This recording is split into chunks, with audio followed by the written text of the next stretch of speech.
little bit more. But wait, what is this that approaches? Dwarves! The English are making a sneak attack. Lahir wishes to kill something. Our city needs help. The British are destroying our towers. You must save Orient. No. Attack! We are tired of licking British boots. Here they come! Fire! Lahir wishes to kill something. Attack! Age of Empires. Age of Empires. Age of Empires. Age of Empires. Good! You have a relic. Protect the relic in the monastery by right-clicking the monastery.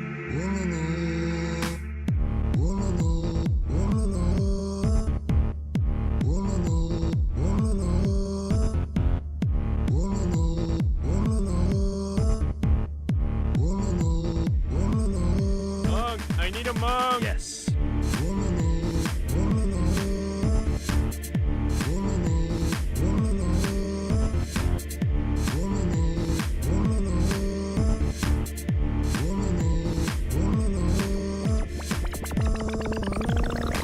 Food, please. No. You have a market. Wood, please. You have a market. Gold, please. You made a trade. Stone, please.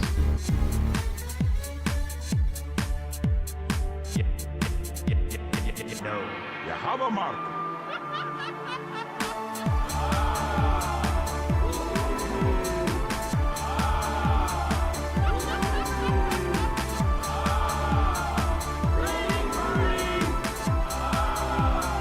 Yes. Jerusalem has 4 towers remaining. Jerusalem has 3 towers remaining. Jerusalem has 2 towers remaining. Jerusalem has 1 tower remaining. All Jerusalem towers destroyed. The city is ours. Jerusalem has 4 towers remaining. No. Age of Empires. Age of Empires. Age of Empires. Age of Empires.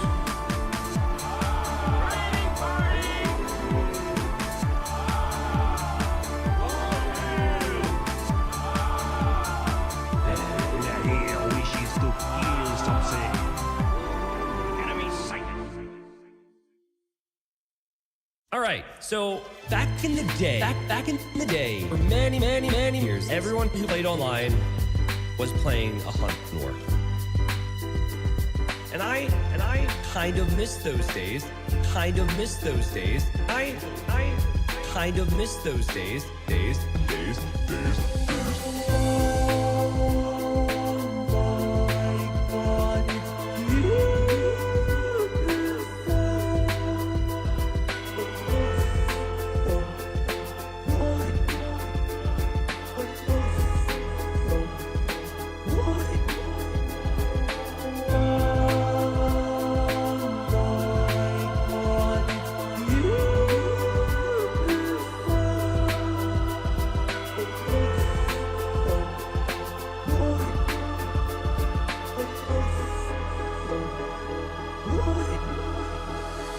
Because there's no house walling, because you can pump out the scouts, there was a lot of aggression. Games were not as clean, but games were very fun. And I kind of miss those days.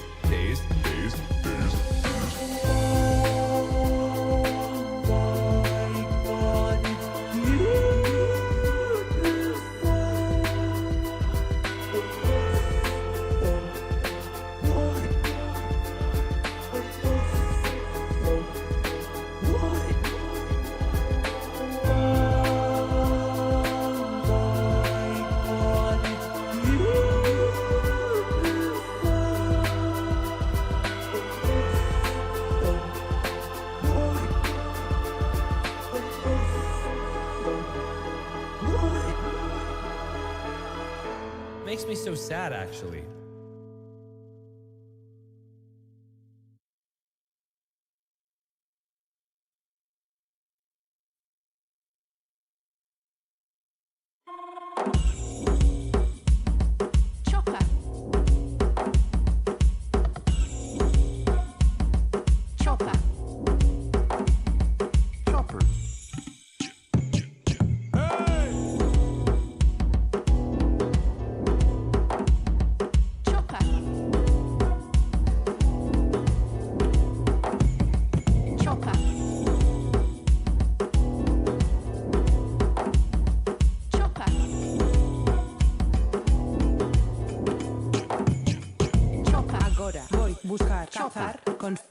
cultivar, degrado, excavar, remendar, agora, voy, buscar, cazar, construir, cultivar, degrado, excavar, remendar, agora, voy.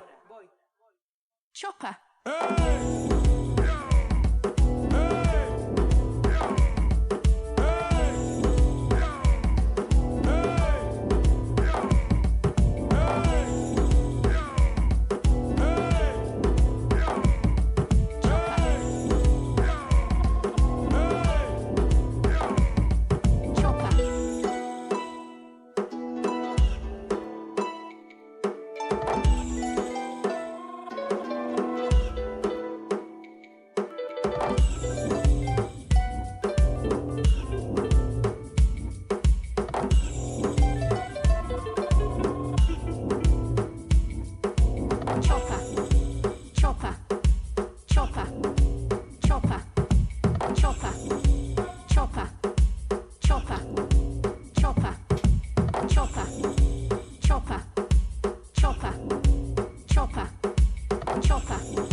Hello, everybody. What's up? Welcome back. Nice to see you guys. Thanks for having the hype ready with the Epic Swag intros. Today is going to be a day. Wise words. Today's going to be a good day. You know, we've got some good games. Obviously, today's a day. We're close to the next giveaway milestones here as well. Thank you, everyone who's been subscribing and supporting the stream. But yeah, we find out some big things today in this group, the group that's maybe been the craziest so far. Who's going to be relegated, who's going to be in playoffs, who's going every possible direction. So it should be pretty ridiculous. This is what it looks like right now. I mean, we talked about it yesterday, the fact that we could have 5 players, the chances say they could be first place or they could be relegated right now for Platinum League is wild. But that's the situation. I mean, it's very unlikely Satau would be relegated right now, but technically could be. Very unlikely that Dragonstar gets first, but technically could be. It's not really normal. Like, that doesn't usually happen. The group's just been insane. So, Dragonstar Mihi will start off our day. Then we got Satau versus Viper. Now, we were going to have a third set today, a Tata versus MBL. That was on the schedule. Tata was food poisoning. So, sorry to cancel that last second. Obviously, nobody wanted that to change, but that is going to have to be postponed, which will make this basically the final round a bit crazier because there will be a lot more games together. Because we also have a situation with Nikov and Lewis. Nikov and Lewis are unable to play because Nikov is recovering and has been in the hospital. So, yeah, so we got a couple delays, which, you know, we want people to be healthy, and we'll do what we can to make sure the sets are played at the right time. So, Riotson, hello. Thank you for the 19 months. What's up, Exetor? Thank you.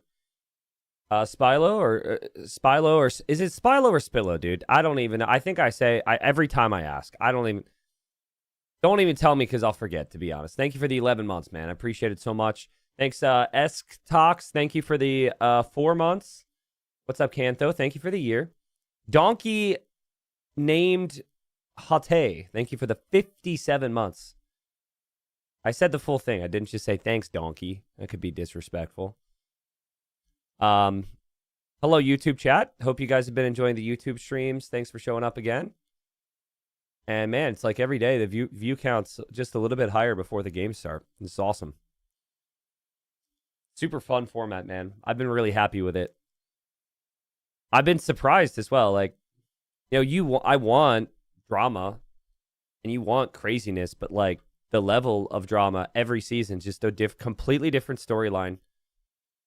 Do you guys remember the I mentioned, I think, first round or second round, how there was a comment on Reddit where someone was like, it wasn't too aggressive, but he was just like, kind of, it was in support of Viper, and he was just like, you know, it bothers me when people are implying that Viper's not, you know, gonna just crush everybody with the tone of the cast. Do you guys remember that?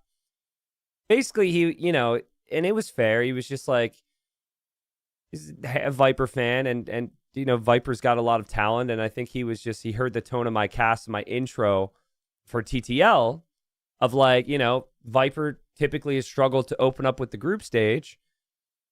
Anyways, that poor guy is not being proven right now. With Viper here with 5 wins and 4 losses after 3 rounds. Now, they might be proven very right over the next like 10 days, because I think Viper's got a lot in his control. The fact that Viper is playing 2 players above him in the standings is massive, because he can easily leapfrog into the playoff position. I want to see Dragonstar's situation, though, chat. Because Dragonstar's in a tricky spot. So 4 wins. And you got, like, he plays Mihi. So this is a big one in terms of passing somebody, right? I could potentially pass Mihi today. And then, of course, you play Dark, who's been the easiest opponent. So that's in some ways good for the final round set. But I feel like Dragonstar needs wins here. I'm not ready to just say Dark Dragonstar is an immediate 3-0 for Dragonstar either. I actually think Dark could easily play spoilers and get a win or 2 there. So let's just see. Let's say Dragonstar wins 2-1. What happens? Still solid chance of getting relegated. Likely 4th place if he wins 2-1. And then for Mihi, he can kind of go anywhere. If Mihi wins 2-1, really bad odds for Dragonstar to survive. So, I mean, like, Dragonstar, this is a must-win series right now. Yeah, this is a must-win set. I mean, obviously, if he gets swept, like, that's really, really, really bad. But, like, the odds don't look good if he doesn't win this set. If he wins the set, there's a lot in his control. Obviously, like, a 3-0 would be huge. That could leapfrog him into the playoffs. But so this, every game having importance is, that's like, we're officially in that category here. It's very rare that the games don't matter. Yesterday, game 3 was interesting in the in Group B, because like Lucho didn't actually need that 3rd game. It's just going to be if Lucho beats Yo, he survives. If he loses, he's out. But yeah, how does the draw system work? What do you mean the draw system? You mean for setting up the groups, or you mean like something else? Wow, lots of new subs. Strict Hip, welcome in. Thank you for the new sub. AW2 Watch, thank you. Thank you, Ill and Me Smalls, for almost 4 years. Damn. Also, hello, Aquino. It says he's new from YouTube. I don't think you're new. I don't think you're new. Yeah, you're the Aquino. You're not new. Been following since 2016, but welcome back anyways, man. Yo, gifted subs from Proud Kebab. Thank you so much. What's up? Thanks for the 5 gifted. I got Steam keys to give away, guys. When we get 75 more subs, I'll give away new DLC and game keys to you guys. All right. So hopefully we hit that milestone soon. I could spread the love later on. Yes, YouTube chat. I love my probabilities. You're damn right. I love my probabilities. I hope you guys are going to be sick of looking at the probabilities by the end of the group stage, but it's important. So it's just such a cool thing to have, man. I'm so grateful to WDW, because when TTL started, I didn't ask for that at all, right? Like, I wasn't even looking into that. I didn't even think about how cool it would be. And originally, it was called Statafrax. It was just his own little project and site. And, it's turned into, he still helps manage it, of course, but it's super stable now. We've got other features and things he's helped with. It's so cool. So, Yo Taze, thank you for the 10 months. Duskard, thank you for the Prime. My real name says when they have the same amount of points and it needs to be decided who is first, for example. Yeah, so you mean tie breaks, right? So By the way, the draft is flipped. I'm going to switch the scoreboard here. It makes it easier for me. So the tie break, if someone is tied, there's a series of tie breaks. The first tie break is set wins. Obviously, it's always play all threes, but there's winners and losers of each set. So that's the most important thing. And then if they're tied on set wins, then it is head-to-head. So that's basically how the tie-break situation works. Yeah. You can always look at Liquipedia. I think technically the tie-break situation goes further than that. Just not a situation we're going to encounter here. So Dragonstar's got his Valley. The Dragonstar fans will know what's coming with that, man. That's going to be freaking send it mode, just like he did against Viper. I guarantee you he's going to be eating the chickens and the hares. Full-on militia spam. I wonder if Mihi has a game plan for it at this point.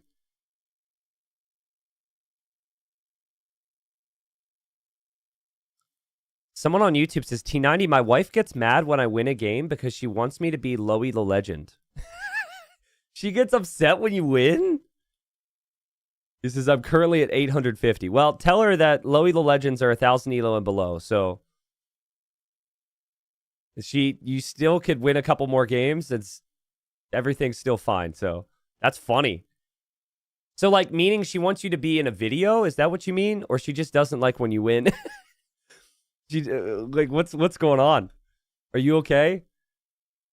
That's great. Yo, Prince with more gifted subs. Thank you, Prince. Sorry, guys. Just getting the civs up here. They're about to do that. Damn, man. Fun start to the stream already. Let's go. Yeah, I would ban out Aztecs. Unless you feel like you have a solid counter to it, I would ban Aztecs here if I'm Mihi. It's something that Dragonstar has shown he loves for Valley. Maybe there's counterplay to it.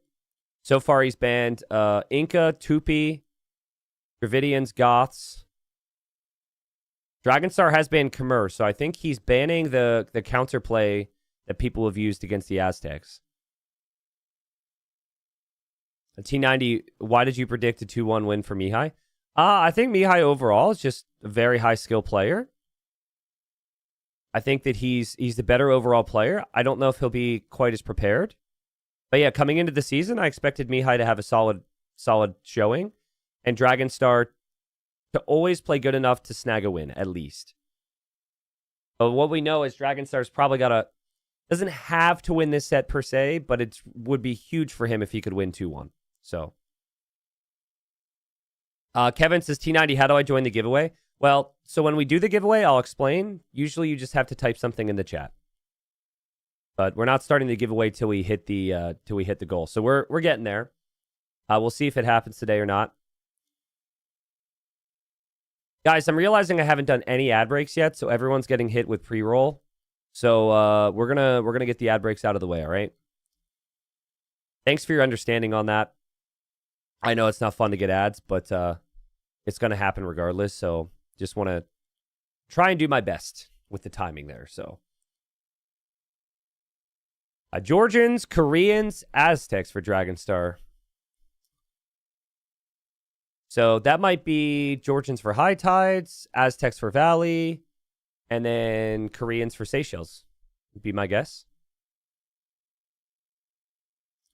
T90, why did you predict 2-1 and not 3-0? Well, because I think one person's going to win one game, and I think the other people are going to win two. That's why I predicted 2-1. I mean, I already explained. I feel like Dragonstar does a really good job. It's like the reason he stayed alive in TTL is because he never gets swept, right? He avoids the sweeps. It's like Dragonstar's always got to win in him. The problem is eventually you've got to win 2 or like 3 in a set. Luckily for him, he got those 2 wins on Viper. But man, with a show of ones in chat, is anyone else out there like really worried for Dragonstar about that castle game against Viper, like the Coast Arena game? Imagine if things go slightly differently there and he doesn't lose that freaking castle to that Treb. He wins 3-0. He's ahead of Viper right now in the standings. Like that win, man, or I guess that loss in the end, what could have been a win could be something Dragonstar regrets. It's going to be a crazy finish for him here. That was an amazing set. T90, you missed gifted subs before Prince. Also, good morning. Oh, Weckening. Yeah, yes, I did. Thank you. Yeah. Sorry. Just watching the civs and catching up with chat here, and just there's been so many subs. I've overlooked it. I'm sorry. I'm spoiled. What's up, American Economy? Thank you. He's watching on YouTube, but subscribing with Prime on Twitch. Thank you. That works for me, man. Cater says, I'm more worried about Viper, to be honest. Yeah, I mean, we'll see. Satau has looked really good so far. Viper has not looked as sharp. Viper's got the history over Satau, though. He's never lost to Satau in a tournament. But he also had not lost to Dragonstar in a tournament before, you know? Like,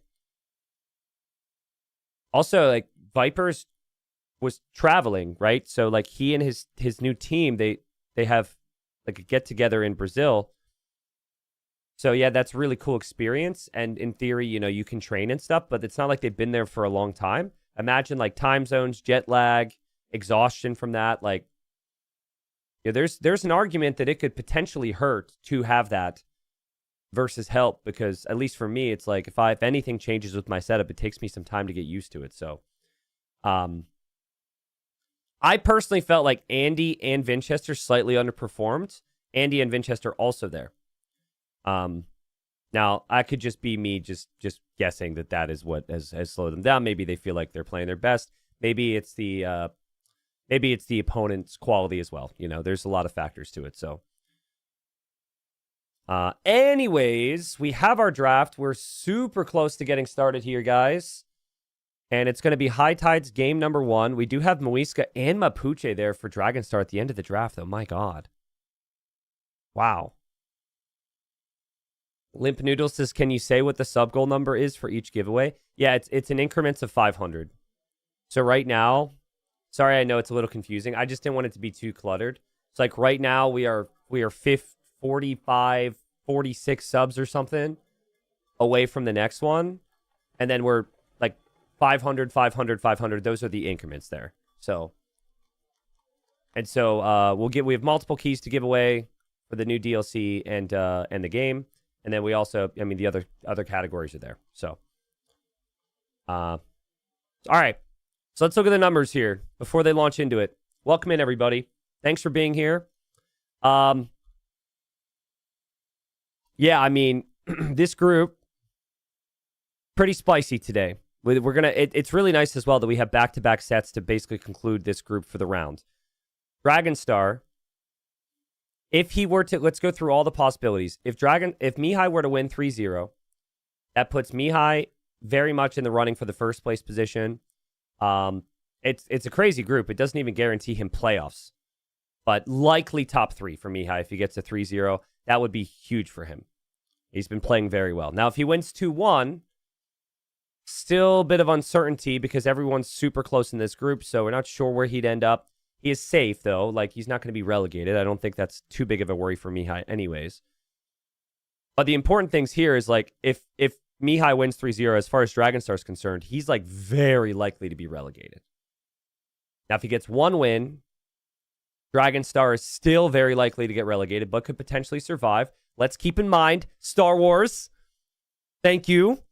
Gonna try and stay professional. Let's keep in mind that he will play Dark in the final round, right? So if he plays Dark in the final round, maybe that's 3 easy wins. Who knows? But I still think Dragonstar is going to have to get at least 2 wins today to feel comfortable. If he gets to 2 wins, I mean, so freaking close here, dude. Everyone's so close in wins at that point. And obviously, like, a sweep for Dragonstar almost saves him from potential relegation, regardless of what happens in the last round. So there's just, like, big swings. We could have a situation today, at the end of day today, where this group is like 8, 7, 7, 7, 6 for 5 players. And then you have poor Dark down there with 1. But yeah, there's a lot to take in there. So if you want to look at this, if you want to mess with the numbers, all right, like Star Wars messed with the numbers only, just like stats and not like bumping up the numbers of subs so we do the giveaway. Thank you, Star Wars. You look at the site. It's the TTL command, T90official.tv, Titans League tab. All that stuff is there, and that is public for you guys to use, okay? YouTube chat, I have that pinned for you. If you want to access it, it should be there because there's no commands. Okay. So Star Wars put us into the giveaway zone. The players haven't launched yet. Hardy, are we... I want to make sure Hardy is available to help with this right now. If he's not, we can do it later. But I would like to do it now. Hardy is available. Perfect. Star Wars, you're a legend, man. Thank you so much again. Thank you so much. All right. If you got an emote from Star Wars, please say something nice, all right? Let's do this. Hardy says, please specify first which key you want to give away and how many. Yes, I don't worry, I will. We're going to give away 5,000 game keys, one by one. Are you ready, Hardy? I'm kidding. We, like, completely missed the games. All right. So what we're going to do first, and a YouTube chat, this would not apply to you. So if you want to get into the giveaway here, just hop over to Twitch real quick and get ready to chat. What we're going to do first is we're going to do a giveaway of the base game of AoE 2DE. Now, if you already have the base game of AoE 2DE, then, and you get this, you can give it to a friend. Just talk to Hardy if we can pass it along to someone else that doesn't have it. I'm sure he can find somebody. And we're going to do a giveaway here for everybody. All right? So this includes the VIPs like Star Wars. This includes the mods. Let me set this up.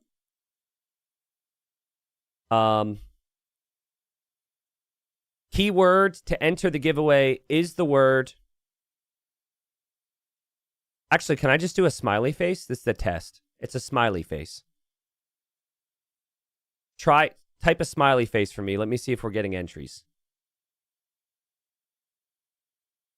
It's working. All right. Yeah, so smile at me, guys. Wait. Like the tiny smiley face, though. Not like the big grin cheesy face. Not the one with the D. Yeah, the smile that most people are doing. I find Twitch's smiley face is kind of creepy, to be honest. I'm getting kind of creeped out. Thank you for the smileys, guys. Yeah, smile if you want to enter the giveaway. This is fair entry for every participant here. We will do extra odds for the subs for some of these others as well. We gotta get moving here because they're about to launch into the game. All right, so I'm gonna again last chance for the first giveaway. Just smile in the chat. All right. Fun fact, by the way, if you smile more than once, it removes you from the giveaway entirely. So weirdly enough, we only have 2 people entered now because you guys just keep spamming it. It works one time. You don't need to do it 16 times. I'm kidding. It doesn't remove you. But like I'm seeing the same people smile. It doesn't give you extra entries for multiple smiles, chat. All right. Going once, going twice. Smiles. There's so much happiness. You love to see it. All right, we have our winner. Our winner is... Boom. WS_Ironhide, congratulations. You will be contacted by Hardy via Twitch Whisper. If you do not get that whisper, you can go into the Discord and sort it out, but you will get a Twitch Whisper with that Steam key. Congratulations. All right? All right. So I'm going to do, let's just keep it simple. I'm going to choose one more winner from this. And we're going to keep the same entries. So everyone who's already entered, I can choose one more winner. And again, this will just be for an AoE 2 base game DE key giveaway. Derek has just donated $100. Keep up the good work. Yo, Derek, thank you so much, man. I feel like I should give a couple more keys away now. Damn. Thank you. Thank you so much. Salutes in chat for Derek. All right. Next winner is Drizir. DRIZZIR_. Congratulations, Drizir. You also should be getting a message at some point here soon from Hardy, who will sort out getting you your game key. All right. Players still have not launched into the first game, so this is good. We can keep moving. Drizir dropped the easy. Wow, that's so freaking funny. Gets the key and drops the easy. All right. Let me reset this real quick. We're going to do another one. This is going to be... We're going to do 2 keys of the new DLC that just came out, The Last Chieftains, all right? And the first one I'm going to do is for everybody again. The final one will be a sub-only giveaway for all the subs and supporters, all right? If you want to enter, you just have to say, not rigged BTW, all right? That's all you say. Not rigged BTW. And that will enter you into the new DLC giveaway. Not rigged BTW. Thank you.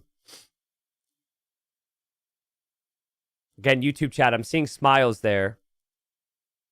The not rigged BTW. No spaces, no spaces, no spaces. I don't know if this it'll track it if you do the spaces. You would have to hop over to Twitch chat, YouTube chat. I'm sorry. Oh, man. All right. This is in your chat histories now. You can never say community games are rigged. This is perfect strategy. I like this, Star Wars. Thank you, bro.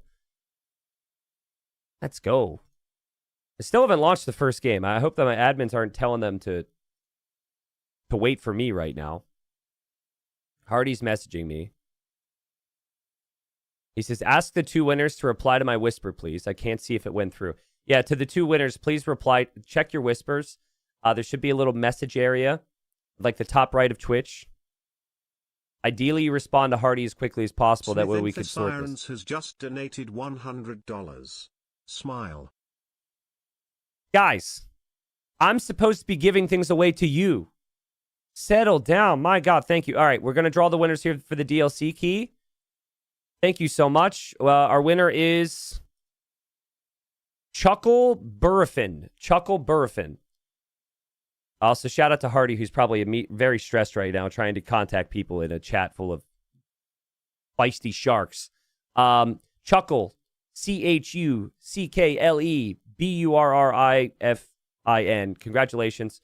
We will send you over your key. Please check your Twitch whispers. You will be contacted, all right? Please. Hardy is going to reach out to you. Okay, final one real quick before the series begins, guys. I'm going to do sub-only giveaway, all right? I know, if you're not subscribed, that seems kind of brutal, right? How rude. But yeah, I mean, we wouldn't hit these giveaway goals without the subs, and so there's been so much support, so many primes, so many resubs. I appreciate you guys. This is not a pay-to-win stream. This is a pay to potentially win 1 key stream, all right? So all you have to do to enter subs is say, I don't even know. The same thing as before. Not rigged BTW is fine. All right? Not rigged BTW. Same thing we had before. Am noticing some people are spamming this when they are not subscribed. I would probably do the same. You go ahead and give it a shot. There's a list here for me. For the people who are not subscribed, it is saying wrong user level next to your names, but it's all good. You can still try it. Maybe the system will bug out or something. I tell you, my subs are going to be pissed if a non-sub gets picked. Thank you, Brojack, for the prime. Thank you, DeBandit, for the prime. Thank you, TCast, for the prime. Lots of primes. You could still prime right now. We got like 20 seconds left. They're in the first game. We got to get into it. There's a spec delay, but thank you so much, everybody. All right. We have a couple hundred entries here. The winner is 024 Satan 420. Longtime follower. Has been following for 8 years. Satan 420. Satan is won, folks. Satan has won. Congratulations, Satan. It is 024 Satan 420. So, yes, Satan has done it, finally. All right. There you go, guys. We'll do more giveaways as we hit the goals. Like I said, it's in increments of 500. Thank you so much. Thanks for being here. Thanks for the energy. Sorry if you didn't end up getting it. We, of course, will have more giveaways, a bunch of new stuff. We got games to get into here. Man, I'm so freaking excited for these games, man. Like, the subs are great. Giveaways are fun. Chat's fun. But I just want to watch these games. Like, I'm losing my mind. Hardy says Discord. Okay. All right. Hardy says, tell them to whisper me on Twitch first. All right. So you can see Hardy in chat if you're a winner. please whisper him /W space. If you need any, like, if you're having any issues with the whispering, you can always hop into the Discord and ask. We'll keep that list short for now, and we'll reach out to you guys. It's a bit annoying to get set up and contact people, so just ask in the Discord if you need help, all right? Also, please don't bother or whisper Hardy. Guys, Hardy's doing too much work for the stream already, so don't try and be funny and be the edgy person who whispers Hardy, because if 2% everyone else has the same joke, it's just going to be a massive pain in the ass for the team, all right? So please, do not do that. All right. You know, we're going to stick with these colors here because I know it's really tough to see here, but Mihi is one of the few players known as playing as the yellow. I feel like with the way Mihi has played this season, he deserves his yellow. There's another player in the group, obviously, who also loves yellow, and that is a player that people are going to have their eyes out for later on today. I, of course, forgot to do something so you guys can see the groups here as we catch up into what will be a very important series. So my bad for the tab out there. But yeah, this is what the standings look like at the moment. We are somehow missing Satau at the top of the screen. My apologies on that. But anyways, Mihi's got 6 wins right now. And right ahead of him is Vivi with 7 and Satau with 7. So, yeah, I mean, for Mihi, if he wants to be top 3 in the group, he wants to go to the playoffs, he's going to want these wins. For Dragonstar, he needs victories today. The thing to keep in mind for Dragonstar is he does have Dark, who only has 1 win this season, as his final round. So if he could stack up some wins today and then also get good wins against his opponent, it could be a real game changer there. Cassie says, really? And Yo doesn't keep his color? Yo keeps his color. You need to settle down. Yo's kept the color that he's had in his game every single time. Mr. Yo, unfortunately, has not been able to keep his villagers alive, so that's been the bigger issue. But that's not what we're talking about today. We're talking about, can Viper make the playoffs? Can Dragonstar survive? Will Mihi make a push to the playoffs? It's big storylines. And with Dragonstar, I just think his preparation is top tier, and he's always doing what he can to give himself the highest chance at winning. There's all these key moments in a game, and right now I'm getting excited about it because he knows Mihi's going to come out here for a dock. He's waiting for that villager, and he wants to kill that villager. Now, it's a bit risky because you could lose your scout here, but if he kills the villager, delays the dock, it could be a game changer. At game 1, Mihi needs the quick walls, and Mihi is not going to get the quick walls down, and Dragonstar kills the villager. Guys, we see this so many times on these water maps where, you know, that everyone knows the villager is going to be coming out. And if you lose that vill, that delays your fishing ship production as well. Dragonstar, perfect start. And he already had his dock up super, super quick as well. That's why you pick the Georgians, because you get the free mule cart. And the nice thing is your scout also regenerates. So with your scout regenerating, sorry, just fixing my other screen here so I can see YouTube chat again to see YouTube chat's reaction to that. Yeah, I mean, that's just so good for Dragonstar. Now, the scout doesn't regen super quickly, but at least it does slowly regenerate for later. And Dragonstar is already up 2 workers just because of denying the dock. So what a build here. Is it recoverable for Mihi? Absolutely, but it's not what the Italians would want. And Mihi will bring in his second rhino here, but he's got plenty of wood. And just itching, just waiting to spend it on fishing ships, but the dock was denied there, so that was a really nice start. So the way Dragonstar tends to play is he tends to play chaos. He tends to go for lots of numbers. Many players, as Dragonstar actually finds a couple of sheep here as well, so very good start. Many players, they try and play like as efficiently as possible with as little as possible. So they play like 1 archer range, 1 stable. They min-max, right? They invest as little as possible and get maximum value. Problem is, if you don't play perfect there, you make one mistake, the min-maxing can get punished. And I feel with Dragonstar, he's just not as fast as many of these players. He can't play as clean as many of these players. But he doesn't try to. Like, he literally embraces who he is. And all of his strategies are based around, you know, he's not quite as clean or maybe as quick as some of the players out here. So that's how he beat Viper 2-1. He went crazy with the aggression. And we're going to see the same thing here from Dragonstar. He's on the way to Feudal Age with a very nice uptime. He's got the barracks. I'm just trying to remember all the Dragonstar games now. It wouldn't surprise me if he went infantry every single game. I feel like it's just been a man-at-arm fest from him. So, Mihai's on the way up. I think Mihi should expect this and maybe play into archers or something, but there's always the water aspect you got to think about as well. I like the scouting from Dragonstar here too. He knows where the wood line is. He knows where the gold is. He knows where the berries are.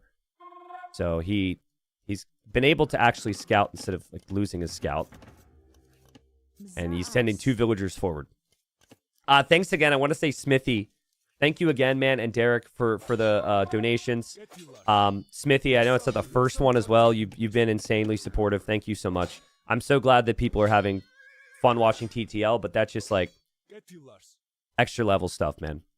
Now, I don't mind this for Mihi because first off, he knows the militia are coming. Second, his opponent's scout is weak too. So having a weak scout doesn't hurt nearly as much because then you're even with the opponent. But he kills one of the militia. There's that. What he's not seeing, though, is that Dragonstar is already over here with 2 villagers. It feels like Dragonstar is going to build a tower behind the wood line. And, yeah, that's going to be a tower that Mihi will not see. Mihi's scout is just getting to Dragonstar's base. And Dragonstar going for man-at-arms. He added the 3rd militia, so he can be up to... I guess it's the 4th militia, because he lost 1. And Dragonstar seems pretty locked in at the moment. Like, he found where the dock was going to be. Now he knows about all the resources. He's aware that his opponent's moving over to this wood line. I'm wondering if he waits for a timing here. In theory, I think you should attack at the same time that tower goes up, because then Mihi can't react to both. And Mihi just spotted the man-at-arms there. Mihi needs some quick walls, and it is pretty much going to be good timing. Dragonstar's forcing the reactions. Nice reactions from Mihi, but tower's now up. Will he notice this? Because you've got the attack signal already.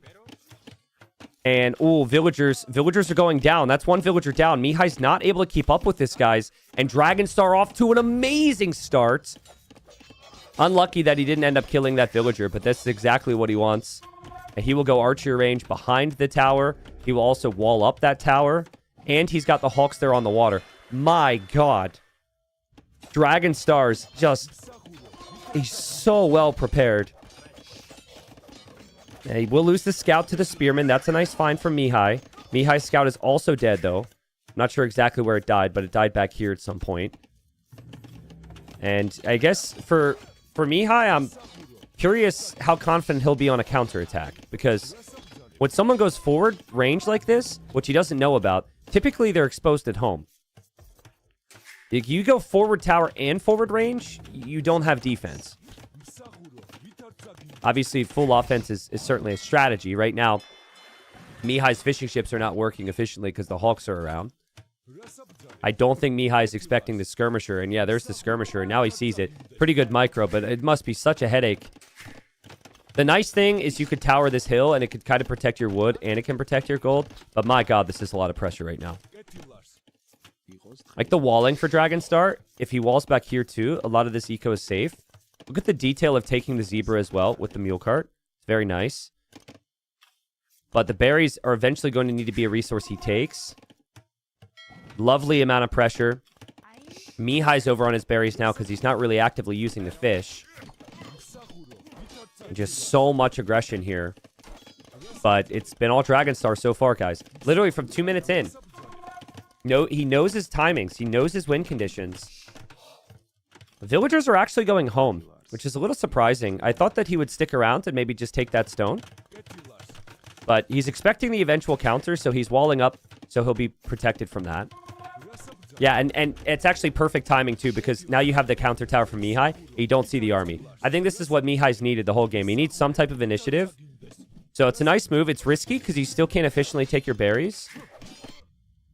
It's still pretty brutal for him on the water that he hasn't been able to actively fish, but... as the hawks are kind of glitching out there, he is able to ungarrison his fish and get the fishing ships back to work. But yeah, Dragonstar should know. This should be very transparent. The opponent is counterattacking if they went defensive tower and the archers aren't here anymore. Very awkward, though, that he can't take your berries. Because you can't even farm yet. So maybe you drop a mill back at home? I mean, Mihi can't take his berries, but he already built the mill. Dragonstar is just passing. Mihi's looking for damage that he can't find. Dragonstar's now moving to the gold. The tower's garrison, though. Oh, God, there's so much multitasking. There's also the action on water as well that we can't forget about. Mihi's fish have had to garrison again. And yeah, Dragonstar will do. It's painful, but I think it's smart. Just got to play safe here. Mill back here just so you can go for the farms. He did lose all of his man-at-arms. But, man, the amount of idle time for both players is pretty ridiculous right now. Try and guess what age they'll both be in Castle Age at the moment. We've got 4 on food for Dragonstar. We've got 10 on food for Mihi, but that's like villagers that just came back to the berries. His fishing ships are barely working. But Mihi is sniping some of the fish. And Mihi is still threatening here with the archers. He's actually going to run through. And Dragonstar has to quick wall this. He has no army here. And Mihi taking a risk. And Mihi is going to get quick walled. And Dragonstar, it wasn't pretty, but he gets the job done. The archers all die. Oh, man. Skirmishers are still alive as well. Mihi, I think he sensed he's behind in this game. And that he needed some type of damage with those archers. But he did kill the fishing ships. And he does have a stable. So if he makes scouts against the skirmishers, things could be pretty decent. Man. Nuclear Gandhi gifted the subs just as the quick walls were coming in. That was very hype. Thank you so much. Dragonstar still has the forward range. It'll pump out archers now. Dragonstar will see the stable, which is obviously a bit worrying when you have the skirms. Now he's got the range here, and he's got the range here. So, I think this could become very problematic to group up your armies right now if you're Dragonstar. The forward archer range helps. Honestly, it wouldn't even shock me if Dragonstar drops another archer range at home. He loves to go big army. Well played from Mihi to weather the storm here. I mean, I know the archers went down. That doesn't look pretty, but the fact that he's still being competitive on water is really, really good. It's also a really nice eco transition as well. Like, he's got 12 farms. The scouts being out with the archers at the moment is very strong. It's still cheaper for his civ to go up to the next stage. So I think there's lots of bonuses that scale very nicely here. I think with the market going up there for Mihi, we'll probably see a very similar thing here for Dragonstar in a moment. But yeah, he's mixing in some spearmen and some archers, so the scouts can't disrupt him as much. T90, your voice is weird at 1 times speed. How dare you? Okay, this is my normal voice. I can't help it that technology has made you think I'm not who I really am. Funny thing on that, the most recent Unk episode I watched on 1.5 times speed because I enjoyed the cast so much. I wanted to like relive it and see if I did the game justice. And then I set myself to normal speed and I was like, whoa. Yeah, I experienced exactly what you guys are talking about. Mihi, his tower just protected him early, but his gold is still really exposed. And he's just walked out here to the stone to get enough for another tower. But guys, Dragonstar's marching forward here. And Mihi just didn't have the time for the tower, and now he's off gold. And being off gold is going to be so painful. Meanwhile, his army, since it can't engage there, will go forward. Dragonstar sees that. Dragonstar's still not on the way to Castle Age. Honestly, I think if Dragonstar just sits his army there and doesn't move, it's still such a good situation, but he wants more value. He wants more kills. As Doubt said the other day, you always want more. And yeah, he gets the villager kill. Technically, though, maybe a chance right now for Mihi to run out here. Oh my god, there's more archers in the back from Dragonstar. He just won't stop. He just will not stop. So much army. And the beauty of it is he's also well defended. Mihi was shifted over to this gold. That's where he's going to build the tower now. Dragonstar's on the way up to Castle Age. The water I've completely forgotten about, but it's still like kind of back and forth. It feels like maybe Mihi's going to cling to some fishing ships. But House Wall's there from Dragonstar. Will protect himself from that army. Very difficult for Mihi to make a lot when he makes it to Castle Age here. Like, yes, you're in Castle Age faster, but you only have 6 archers. You have a lot of idle time. But, I mean, at the same time, Dragonstar's archer count isn't that high either. I still think it's awkward for him to play with 1 archer range on the front and 1 archer range at home. Realistically, I think this would be a nice situation to maybe go into Knights or something if you had a bit better food eco because the bases are wide open. But, yeah, it's still just going to be range units for Dragonstar. Beautiful job from Mihi. I know that he's been behind most of the game, but, like, the fact that he has stayed in this game and has recovered from some of these raids is just so impressive. And I think there's just that consistent theme of always making Dragonstar have to defend himself in some way. And yeah, there he is. He's getting crossbow. He's getting bodkin arrow. Dragonstar's army coming back home, maybe. I wanted to double check and see if Mihi even scouted the range. He doesn't even know the range is there. I'm sure he knows there is an archer range somewhere. Dragonstar with more house foundations. Army needs to make a decision here. I feel like coming home to clear this up could be a very nice decision. But if you do that, you don't have initiative. And Dragonstar hates not having initiative. Mihi's looking good at the moment. He's stonewalling up. He's dropping the university. He's got 2 archer ranges producing crossbowmen. And Dragonstar has a lot of shifting around to do with his eco. And he will actually send the archers here. So the archers are going to group up there. And he's going to send those skirmishers home. I like that move. And what a game. What a game. This is so cool. But I'm inclined to think that the game is actually more structured for Mihi at the moment. He did lose his fishing ships, it seems. So there's a very little fish. But like just having the tower set up, having all your production from home moving forward is always very nice. Still running around the backside. Dragonstar doesn't know where he is.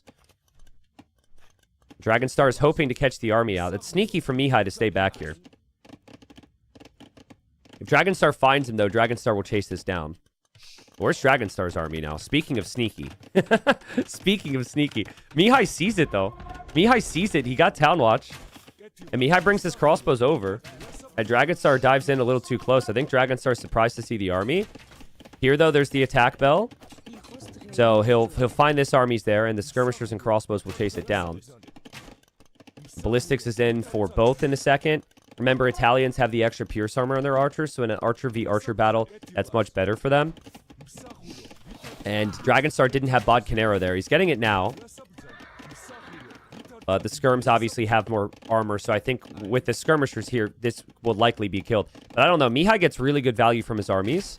And by that, it's just keep your armies alive and make it interesting. Yeah, look at that micro from Mihi right now. He's like, okay, you're going to kill me eventually, but I'm going to make you work for it. And this is why my predictions, I favored Mihi 2-1 before the tournament. Is he's just got that extra level of micro.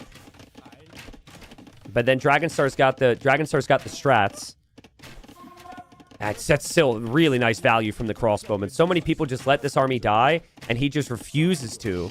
Dragonstar's kind of matched the micro a little bit. Oh yeah, that meant that Mihi could maybe focus here. Now, there's a bigger army coming than he's expecting. There's crossbows coming in behind as well. And he is fighting up the hill, so that's rather uncomfortable. So nice fight there for Dragonstar. Dragonstar also going to stone now, so maybe thinking about town centers. Guys, so impressed with both of them. Like, it is so clear to me that these guys are not just showing up, playing their set each week, and that's it for them. It is so clear to me that there is a lot of practice involved. They are so incredibly sharp. Like, some of these adaptations from Mihi, I don't know if he's faced this crap before in his practice games, because I don't know who he's practicing with, but the adaptations have been so good. And my worry for Dragonstar is I really feel like this crossbow mangonel thing with Mihi's control, it could just be devastating. It's 38-38 on the KD right now, but now there's going to be siege, and I don't think Dragonstar knows there's siege. Now he finds out. Now, that's not a bad time to find out, because now you can add your own siege workshop, but that ideally would have been positioned already. Still has more units running in, though, and Mihi still doesn't have a town center back there, and Dragonstar will get more damage. This is so good, guys. He walks right into the wood line, and so many villagers will die. Meanwhile, Mihi's going to be pushing, but Dragonstar feasting on the wood line again. Beautiful find from Dragonstar. And Mihi did have the siege over there. It's behind the tower right now. I don't think he's able to focus on that. Meanwhile, he's pushing. The church gets garrisoned to keep the villagers safe, but Dragonstar's eco is still a little bit messy here. He is making his own siege, and Dragonstar also lost his skirmishers here. So I still think, like, that's a nice counter raid, but you do need a bigger skirm count. You do need your own siege. The siege can definitely snowball here. And when Mihi recognizes he's behind now, he's going to be even more aggressive with the siege. There's so many mangonels. He's got 2 mangonels here. He's got 1 here. He's got 1 back at home. Yeah, Dragonstar needs the defense right now. Basically, if Dragonstar survives from this attack, if he can land enough siege shots to kill the mangonels, his eco should be superior now. He's on 2 town centers. He's got better eco upgrades. The problem is there's just a lot of eco exposed at the moment. Especially this area is a problem. This town center is a big target. Mihi runs into the town center.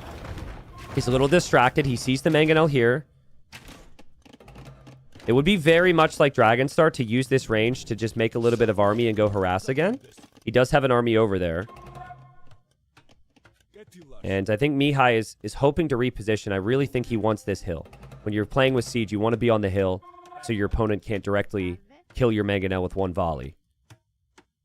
Dragonstar's hoping to catch out reinforcements with these skirms. Obviously, he can't be anywhere near the mangonels. Yeah, clearly a shift from Mihi to go to this hill. And Dragonstar, he's defended nicely. Army still looping around. I don't mind him continuing to go to Mihi's base, because that's just more focus for Mihi. But, like, this is a situation where Mihi should always be on the hill, but he can't quite hit the TC and be on the hill with every mangonel.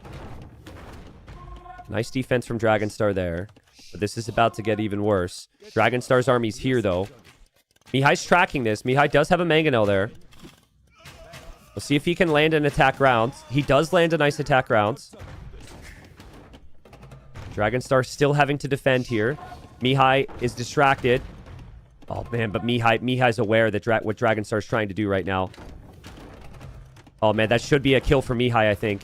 It's really tough to get out of that position. Yeah, when you have that house there, you can't really back away. Army's down here from Dragonstar. Still being tracked nicely by Mihi. Mihi's just... his pressure is insane.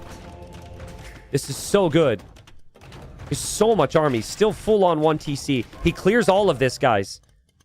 I don't think Dragonstar can believe his eyes at the moment. There's just so much siege. He probably just can't believe it. It's like, how many mangonels can he make? I mean, this town center's about to go down. Dragonstar cannot find the engagements. And Mihi's got more army on the way as well. And there will be exposed resources if he gets past this town center. Can Dragonstar get a big shot to hold here? You can tell now that Mihi realizes he could break the game here. There's a church from Dragonstar to garrison. The mangonels are firing. The micro's ridiculous. The numbers are still there for Mihi. Dragonstar will look to change that. The micro from Mihi. He still hasn't lost the mangonel. Okay, he loses 1. He loses 2. Dragonstar holding. I'm wondering if he's thinking about a defensive tower, though. Like, he is dropping a tower, actually. His eco is... I know he has the worker lead, but his eco is super inefficient at the moment. And maybe Mihi could start to drop town centers, but Dragonstar's still holding. Worker efficiency last minute, 51% for Dragonstar. 65% for Mihi. The churches are nice, but that's still idle time. And crossbows have made it through. Just so tough to balance out your resources when you're losing this much your eco. And another big shot from Mihi. Dragonstar cannot keep up with it. He cannot keep up. I think from this position, Mihi can easily drop the town centers as well. Now, his micro should dip because he'll be focused on that. So this has been like 80% military focus. That would shift down more closer to 50-50, of course. But I think we're getting to that stage. Things are still looking pretty stable for him. And yeah, he buys the stone. Now he drops the second town center. Let's not forget Dragonstar does have a couple fishing ships there. It's nothing major, though. But he's only on 1 TC now. So it'd be 1 TC versus 2. But almost as if on cue. Now Mihi's not looking here as much. Might need to add a few farms. There's things you have to do here. And, ooh, Dragonstar gets a shot. Also using the skirms, finding some crossbows. The thing is, Dragonstar has never been able to afford the final armor upgrade on the skirms. So the Italian crossbows have still been fine. And there's the farms for Dragonstar as he adds a second TC, but another mangonel goes down. Crossbows for Mihi. Oh, that's really bad, but he didn't get hit. They didn't all die? Now they're dead. Okay. Well, luckily, he has another chance to react every time. Because the armor, just how many, he's not going to get one shot on flat ground. You can tell if you can't research guard tower 40 minutes into the game, if that's a tough thing to research right now, Your eco is at the limit. Look at that. He just had to sell 500 wood and buy 200 food to get guard tower. I mean, that guard tower timing is pretty critical here because Mihi's sending it after the tower. I don't know about that, Mihi. I don't know about that. Oh, man, the forward mangonel is actually blocking the projectile. Wow, did you see that? The way it was fleeing was blocking the projectile, so it saved that mangonel. That could be such a big deal. The archery range for Dragonstar has gone down. We now see the third town center from Mihi. Dragonstar has done a great job to hold on. But I still feel like 3 TCs against 2. 22 on food versus 7. You know, there's just these factors that really stack up nicely for Mihi at the moment with the economy. Maybe he will start to be attacked, though. Maybe the tech switch will come in eventually for Dragonstar. Because we could see maybe Cav Archers for him. We could see Manaspa for him. He's saving for a castle at the moment. What did I say about Dragonstar after the first round? Must watch AoE 2. I mean, are you guys not entertained? Watching Dragonstar in Titans League is must watch AoE 2. It's been similar for Mihi, to be honest with you. Mihi's games have been fantastic. But this, what a series, man. What a series. And the game is so good, but the stakes are so high, too. The fact that they can perform at this level with so much meaning behind the game is amazing. Dragonstar is coming forward with villagers. I think we know what that means, and Mihi knows what that means. Mihi is dropping a tower there. That is crazy, dude. Starting it with 3 villagers, but he has the hill, and the micro is so important now. The micro wins you or loses you the game. And Dragonstar, he's not microing. He's not microing. His siege is dead. Disaster castle for Dragonstar. Oh, God, and the mangonel hits the skirms as well. This could be the game. Another mangonel's on the way from Mihi. Dragonstar still has a big eco lead, but that is going to change. Mihi noticed this. I don't even know if the tower was needed, and Dragonstar, I think, he just overextended there. He probably felt like he needed some momentum. He needed a counterattack. Obviously, you get the castle up there, it's game winning.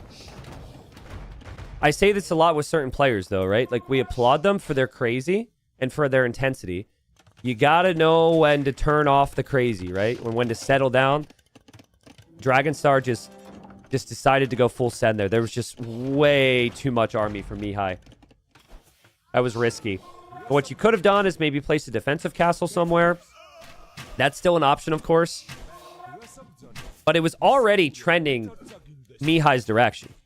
And I think Dragonstar sensed it as well. Like, he knew he was losing control over this game and that Mihi was in his element. So the castle going up there would have changed it. It doesn't now. And Mihi's, I mean, evened up the villager count. Still super consistent with the army. And Italians are one of the best late game civs out there to deal with the Georgians. If you can get to your own castles and play Genoese crossbowmen, it shuts down most of the cav that the Georgians are going to send out. And Mihi's on relics already as well. What a hold from Mihi. Guys, Mihi's like... Well, I'll give you a comparison. Sebastian in the other group, right? Sebastian's top of that, I think, Group A at the moment. And Sebastian and Mihi had very similar career trajectories, where they both just kind of rose up very quickly, and they're very young and new to the scene. I think for Mihi, he didn't quite stay as consistent as Sebastian, but like he's got the same level of talent. He's always been there. If he could just apply that talent every single game, he'd be a real force. I mean, this is unbelievable. So, I mean, that castle goes up. He defends his villagers perfectly. It's a well-timed castle versus whatever we saw from Dragonstar. A little counter raid here from Dragonstar, but that's a beautiful castle spot.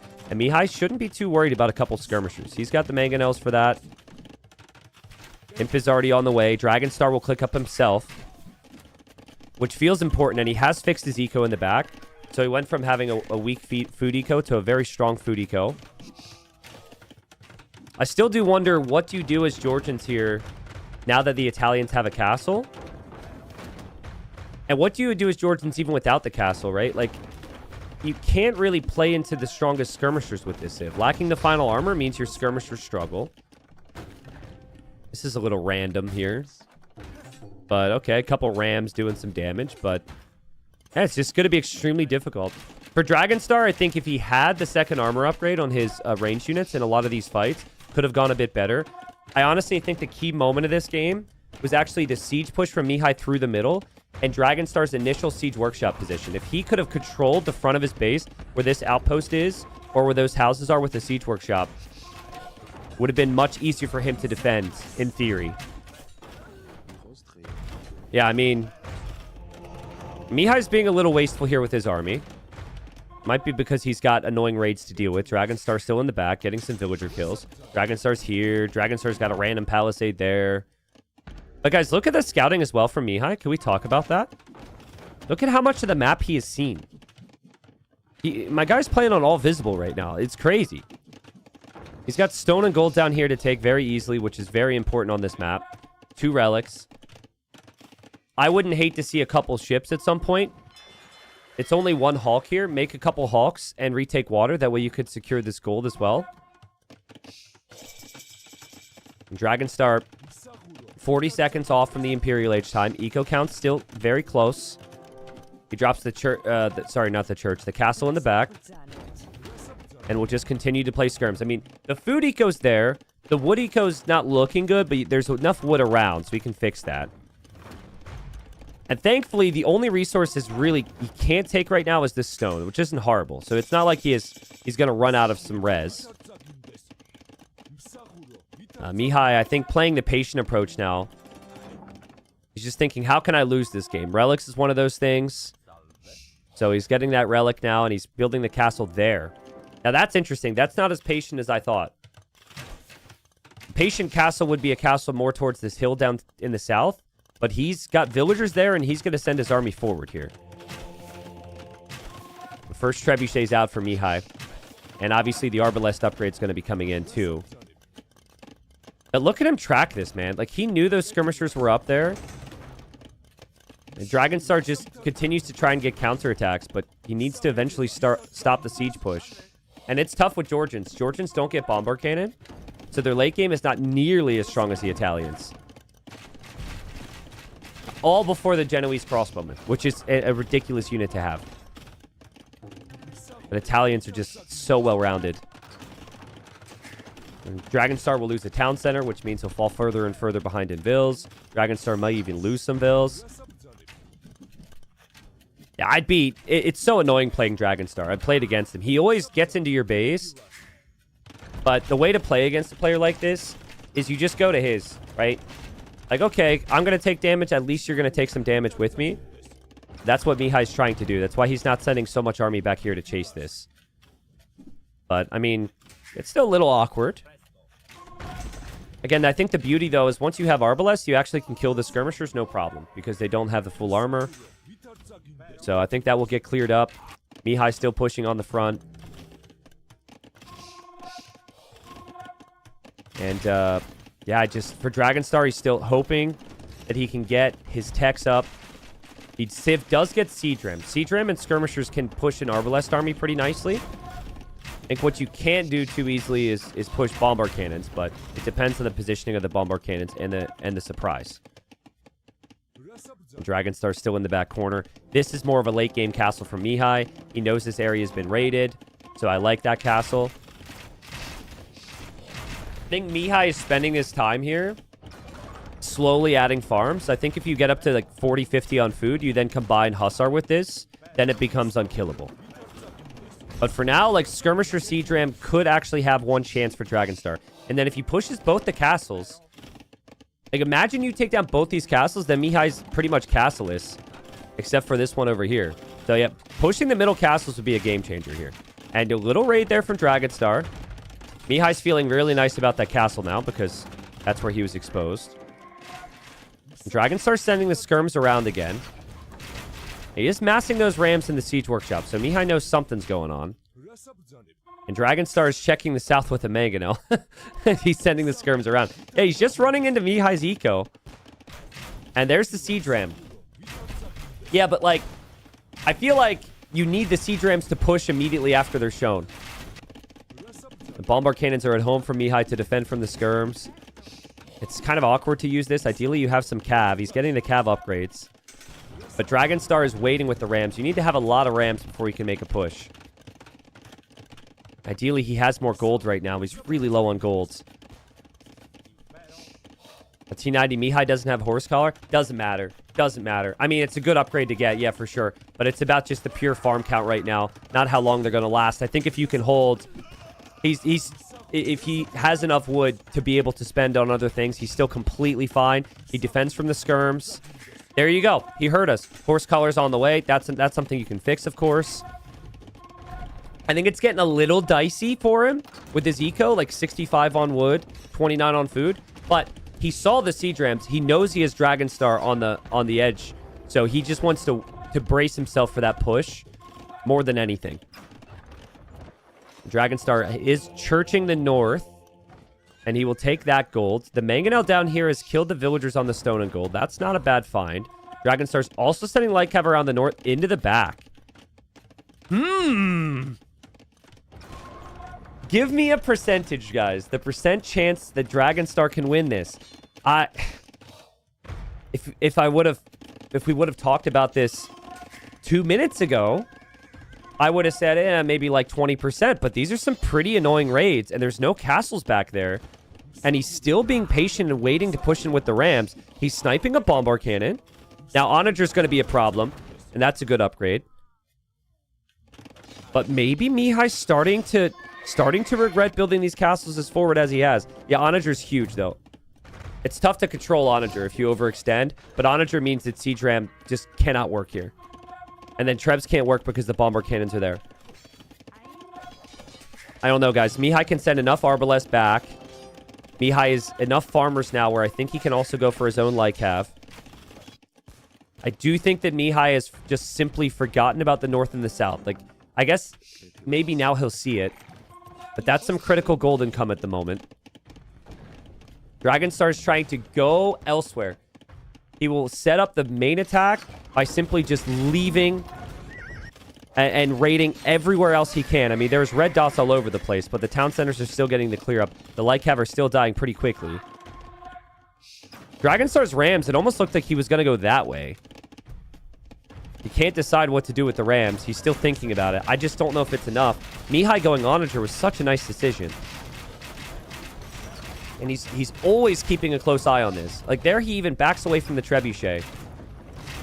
And I don't know, guys. Dragonstar has not done the damage he wants with the raids.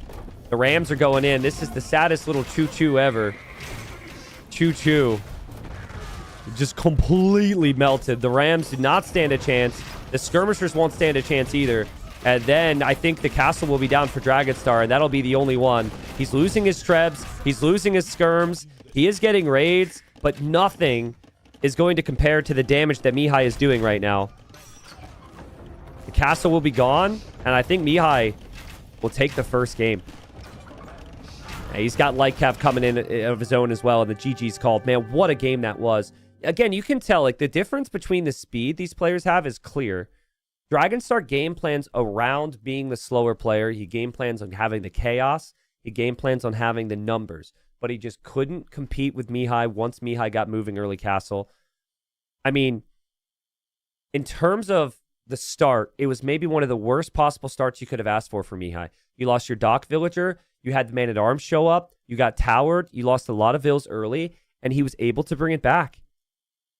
What an insane player. Yeah, there's the APM. There's the economy in the end. Dragonstar had more food, but he didn't have anything else. And I think the Italians are the superior later civ. Playing in towards Arbalest like that, and the defensive castles, and eventually we would have seen more and more cav. It's just super, super strong. Well played. But yeah, that's a sign that both players are really in top shape here to start the day. Reminder, though, that for Mihi, he wants to push top 3. That's a great start. For Dragonstar, at least what I've been saying, perhaps disrespectful to Dragonstar, but what I've been saying the whole season is for Dragonstar, it's a survival story, right?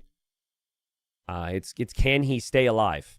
And so I'll give you the updated percentages before we hop into game 2. Welcome in everybody who's watching. Hello on YouTube and Twitch. Yeah, so many more people here now than when we started. But yeah, here's the updated odds. Right now, Dragonstar 66, 67, 68% chance. at being relegated according to the numbers. I think based on my calculations, Dragonstar needs at least 1 win here today. And then he would probably need like a 3-0 against Dark. But like the group is wide open, right? He's still only 1 win behind Viper. So we don't know what's going to happen in Viper Satau yet. That'll be the series after this. If Viper gets swept and Dragonstar gets some wins, Viper could be in the relegation zone. So I think it's better for Viper. What would Viper want here? I mean, Viper wants to win his games. If Viper wins his games, he can go first place still. So I don't think Viper's going to be too worried about this result. Technically could be given some help, but you just got to win your games if you're Viper. That's what he's failed to do this season is get as many wins as he needed to.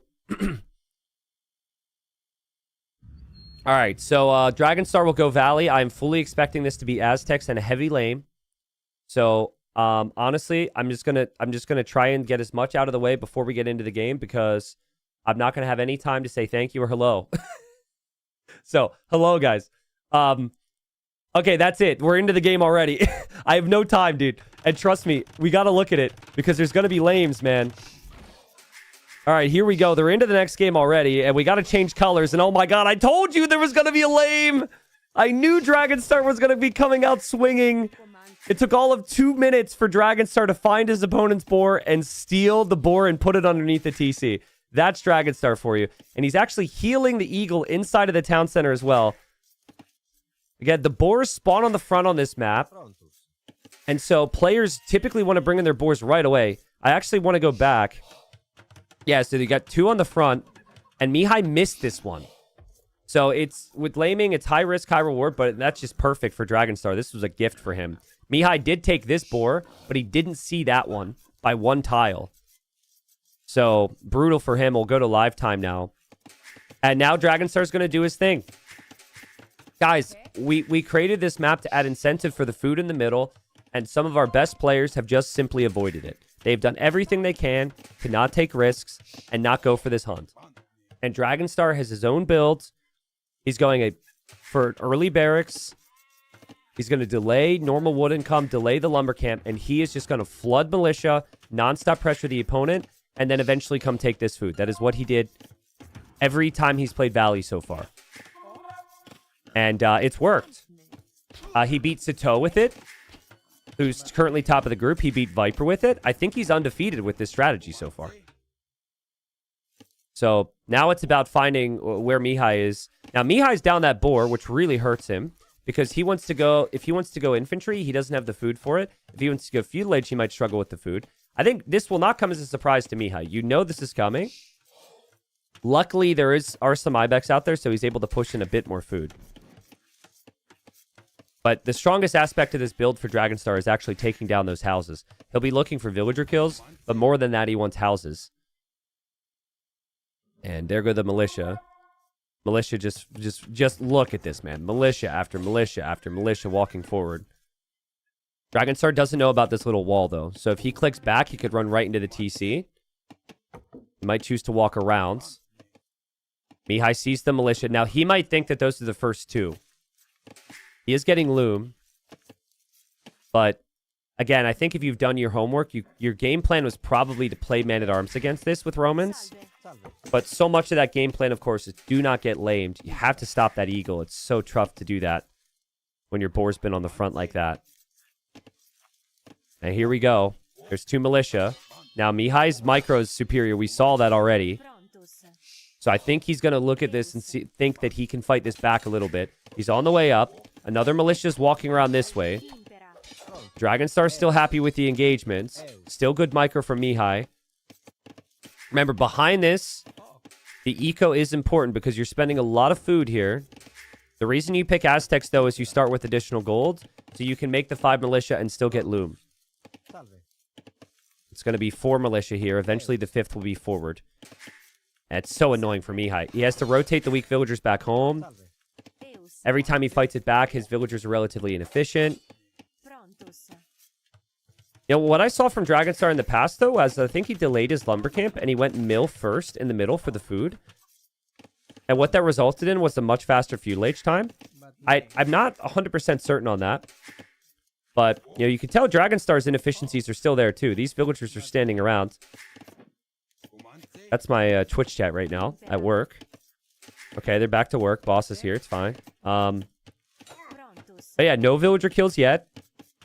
Yet being the key word. And Mihi's done a really nice job, but he's okay. We're pushing an extra Ibex. I was just going to say he is kind of struggling for the food, and you can't farm too heavily just yet because you're going to need the wood for the archer range.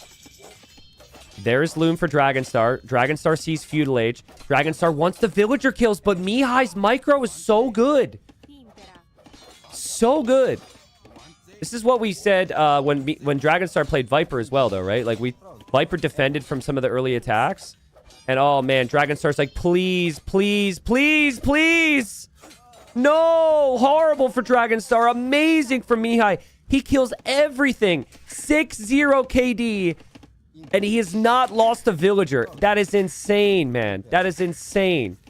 And he can get his eco upgrades. He now can look and find the villagers in the middle. Mihi has just been able to show an insane level of skill against this strategy so far. Well played. My God.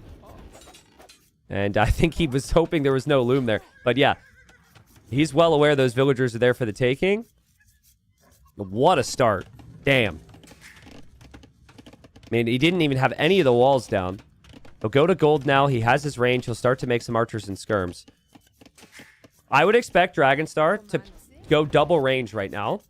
Typically, he still has the militia out, and the militia are still there to, like, harass and upgrade. Losing those militia, I don't know. On one hand, you want the villager kills, and you want the value from the investment. On the other hand, oh, Dragonstar traps him. Damn. Man, players are popping off right now. That's sick. On the other hand, it's like really intense moment. You can understand. I don't know. I'm going back and forth on it. I can't even speak properly, but if he doesn't get the kills in the future, you say that he was too patient. There, you could say he rushed it too much. I think that's just well played from Mihi. Mihi actually, oh man, this is so sick as well. He's going to sneak because he wants that food, but he knows that Dragonstar is going to be super active through the middle. So he will sneak 4 villagers over here for his own mill. You combine the Roman efficiency, 5% greater efficiency, with relatively safe eco at home and a little bit of hunt. It should be pretty decent for you. Dragonstar actually stopped making lots of militia. He just made 1. Now, I've seen Dragonstar and then his practice partner, Stone Please, who is a player who's playing in... who's going to be Platinum next season, because he was in Gold this season. And he got promoted through a playoff. You would always scout for this, but I think that's if you have leftover militia from earlier in the game. So adding this additional militia. Is he hunting for that weak villager? Is that what's happening right now? Is he mad about that one vill in the woodline? I think he is. He's looking for him. And he gets him. That's so funny, man. He's like, finally, it's what should have happened. Get out of here. That's so good. Might even kill another villager, actually. She's pretty weak. The archers are here. Okay, she's pretty weak. Hey, you better watch out. There's going to be another militia coming for her next. All right, well, I mean, Dragonstar gets the villager kill. Dragonstar has a very exposed eco at home. And, oh, man, Mihi has actually gone for a full wall. That's insane. Yeah, so here's the deal. When you're fully walled against Dragonstar's strat, you can just counterattack him, and the chaos doesn't affect you, right? So that's the problem now for Dragonstar, is like your base is wide open. You're expecting your opponents to be as well, but your militia were never alive to stop the opponent from full walling. So I think this becomes very uncomfortable for him. It would not surprise me to see him tower or something. In theory, Mihi could choose when to take the fights now, and he can just pick him apart. And, oh, man, he finds the archers. That will be 3 kills. Oh, that's so good for Mihi. That's such a nice find. This is, again, so nice to have. Beautiful walls, beautiful structure to the eco. And, I mean, it's actually a pretty weak eco, all things considered. Looking at it now, he doesn't have horse collar. He only has 6 farms. There are skirmishers and archers still coming forward. He wants scouts, but he doesn't have the food for it. And Dragonstar does still have all the chickens. Every time I talk about chickens in AoE, I just want to quote the, like, you know the old Vine or the old meme with, like, the girl, there's, like, a field of geese, and she's, like, 4. It's just a 3-second clip. Look at all those chickens! And it's, like, it's just, like, 100 geese. Every time I see it, it's so funny, dude. Oh, man. There's the archers. Archers snipe the archer, go back inside the town center. This is going to make Dragonstar happy. The fact that you're harassing the woodline's nice.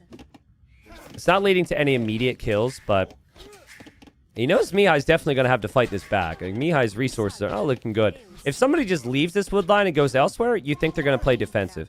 But when they stay here like this, you're expecting a push back. And the plan for Mihai is going to be scouts. Mihi hops out. That's amazing from Dragonstar, though, because Mihai's basically trying to surprise a small group. You'd expect Mihi to get 1 archer kill, but no. And Dragonstar's market's going up. He's still taking all those chickens. He's still taking the hares in the middle. And this will not be a Castle Age game for Mihi. Mihi is staying in Feudal Age, making the scouts, but he's having to wait for so long here. Are the scouts going to be good enough with his own archers? He wants to jump on one of these groups. There's the scouts. The scouts have armor. Dragonstar falls back. There's a lot of archers here, but the micro will have to be perfect. The skirms go on to the archers, which is perfect. And then the archers are here behind. And yeah, that's so well played. That's very nicely positioned. That is called, like... That is very... It looks like it's simple micro, but a lot of people don't do that. They just keep everything together, but there's 2 skirms in front, the archers waiting behind. And Mihi... He wanted a surprise, and now it's no longer a surprise. And now Dragonstar's on the way to Castle Age. Yeah, I think that the pathing was maybe something there, chat. But part of that was also the indecision from Mihi, because Mihi realizes, I can't fight that many archers. So maybe that's a thanks to E moment with pathing or something, but I don't think he could ever jump on that. Now, he could jump on it now because he has bloodlines, but even still, the numbers are fairly close. I'm inclined to think that Dragonstar can micro his way out of this. That's what Dragonstar does. He just makes so much army, and it's so difficult to beat the numbers here. Mihi will micro down the spears with the archers, but he's spending all of his res. Dragonstar's a minute away from Castle Age. Double range production nonstop. It's this bonus with the Aztecs that works so well in conjunction with Dragonstar's skills. 15% faster military production. And this dude just spams army. I thought that Mihi was going to counterattack. You know, like, he's never been able to get over here with anything, and this is wide open. Maybe now he does. It seems like he's going to do it right now. But this is also a strong enough army where he's going to need to defend from it at some point. And that's a lot of scouts. And the gold is wide open. Dragonstar doesn't have any walls there. When Dragonstar's vills in the middle, he thinks they're going to be protected because that's where he's actively fighting. He just doesn't protect any of his villagers at home with this strategy. And Mihi will find the kills. Mihi gets to the golds. Dragonstar has to leave. Get ready for Dragonstar to go full send, though, because he knows he can't react, and he's up to the next stage. There's a tower for Mihi. So Mihi can defend with that and a couple house walls. Oh, that was so nice for Mihi. Finally gets some Vil damage. But he's not up. Like, he's still just stuck in this age. And Dragonstar, honestly, he needs some patience, but also he could just go in there and win the game. Oh, man, he tries the quick wall, though, and he's just not fast enough. He'll lose more villagers to the scouts from Mihi. Still, though, there's crossbowmen here from Dragonstar. The spearman will come back to help against the scouts. Mihi micros it away. Well played. And Dragonstar being off of gold hurts, but he's just selling the food. He's just selling the chickens, selling the hares that he consistently takes. Honestly, I think if he dove there, he could have maybe won the game. Mihi has a lot more time to breathe with that eco, but Dragonstar just doesn't want to take the risks, doesn't want to lose any armies unnecessarily. He's grouping up those crossbowmen, and this is still looking very good for Dragonstar. Mihi's scouts in the middle are getting some value, but there's just... he can't deal with the army. Yeah, I would have gone in there, and it's risky because you have the tower, there's scouts, there's archers, the TC. I think that's Dragonstar showing some patience. Oh, but Dragonstar saw the scouts go, and now he needs to wall up his gold. It needs to be fast. It needs to be fast. The scouts are on the way. That one villager is freaking standing there. She's not contributing, and the scouts are going to get in, and that's so annoying. That's so annoying for Dragonstar. I don't even think you can fight it back. I think you have to leave. Oh, man, Mihi with another amazing raid. And Mihi still, though, has to deal with these crossbowmen, but he's got house walls for now. That's like one tile, guys. Like one tile of wall, and everything changes, and the villagers are still on gold, and you don't have to send army back. But still, the food eco is there, and it will continue on for a long time, and Dragonstar still is the crossbowman. Dragonstar has plenty of food to sell off for gold. He can get the villagers back. And I think he needs to just ram this range down or something. Like, add some siege. He needs wood. This is where he's taking wood right now. Just Dragonstar things. But yeah, market's your best friend. So sell off the food, buy some wood, and get some rams out here. And you got to get some pressure in on Mihi. Mihi is just going to continue to pick you apart if you can't pressure. He stopped Viper from full walling. But Mihi's been able to get the full walls. And so if Mihi has some time... It looks like man, look at the amount of scouts. I think you actually ignore this army and go for the vills in the middle, though. I mean, if you can kill the army, sure, do it. But what else? What about just going to the middle and feasting there first? Here he goes. We'll see how the pathing is here. It looks like the pathing's perfect. The scouts are on the army. Mihi's going to hold this in feudal age. And Dragonstar will have no military anymore. Full feudal from Mihi. And, oh, man, I mean... What a hold. Crazy amounts of army. We are 28 minutes into the game. And he's still not even thinking about Castle Age. I don't know. It could swing back the other way, though, right? Like, that's still a lot of crossbowmen. But I'm telling you, Mihi's got the key ingredients here. It just counterattack him. Especially now. Now Dragonstar has to chase you. He's not anywhere close to pressuring you. So... I mean, he'll take this engagement. Dragonstar's even fighting back with the vills because he has no choice. Mihi can keep this up. Mihi's resources are rising towards Castle Age. Full feudal was such a nice play. Wow. I mean, Dragonstar has played the same level that he's brought the previous weeks, right? This is the same level where he got the wins against Viper. I could argue that maybe even slightly a higher level in some ways.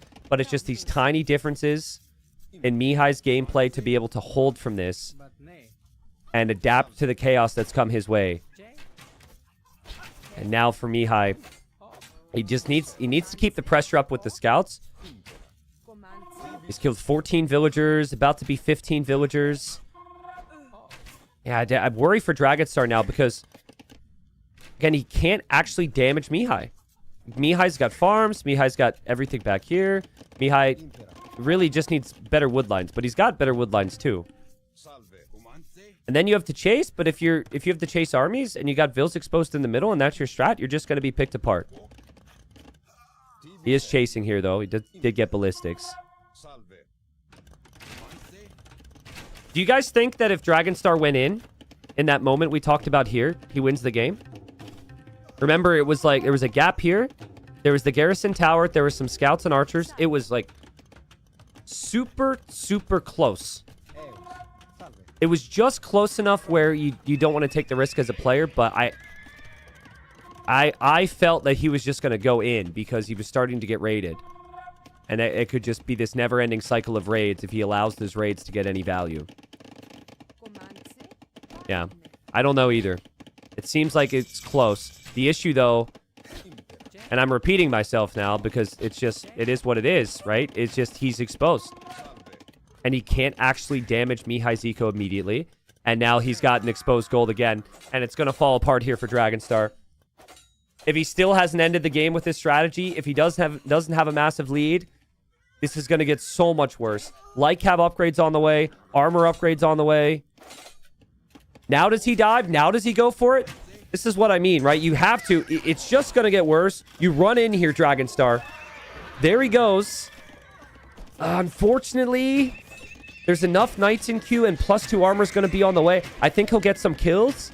I don't think it's going to be enough. The Light Cav are still harassing the gold. The Light Cav are going immediately to the hunters in the middle.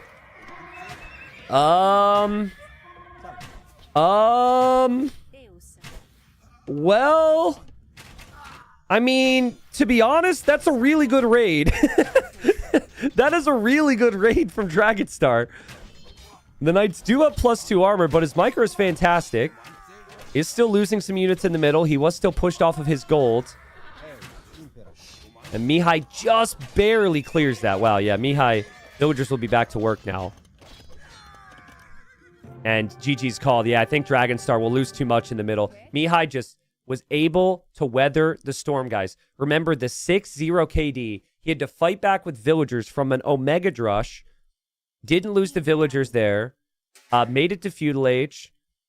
I think the key thing really was he was able to get the full walls down, which a lot of that comes back to fighting off the militia. If those militia are still actively moving around the map to deny the walls, I think it's a very different game. And I guarantee you Dragonstar's regretting taking the fights where he did now. Because you look back in it, and it's like, so often I was saying with this build, it's not actually about the villager kills with the militia. It's what you can do in Feudal Age with it. But because he takes the engagement, he doesn't have an army to prevent the walls, right? If you could have active armies around, moving around, Mihi would never take the risk. So you got 3 potential scenarios off this build. Scenario number 1, is this. This is worst case scenario. You make the army, you get 0 kills from the army's a waste. Scenario number 2 is you don't get Vil kills with the army, and the army is still alive and keeps him open. And then, like, you know, I guess, I don't know why I said 3 scenarios. Technically, there's like 8. But those are the 2 important scenarios here, and it was the worst case scenario for him. Because, again, he had the army so consistently for so long, and he just couldn't break through, and he couldn't actually harass because the walls were up. And I'd never seen that before when watching this strategy. But I'm going to go back to here. Right here. He gets crossbow. I guess he doesn't have Bodkin right away. Okay, he has crossbow Bodkin here. If he goes in, does he win? You got 6 archers, 4 scouts. There's about to be 2 more scouts. I think if he goes in, he can win the game right here. But it's just enough going on with the tower and the stables where he doesn't want to take the risk to lose his army. But I really do think that there just wasn't enough scouts at that point in time, and then Mihi loses his whole eco. But honestly, it's just been an amazing series for Mihi. Wins have never been more important for Dragonstar. He's only at 4 wins. That was his home map, so that was his best chance. Final game now will be on Seychelles, which is Mihi's home map. Yes, what a play from Mihi to decide to go full feudal there. Like, if he doesn't go full feudal, he's super dead. That's amazing. He's playing amazing today. So yeah, live standings. Dragonstar, it needs to snag a victory here. I think if he snags a victory, he's got 5 wins, and then he goes up against Dark in the final round, could get 3 more and end up with 8. Right? We've never had anyone get relegated with 8 before. I think we had someone maybe get relegated with 7. I mean, we had someone go playoffs with 6 once. All these groups can be very different. But yeah, I'm not going to look through all the possibilities right now. The key really is just you got to get 1 win, dude. And for Mihi, you sweep here. And very solid chances you maybe get first place depending on what you do in the final round. So, fun set so far. Man, I mean, I'm running out of things. I feel like I have 1,000,001 things to say at the moment, guys, and they're immediately into the next game. But welcome in, everybody. Thank you so much for watching. Thanks for being here. Small schedule change, which is unfortunate, but the schedule for the day, we were supposed to have 2 more sets after this. Unfortunately, the Tato MBL series will be postponed because Tato has like food poisoning. So that just means the 5th round is going to be that much crazier because we'll have the Tato MBL series covered closer to when the 5th round starts next week, as well as, or it's more so this week. And then also Nikov and Lewis, which is a round 4 set, is being postponed for illness. So it's going to be Muisca for Dragonstar on Seychelles.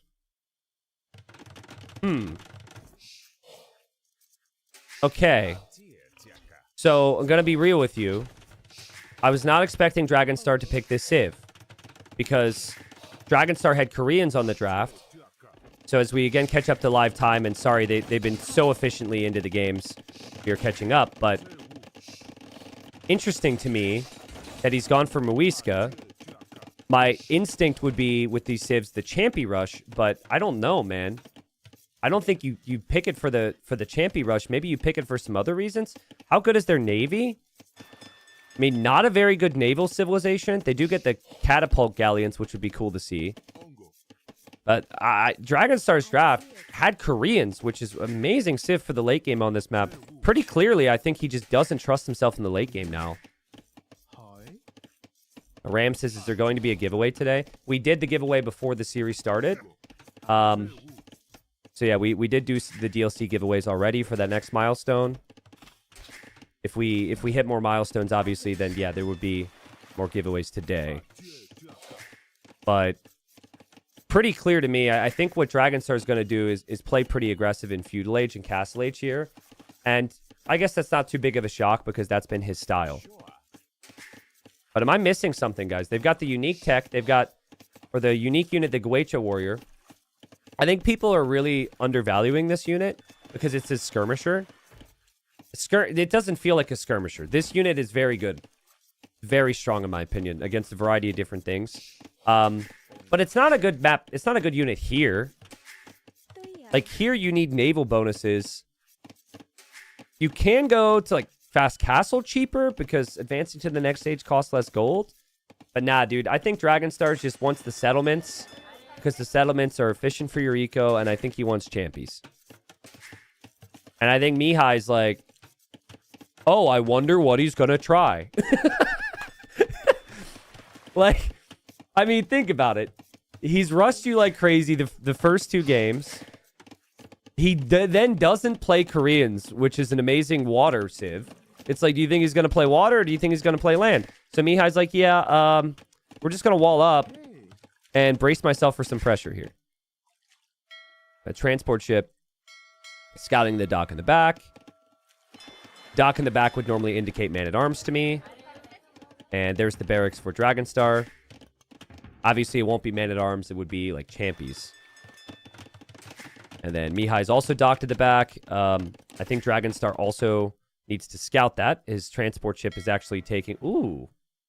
2 villagers. 2 villagers have a job. And their entire nation depends on it. What are these 2 villagers being paid? They're not being paid. They don't care about salary. They care about glory. Here they go. 2 shepherds from afar make their way into the enemy base. He wants to sneak. But I don't think he's going to be able to get through there because the walls are up. There's the archery range. All right. Well, I mean, you know what I wouldn't hate here? In theory, forward archers, forward dock could be pretty decent. But Mihi is clearly just sitting back. I think he's going to play archers. Actually, he might play scouts with the way his eco's set up. But he's just waiting. He's like, I know you're going to be somewhere. He might even be looking in the back of his base. He's like, where's the pressure? Where's the pressure? Where's the pressure? Double archer range from Dragonstar. Dragonstar knows the wood line's being taken. Dragonstar sees it's a stable, which is kind of a big deal because your barracks is at home. So if you want spearmen, it's got to walk a really far distance. Mihi still doesn't see this, but he sees the Champy is wandering around. His fish are safe on the back. He added a Hulk there just in case there's pressure. And yeah, by Mihi, you get 2 additional vills when you make it to the next stage. So you're just thinking, all right, this is fine with me. I've got the better economy right now. I just hate, like, why go archers and towers sneak with Muisca versus Koreans? Is that not perfect for Koreans? It's better for Koreans, right? Like, maybe just mind games. It's got to be the mind games of it, is of, like, people expecting the champies. The tower goes up. Now, this is funny. What Mihi doesn't expect is there's going to be archers too. So the counter tower strategy is good if it's just one villager building the tower. But now Dragonstar just pops the archers in there, and now he will force idols out of Mihi. So yeah, Mihi was not expecting the archers because he hasn't seen the ranges. But there he goes with the scouts. And Dragonstar walling in a little bubble here. The Dragonstar does have a spear, and Dragonstar will have some nice walls. And honestly, the opening's been pretty good just because the tower situation. You have 4 idols for Mihi, and you've got 2 idols inside the tower, plus the archers from Dragonstar. And Dragonstar's got fletching already, too. Not bad. T90, always impressed how you can instantly predict strategies. How much is that ability because you're a good player versus good caster? Question mark. Is that stuff obvious to other high-level players? Question mark. Yeah, I hate to ruin the immersion here, but this is all scripted. Actually, everything in this season of Titans League has already happened many, many months ago. We just act like it's live. So I'm able to just act like I'm, you know, I just watch the games ahead of time. So, yeah. That's... I mean, sorry, but it's just what you got to do for a good show, you know? No, to answer the question, other high-level players should be able to recognize these things. I mean, there are times, I'll say it with my words, I can be insanely critical on some tiny details, right? There are times that maybe some details are missed. Some of that's a knowledge thing, but other times that is just, oh, don't get in there. Do not get in there. Okay. Other times that is mainly an execution thing just because the games get really busy. Guys, that's a big deal right there. Dragonstar wanted to transport around. And that little Hulk there sniping the transport ship is huge. The scouts and archers are just going to go to Dragonstar's base. See, Dragonstar's defending with the spearmen, so bringing a couple archers forward is very nice. And Mihi's just holding. He's just relaxing. So far, this army hasn't done anything against him. It's a bit risky to go forward, but Dragonstar can't tower here. So, you know, I feel as though this is, again, just a perfect decision from Mihi. He will apply some pressure to Dragonstar. Now, I can't really see that palisade wall. It's hard to see behind the rock. That is going down. He might need a tower behind here, because he doesn't really have the archers yet. Dragonstar didn't have the stone to repair. His tower's going down, but Dragonstar's about to go in, baby.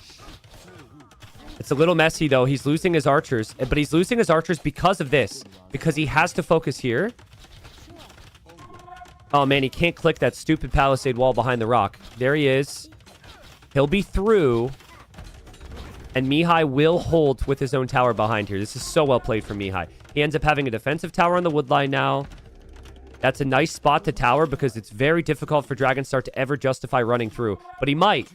Because he knows the game is not trending his direction. He knows his Civ is worst late game. And Dragonstar is just going to run around. He's so crazy, man. He's so crazy. What a weird spot to find himself in. But here he goes. And he will drop a tower back here. And that's not a bad tower to have. No defensive tower for him, by the way. The scouts are going down to the town center, though. And I don't think Mihi was ever expecting Dragonstar to run through like that. Damn. I mean, this is not an efficient eco for Mihi now. I wish for Dragonstar's sake, he would have actually waited for the tower. He could be denying the gold at the moment. I wish for Mihi's sake, he would have been able to focus on the multitasking. But oh my god, look at the idle time for Dragonstar's base. Oh, and now it's Vils! Tower at 95%. Tower at 95%. Tower is not completed. Armor is in on the scouts again for Mihi. He kills the villagers. I think he will end up losing his army. But denying that tower is super nice. And Mihi came with a plan today, and the plan was just invest a lot into scouts. Get the armor, get the upgrades. Honestly, the scouts might end up clearing this, and this could be the sweep, guys. This could be it. Dragonstar's eco's a mess. What a hold from Mihi again. Nicely played. Wow. Yeah, I've been impressed with him today, guys. I think, again, this is his home map, so you would expect him to play comfortably here, but like Dragonstar could just make you so uncomfortable. And I think you encounter situations that you would maybe never encounter even if you are very well prepared. And his adaptation to it has been awesome. I love the fishing in the middle as well. This is something we never touched on, but he went to the middle and started to add fishing ships there to boost his eco. Dragonstar's got one more chance in this game. Dragonstar's on the way up to Castle Age using the market, and it will be the faster Castle Age. I'm assuming still crossbowman, though. Like, he still has the archers around. And honestly, he still has the timing. But I think Mihi... If I play Dragonstar now in this tournament, I'm just going to always remember he never stops military, right? So you can't, like, clear up his army and just say, okay, he's done with that unit. No. He's going to continue to play range units. So I think with that knowledge, you should just always play skirms in Mihi's position, but he just doesn't know. He cleared up so much army. Normal players just stop with that unit and switch into something else. But there he sees it. Another group of archers. I think it's important for Dragonstar to see these docks. The Dragonstar's lost more villagers to scouts over here. That's one villager down. And yeah, Dragonstar is pressuring on the back with a Hulk. Dragonstar's archers moving over this way. The nice thing is he knows Mihi's woodlines are kind of weird. And Mihi's still going to play full scouts. I mean, you can play light cav with armor, but the difference between this and the previous matchup is you can't go knights.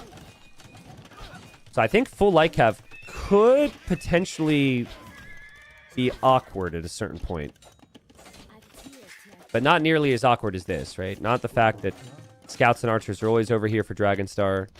I think another tower is going to be needed here for Mihi, right behind the stable, right behind the gold. Yeah, especially right now. You got to do it right now. He didn't expect the Castle Age time. Now I need a tower.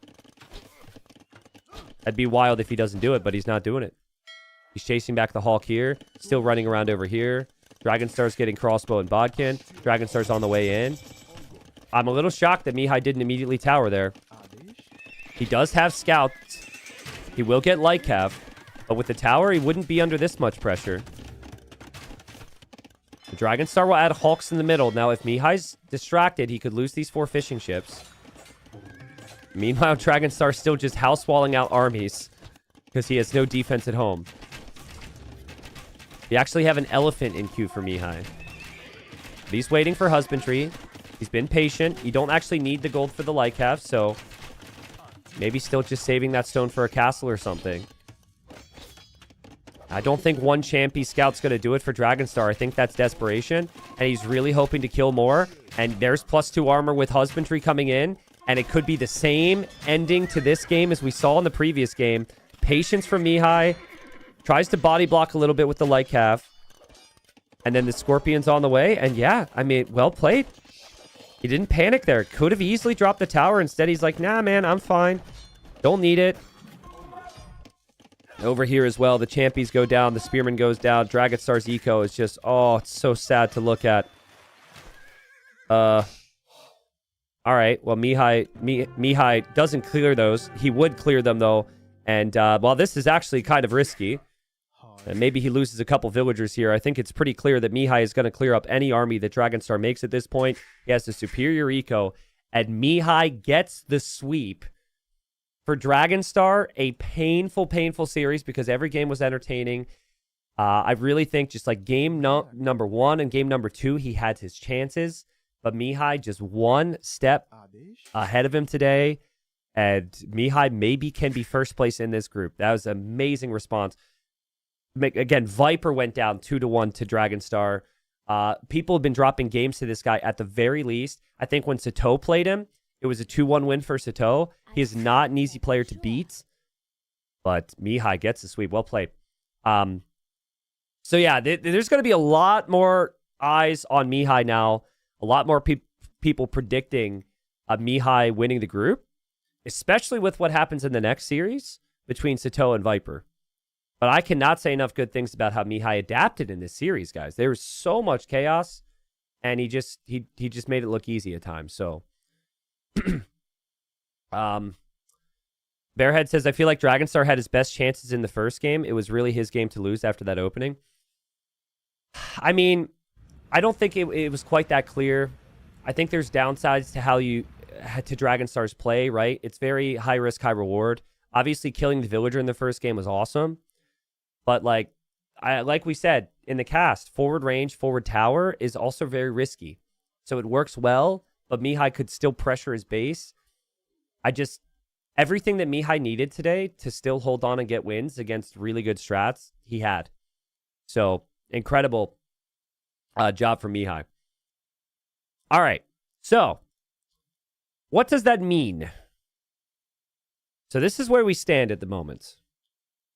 Now, let's not forget, for Dragonstar fans, for anyone who's sad about Dragonstar's situation, let's not forget, like, I guess what he needs is he needs Satau to stomp Viper. He actually needs Satau to stomp Viper right now. Because if Satau stomps Viper, Dragonstar's 1 win behind Viper, and then Dragonstar plays Dark the final round. And then Dark only has 1 win, and if Dragonstar gets enough wins there, he could pass Viper and relegate Viper. Right? That's pretty much it. I don't know if that makes you really confident for Dragonstar at the moment, because basically, I mean, Viper's Viper. If Viper wins like 2-1 or something, Dragonstar could be cooked, guys. Yeah, if Viper would have win this series 2-1, Dragonstar is likely out. If Viper wins this series 3-0, Dragonstar is out. So he needs Satau to deliver with some wins. And obviously, you know, for Viper needs the wins to get top 3, get into the playoff position, because that's not a guarantee right now. The issue for Viper, he only has 1 set win, so he can never really be tied with Vivi. Or not very easily, because the first tiebreak is set wins, and then the second tiebreak would be head-to-head. And since Viper has lost some of these matchups, he basically needs to pass people with the win column. So yeah, next series is huge. For Viper, for Satau, and also for where Dragonstar ends up. Wizard Paragon says, sad to see Dragonstar get swept. Such an interesting player. Well, I mean, I agree with you, but Mihi is also an insane player, right? Like, how many people make that much army against Dragonstar and, like, embrace the chaos like that? The sneak in the Valley game to get over to the hunt was super cool. I loved how Mihi was able to adapt to it all today. So, it definitely a sweep, though, that doesn't tell the whole story, because those games were really close. All right. So, I have a couple thank yous to get to, because the support's been amazing today. Thank you, Anarchy, for the 21 months. Box, thank you for the 4 months. Thank you, Chef Randy. Thank you for the 35. Spirion, Zorb, Z-Swam, Dugan, Neb, Lightsaber. Welcome in. Thank you, everybody, for the resubs and the subs. We did do our DLC giveaway already. So for those that just got here, you might have missed that. We had some big support, and we hit the next milestone. It's not listed there, but basically it's 500 sub thresholds. So it feels like we're pretty far away from the next one now, with like 430 away, but that's how the sub goal works. So every time we hit a new goal, I'll do a giveaway of something. The next one's going to be like mouse pad. I think I might do 2 mouse pads and t-shirts or something. We'll see. But yeah, appreciate everyone watching. Again, we had a schedule change today. So on this break scene here, it says that Tato and MBL is going to happen. That will not happen today because of Tato getting food poisoning. But the next set's coming up very soon between Satau and the Viper. So we'll take a short break. We'll be back. And when we return, we'll have the series. See you soon, guys.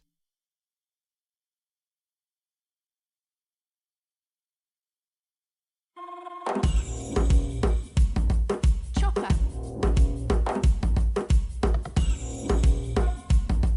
Chopper. Chopper. Chopper.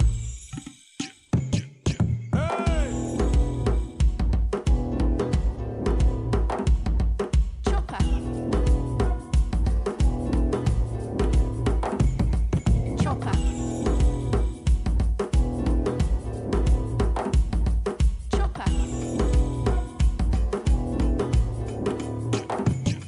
Chopper. Agora voy buscar, cazar, construir, cultivar, degrado, excavar, remendar. Agora voy buscar, cazar, construir, cultivar, degrado, excavar, remendar. Agora voy. Chopper.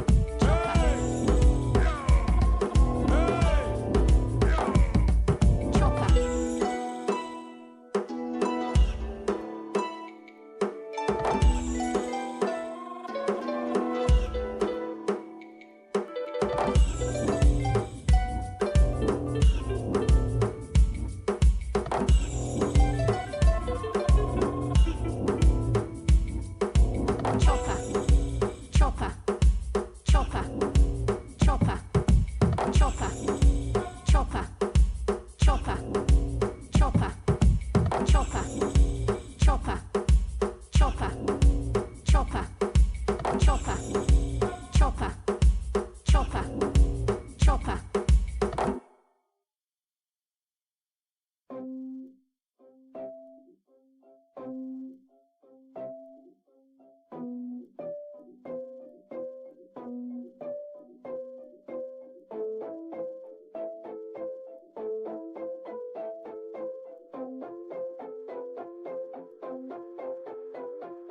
Hey ja, hey ja, hey ja, hey ja, heiße, heiße, heiße, heiße, dass ich soll, dass ich soll, dass ich soll, dass ich soll, ja, dass ich soll, dass ich soll, dass ich soll, dass ich soll.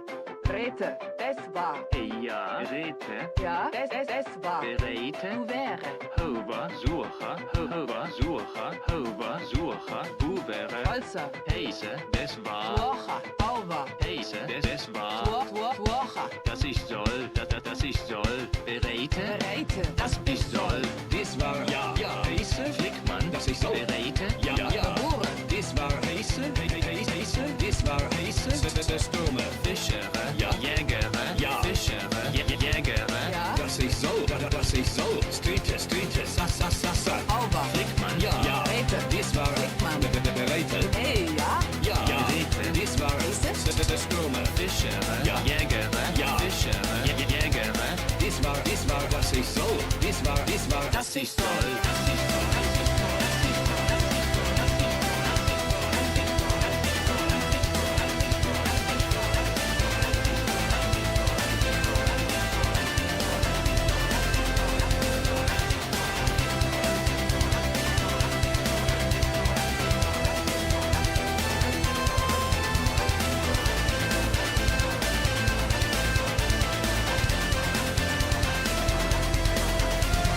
hey ja, hey ja, hey ja, hey ja, heiße, dass ich soll, dass ich soll, dass ich soll, dass ich soll, dass ich soll, dass ich soll, dass ich soll, Rete, Ja. es war, ja, es war, ja, Bereite, du wäre, es war, ja, Fischere, ja, Jägere, ja, Fischere, Jägere, das war, dass ich soll, das war, dass ich soll.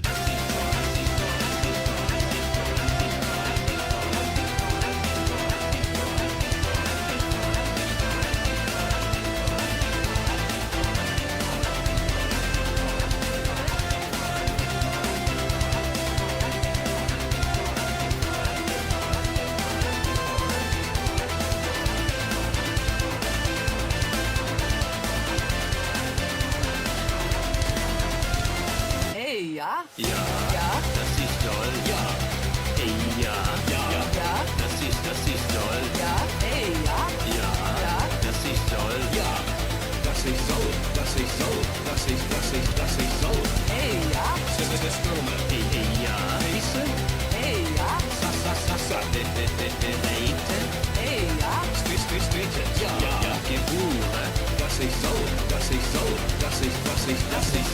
hey ja, hey ja, heiße,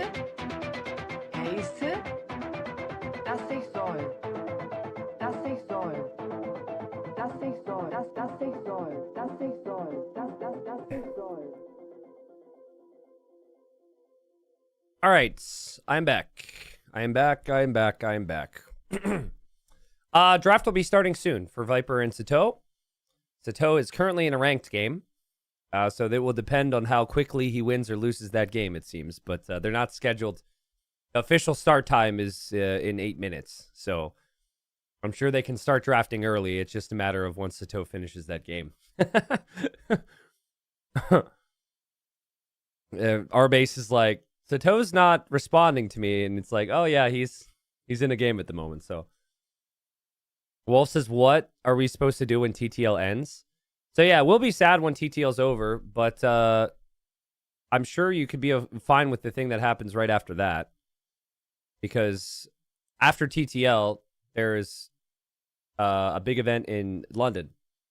which I will be at. It's a big LAN event. So we have 8 players, Red Bull, Londinium. And so, yeah, I'll be very busy. And I will be streaming that, casting that, and it should be good fun. So there will be something almost immediately afterwards. So T90 will doubtcast the Viper game with you? No. I'm going to cast it with Ornlu. Ornlu will be hopping in here soon. I don't know about Doubt's interest in casting. I know that people really want to have Doubt come in here.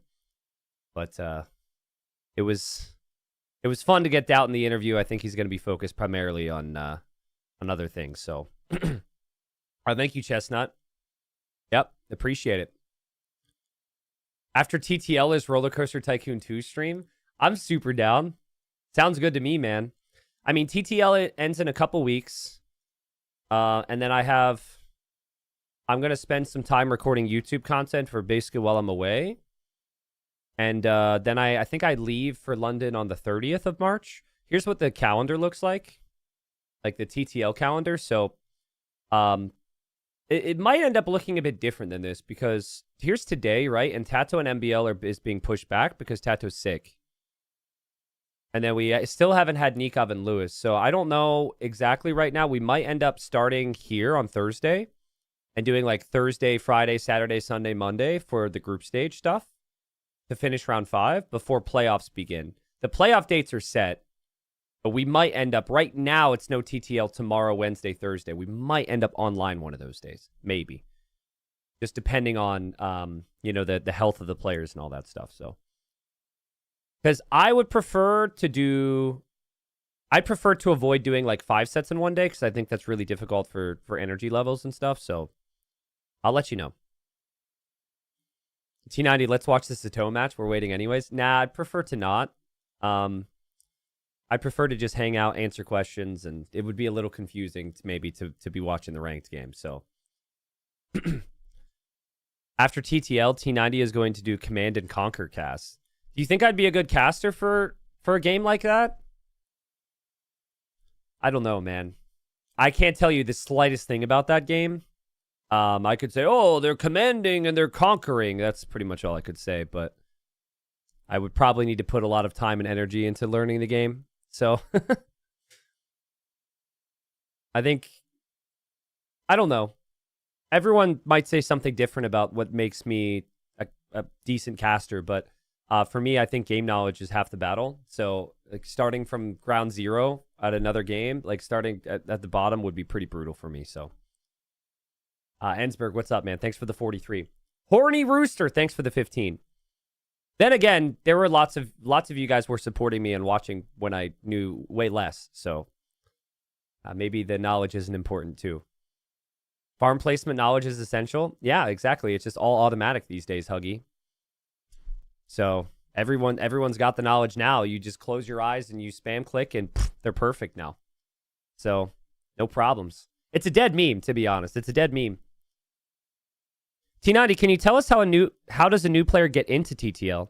Yeah, that's a good question. So yeah, technically anyone watching could work their way up the ranks in TTL. The way that works though is you would essentially have to qualify for silver. So I can show you just briefly the path that one would have to take technically. So it's a bit deceiving. I think in future seasons, we're just going to call it a qualifier, but we've been referring to it as bronze. So here's a look at bronze, for example. And here's all these different players who played in bronze. Now, the way bronze worked this time is actually if you won the whole like bracket you end up getting placed in, you would end up falling into the gold spots, and then the players in here would end up in the silver spots. So this is how the leagues got filled and formed. And I covered all this stuff on stream, so you can always go back and watch this stuff. But yeah, and then there was the Silver League, right? So we covered these playoffs too.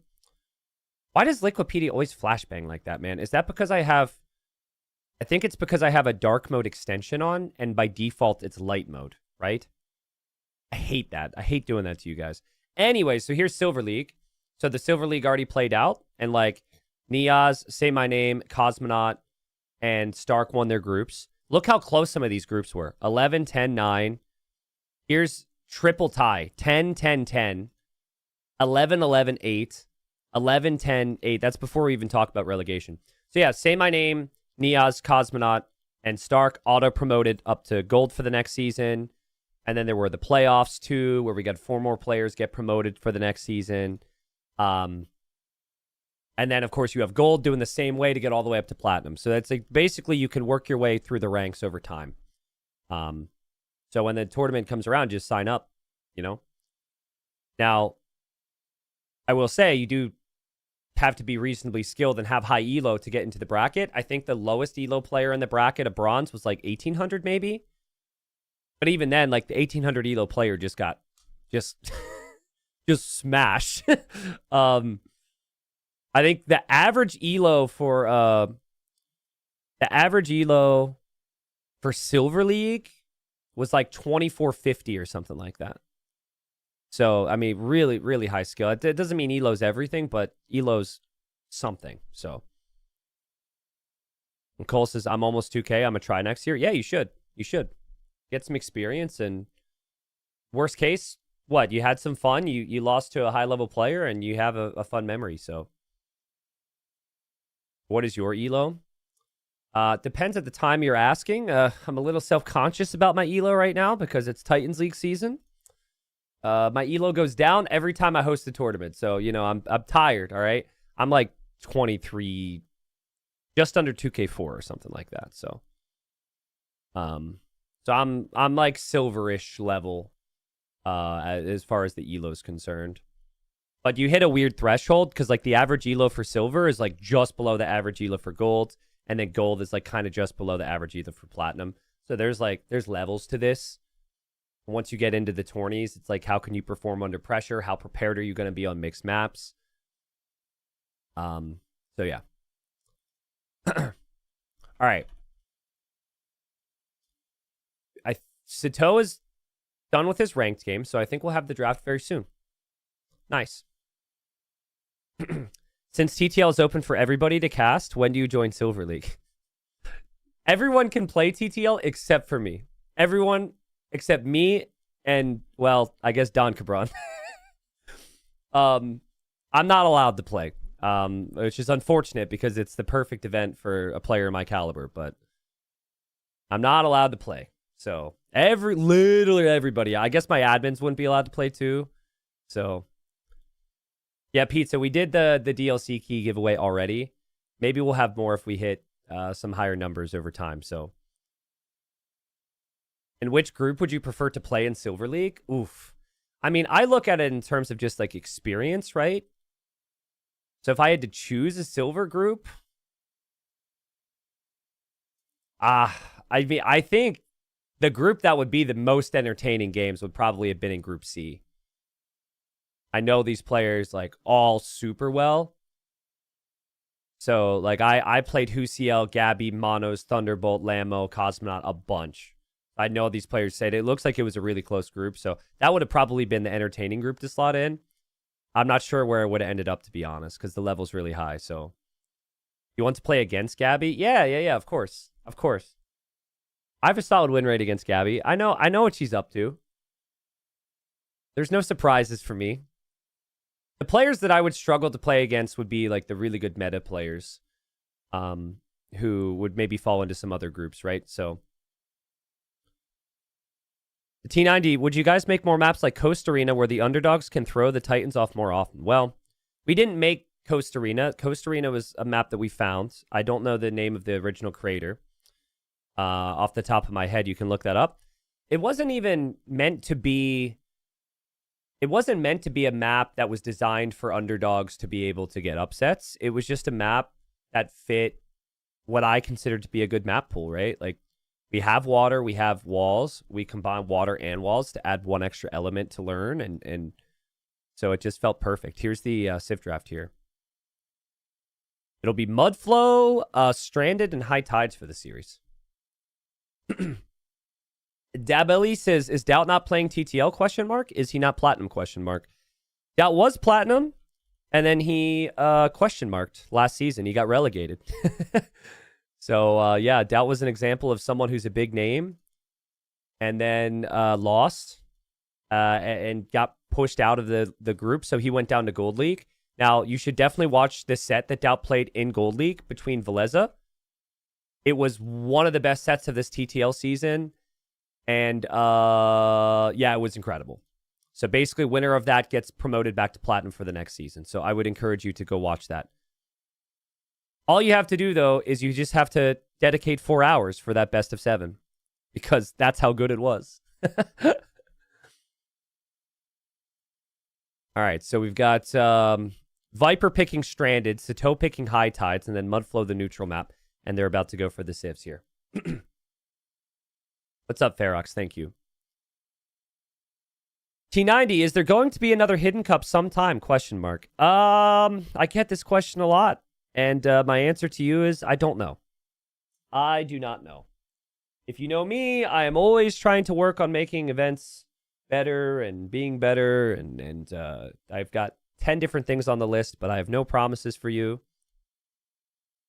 I know you wanted to hear something slightly different than that, but that is just the truth. So, yeah, it depends. Viper banning Huns. Like, right away. That's interesting. Huns have not been banned a lot. I mean, yeah, Huns could be a Stranded pick, maybe. But, yeah, that's weird. We'll see what other bans there are. We're going to see Inca's banned, Mapuche banned, Muisca, Tupi. 6 bans on both sides. People don't really like those civs. Viper bans Tupi. Okay. T90, can you guess my elo based on my Twitch chat history? Oh, yes, absolutely. Let me look at your history real quick. Okay. Today you said he was just unlucky with his transport ship, so he doesn't know. You don't know how to spell unlucky. You said it depends, and then you said easy throw at one point. Okay. 3 days before, you said ew, champy, and also said hello. The couple days before that, you spammed in all caps 3 times. Oh, God, painful. All right. Asked me a question about ice hockey on the Olympics. I'm not seeing a lot of, like, game knowledge comments. You're a little bit of a troll, which nothing wrong with that, right? You do seem to know a decent amount of different players, which tells me you've been around a minute.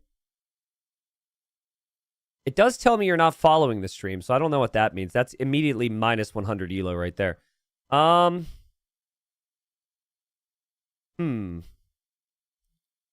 mean, if I had to guess your elo, I would probably say something like, I would say you don't play a lot of 1v1s, but you used to. Your elo is like 1100, and if you do play, you mainly play team games. That's my take for you. Tell me what your username is. I'll look it up and verify. We'll double check my guesses. Koreans, Georgians, Armenians, Khitans, Burgundians, Khmer bands. They're from Satau. He's got a lot of bands with civs that Vipers is really strong with. Viper loves Burgundians. He loves Khmer. My elo is 1180. You are right. Ha ha! I'm so good at profiling my chat. All right, I'm going to look up your username.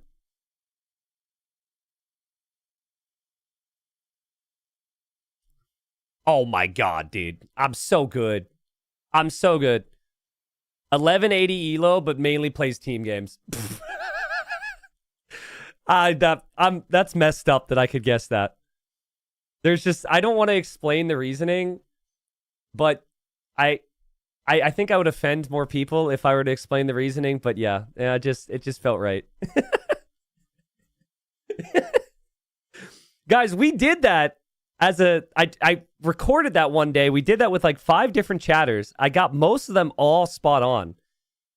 Just based on their username and their chat history. We didn't upload it to YouTube. I'm not sure if YouTube would really like that, but... All right. So we got Wei, we got Malay so far for the Viper. I mean, again, talk about good civs, though. As Satau goes for the Japanese here. You should work at criminal profiling, my guy. Yeah, but I would be horrible at that unless I was frequently around criminals. That's the thing. I'm frequently around chatters, so I understand how the inner workings of, like, you know, the scene. But, like, I wouldn't understand criminals because I'm not frequently hanging around criminals. Unless you guys are criminals, then, well, then, yeah, maybe. I've just been streaming for a super long time, so I have my theories on how everything works, you know? Ooh, Viper picking Aztecs here. Is there a chance he's going to steal Dragonstar strategy? Honestly, both Viper and Satau died to Dragonstar's Aztec play. So maybe Viper's scared that Satau would try and employ the strategy. Ooh, we got Mapuche for Satau. Still not convinced, by the way. Incas and Tupi, super solid. Mapuche, Muisca, I'm not sure they're necessarily way better than a lot of these other civs.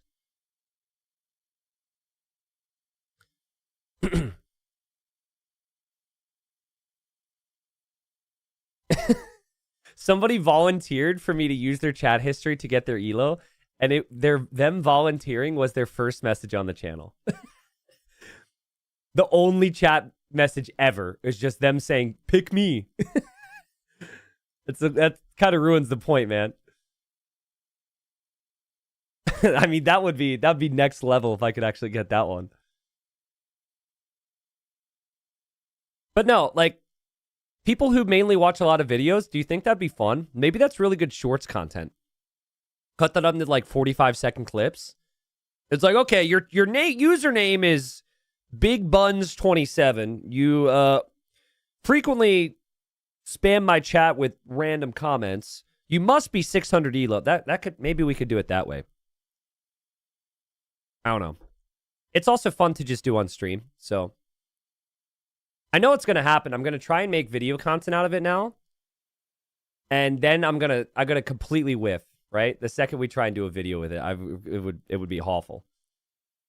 Yo, thank you, Supplies. Supplies with 10 gifted. Hearts in chat, salutes in chat for Supplies. Thank you, chat. Also, prepare yourself for a steady dose of Ornlu, because I'm about to give Ornlu a call to cast this series, and yeah, I mean, this is a really big set right now. For Dragonstar, for Viper, versus Satau, matters for everybody. Hello, Ornlu. Hello, T90. What do you think about the way the standings are shaping up right now after the first series? Yeah, I was messing around with the website, and there is so much movement that could happen here. This is definitely the closest of the groups, and I mean, it's like you can have either Viper or Satau staring near the top of the group with a win here. Yeah. Yeah, Dragonstar, really big Satau fan right now, because, and I feel bad for Dragonstar, but essentially his chance to survive would be to have to overtake Viper, right? Yep. Which is going to be tough, but it's been a weird season for Viper because he only won one set, he only has 5 wins, and he's up against 2 players ahead of him in the final 2 rounds. So if Viper's got an extra level to find, this would be the time. It sure is, and they have just launched game number 1 here on Mudflow, so short countdown, guys, and we will be getting into that in this series. It's one that, you know, even a year ago would still be very interesting, as Satau is a strong player, but nowadays it's like, okay, what on earth are we going to be seeing with Viper? How is Satau going to be doing? He's been playing very well, but can be a bit inconsistent at times, so yeah. I'm excited, man. Yeah, I don't know what the mindset's like for Satau right now, but I really think he should be confident. I know that the history between these two isn't there, and like that doesn't look good for him because they place each other 4 times in tournaments and Viper's beat him. But I mean, Viper's looked shaky and Satau's looked solid. There's just precedent now. If you look at all 3 rounds, Viper, even if he has a good start in a game, if he gets shocked or surprised by something, things can fall apart. So I think Satau's playstyle is really good against Viper right now because Viper could struggle in early Castle Age.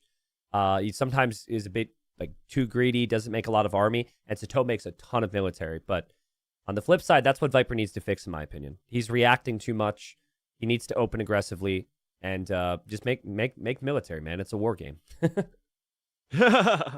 Yeah, so I totally agree with you, and I think that Viper's playstyle of going a bit greedier and playing quite passive is from a bygone era at this point, Yeah, yeah. where AoE is all about taking the initiative right now and making sure that you are not the one defending, that you're not the one whose economy is being inefficient. So Viper's going to need to do that here. Yeah, agreed.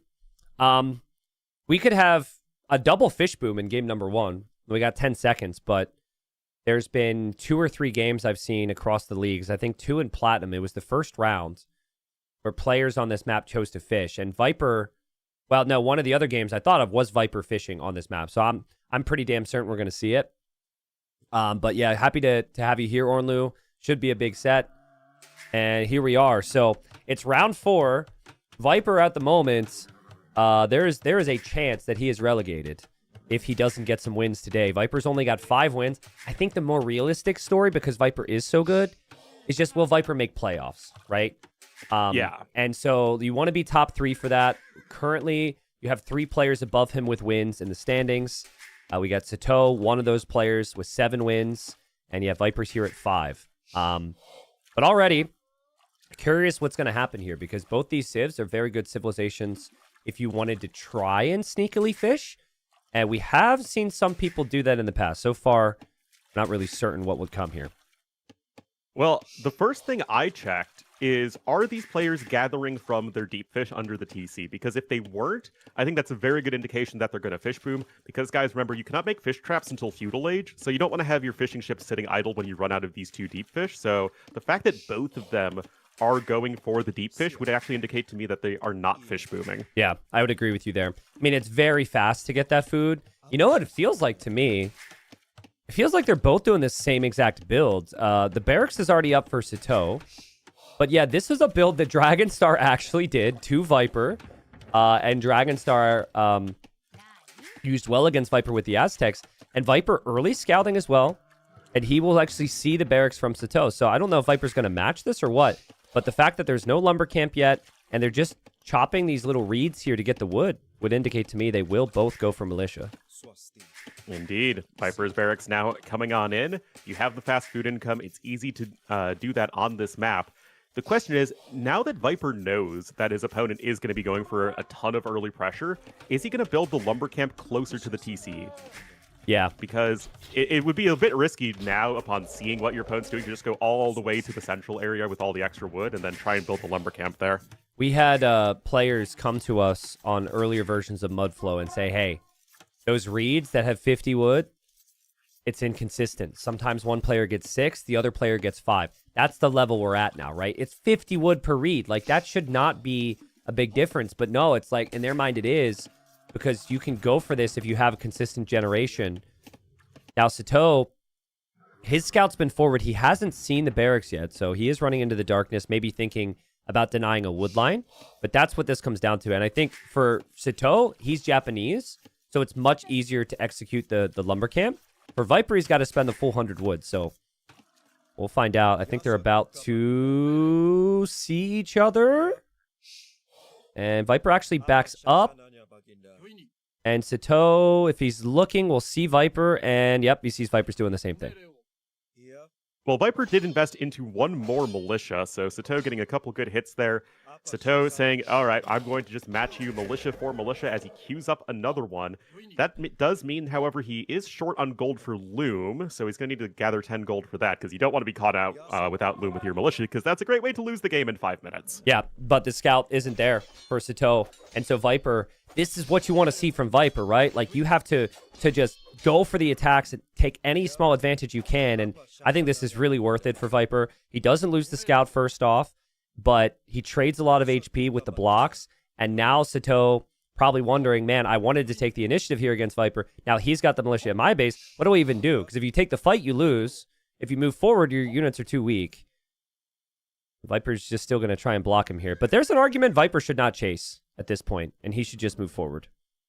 Yeah, I totally agree with that, because right now you can see Satau needs to get that 10 gold for Loom, because you just don't want to be without Loom at this point. But Viper just chasing these units around the map, and Honestly, T90, I think a different player would just be going right for the economy of his opponent. But Viper content to say, okay, we've matched each other in early investment. I'm going to be content to just take this over into the feudal age and get that wood line at the front of my base saturated. Yeah.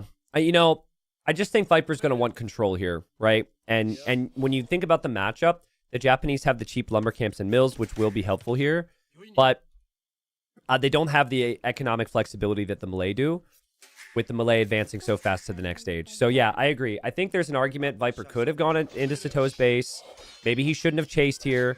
But this is all controlling the game for him. He now knows, all right, Satau's not going to be able to do any damage to me. And if we are both in an even game state with no villager kills, that is simply better for the Malay. It's better for the Malay, and probably Viper thinks it's better for him as a player. He's always been somebody who's played the late game, just sort of take any early advantages you can get and go to that next step in the game. Viper is the first to click up as the Malay, so he is going to be up to feudal age very significantly faster. And with 4 villagers going over to gold, this honestly might even be for a men-at-arms upgrade. Yeah, this is super clean for Viper. Super clean. And honestly, it's a creative opening as well. I understand that both players have gone for it now as Viper loses his scout. But that's something that has been a struggle for Viper this season, is he hasn't had any of the creative builds himself. He's just been reacting to these players who look at him as someone they have to go crazy against, and it's worked. So I like it so far from him. This isn't a build that you just do without practice either, right? Like, you have to have all the transitions down. You have to have all the timings perfect. So it looks good. And he's playing patient, and Satau is going to go. And this is back to what we just said. Satau is going to take the fight somewhere else here, Ornlu, or try to anyways. And he's making more army, but he's not showing Viper. Well, I think, especially wants to do that because he's later to feudal age. He knows that men-at-arms is a very real threat from Viper. He also gets the extra infantry armor now that he is in the feudal age. So all the more reason to not engage your opponent right there. Yeah. So Satau going to look to go across the map, but with the way that this wood line is structured, he actually has to go all the way around to try and get to Viper. And Viper will already have that archery range down. Yeah, I mean, the pressure from Viper is awesome. A big reason why this build is used, by the way, is because most of the houses and palisades are all at the bottom of the hill. So the infantry gets so much more value. But I just wonder, from Viper's perspective, he killed the militia. And he hasn't seen anything. And it's kind of late, right? Because the units had to walk so far, this attack is coming significantly later than you would expect. So maybe this will surprise Viper, because I wouldn't think that the opponent could afford to make that many more militia and go for men-at-arms. Yeah, it's something you have to be careful about, but on this map, you have more food in the early game, which comes at the cost of you not really having the easiest access to the forge bushes. But yeah, Viper is completely caught off guard by this, and he will be taking at least 2 villager losses here. No amount of quick walling can save you, and that is exactly the sort of thing that Satau is looking for in turn, even if he loses 1 villager at home. Yeah, he did trade man-at-arm v man-at-arm at home. He's getting the repairs. He still doesn't... Oh, no, excuse me. He does have an archer range, so he could, in theory, defend there. But now it's where, like, what's the multitasking going to look like, right? How are the economic transitions? Can you get your upgrades in time? Neither player is double bid-axe, which is really uncommon, but maybe it is more common on this map because of how aggressive it is. And Satau actually just leaves his gold, and Viper just chasing the man-at-arms with the archers right now. Well, with both players making archers, you'd have to favor Viper in that he has gotten the archery range down much faster. He has started his production more cleanly and consistently. So he's going to be in a good spot to go for a counterattack. But, oh man, it's all about just trying to figure out where exactly your opponent's army is in the fog of war. And looks like Viper will find those men-at-arms. And that archer did not get the memo that you do not want to engage the Japanese men-at-arms at close range. Yeah, it might just be one of those sets. But I'm telling you, man, the multitasking is one of the strongest... one of the biggest strengths for Satau. So, and it usually is for Viper as well. So even losing 1 archer is not something you would expect. Viper now tries to attack Satau, and Satau has to defend. And lots of idle time, but so far the micro is really good from Satau. He killed another archer there as I looked away. So this is good, and I think all the things I just said, you fully recognize of your Satau as well. It's like, okay, I killed 2 vills from him. I've killed a couple archers here. If I can just keep that type of game, but with lots of multitasking, maybe I'm the better player here. Yeah, it seems like that is the plan. Satau is picking up the fletching upgrade. He is transitioning into skirmishers, which is something you can only do if you're a bit more settled in your food eco, which Satau at least has access to both of his forage bushes right now as well. And it's going to be down to Viper to kind of get things a bit more sorted. That said, he's got a lot more idle TC, but more resources collected overall thanks to the power from Lei, and here he is right back at the base of Satau. Yep, I like it from Viper. It's got to be immediate counterattacks. You can't just be reacting. I think there will be a whole lot of this. No one's waiting for 4 or 5 archers. It's 1 or 2. But Satau's defense is fantastic there. He quick walls against the man-at-arms. He clears up the archer. And then he does still have his man-at-arms on the other side, which will get some value against Viper's archers. Viper just a little bit late to the patrol will get the kill anyways. Yeah, this is so difficult for both of these players. You have to look at 2 to 3 different fronts at once, as now we have 2 more archers from Satau with fletching, walking right over into that food area of Viper to the southwest of his base. And with Micro, this is just such a nightmare to deal with T90, and this is a rough game number 1 for both players. Yeah, but it's amazing for us, right? Because it's so uncommon that you see this many villagers die in Platinum League, and it's just what it has to become now for both of them. I do like the base structure for Satau. He actually has some working walls, and he has the tower there too, so it's tougher for Viper to counter damage. At the same time, Viper still has that forward wood line, which is why his eco is so much more efficient overall. I think if you just look at the worker efficiency stats, I would fully credit that wood line for being the key. So that's what Satau will have to handle long term. Luckily for him, he still has the cheap lumber camps, so having to build new ones later, not a problem for him. And Viper was able to get that all-important double bit axe upgrade. So that's going to be another important way in which Viper will be getting more of an eco lead with the melee. But here we are. It's late, but the dock is coming here near the town center of Satau. So it's time to get some sashimi. Yeah, so obviously they couldn't do it with their openings because they spent all their wood on the barracks here. This is interesting. I mean, you have to add the fishing ships and then immediately add the fish trap, which is costly. But when you're Japanese, there's bonuses for it because your fishing ships work faster. And then if you're Malay, there's also bonuses for it because your fish traps have more food on them. So both players could be doing that. Viper is the one not doing it, which is a little bit surprising knowing his reputation. And yet, Viper's sending 6 villagers to stone. That is very surprising to me. I mean, maybe he just wants to litter his base with towers to help him defend, but that will necessarily slow down everything else that you're doing. Satau has 4 vills on stone, so a little bit less of an investment, but those towers are going to be critical, as it's going to be difficult to keep your opponent out of your base otherwise. I think the issue for Viper here, though, is like Satau just keeps coming to his base, and Satau has a strong army right now. Viper wants to freely move forward, and it just would be so foolish to do so if you didn't have some form of defense, so I don't mind it. I think both players are going to do the same thing there. At Viper's food eco, those transitions so much better here. He's got 12 farms, and Satau's only on 5. So I feel while the fish traps give you more workers, with fishing ships on fish traps, that is, I think that Viper's food eco should be much healthier to reach Castle Age, just by my estimation.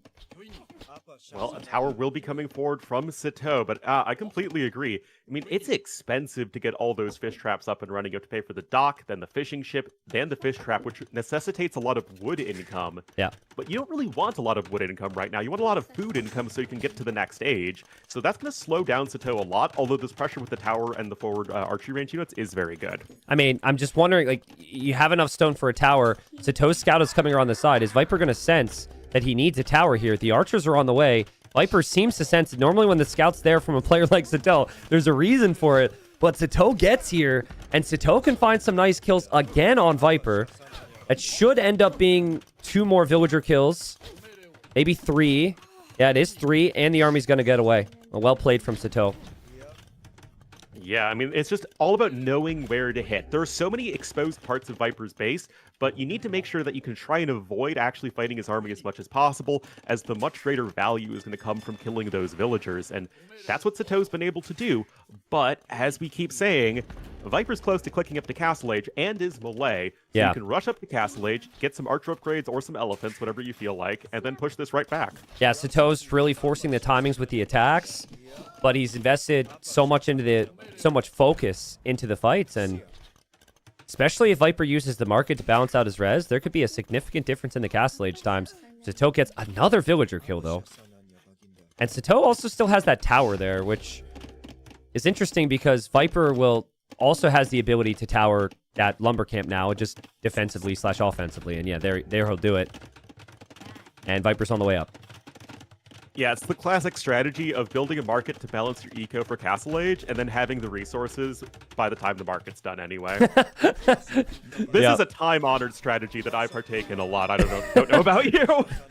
Yeah, I mean, it's always good to have a market, right? Like, a market's good. And in this type of game, it's always good to have a couple defensive towers, so I don't mind that at all. I am just wondering, what is Viper's army going to be when he makes it to Castle Age, right? Because, like, it's not much. This is also a very common theme at times with the melee. So you get to the next stage too fast, and then you're like, okay, I've got 7 military units. Is that enough for me here? Well, I proposed either going crossbowmen or elephants, and Viper might do a little bit of both, as the stable is now coming on in. Melee elephants super cheap and just represent a ton of stats per resources spent, so they're really, really good in early Castle Age. Crossbow and bodkin on the way immediately, and a knight as well, because Viper is boring and doesn't like to make me happy. Yeah, makes me sad as well, but the knight is faster, Orlu, and that's the reason for it. And mobility is kind of key. So it is more expensive, but Viper just wants one knight to support his army, and his army's already forward, so Civ bonuses aside, that's the reason for it, which I know you understand, but still, I'm with you, though. I would like to see the elephant there. Knight's just simply going to move forward faster for him. And we're now at the point where Viper's got to get some real value from early Castle Age. Will it be the military? Will it be the eco? Will it be a combination of both? Because Satau's got... he's got 5 fish traps now. And he does have more farms. And he does have a lot of towers everywhere. And eco count, he will still be leading once he makes it to castle. My concern is, and whenever I see a situation like this, I always check the distribution of resources collected, and Satau is mostly ahead in wood. Yeah. Almost exclusively ahead in wood, and that has very little value in most AoE games. If you're ahead by 5,000 resources, but it's 5,000 wood, it's really not as much of an advantage as you might think. Well, but I mean, in this case, we're probably going to see some boats. We're certainly going to see some skirms. Wood is one of the most important resources on Mudflow, which is easy to forget. Look at that micro from Satau. It actually kills 99% of the night with his villagers and keeps his tower up. And wood for the fist traps could be really nice here. The university for Viper to get ballistics. So he's definitely going more aggressive. And he's opting for the aggression. But oftentimes, I think that getting ballistics when your opponent's on skirms doesn't give you the value you're hoping for. And Siege should or could have been the #1 option for Viper here. Yeah, I totally agree. And this is actually where I think the elephants would have just been much better than the knights, because we've seen a lot in TTL recently where players will go for 1 or 2 knights in early Castle Age, but they don't have the upgrades for them. Yeah. Which is a little bit different than the previous meta, where, you know, you had more cavalry units, you got bloodlines, +1 defense more often.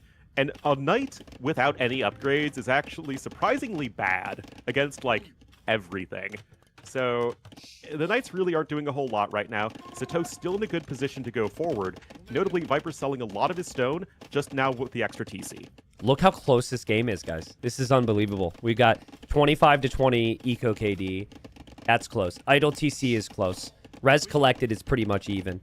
And the micro from Viper, just a little bit better right there. Beautiful shot on the skirms. And yeah, now with that Mangonel and the Knight, it might even be enough to just fully defend from this attack. But we're booming, Ornlu. We're booming. Town centers are going down. And Viper, a nice job on the front with the crossbows and the Knight. He will kill off the Spearman as well. And both players recognizing where the gold is, too, with their town centers.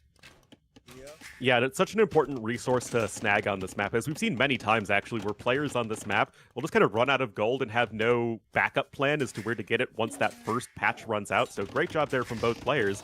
And right now, it is Satau in the middle. He's adding in the 3rd TC. He's got the 6 fishing ships to help him out. And I'm liking this game, T90. We're getting to get some actual late game. I'm liking it, but... Okay, he finally will go for one. I was just going to say, I'm not liking that the eco upgrades haven't been in for Satau, and I just realized how late he was. Look at Viper. Viper's got wheelbarrow. Viper's got bowsaw. Viper is horse collar. Viper's on the 3rd town center here, too. So those transitions have been very smooth from Viper. But I also, like... I don't know, it's just a very difficult map to play, guys, because, like... you need the wood. Wood is super valuable. But then there's no gold where the wood is. And then even the stone is all positioned in the middle too. So I just don't think there's a given way to play this at the moment. It's full adaptation.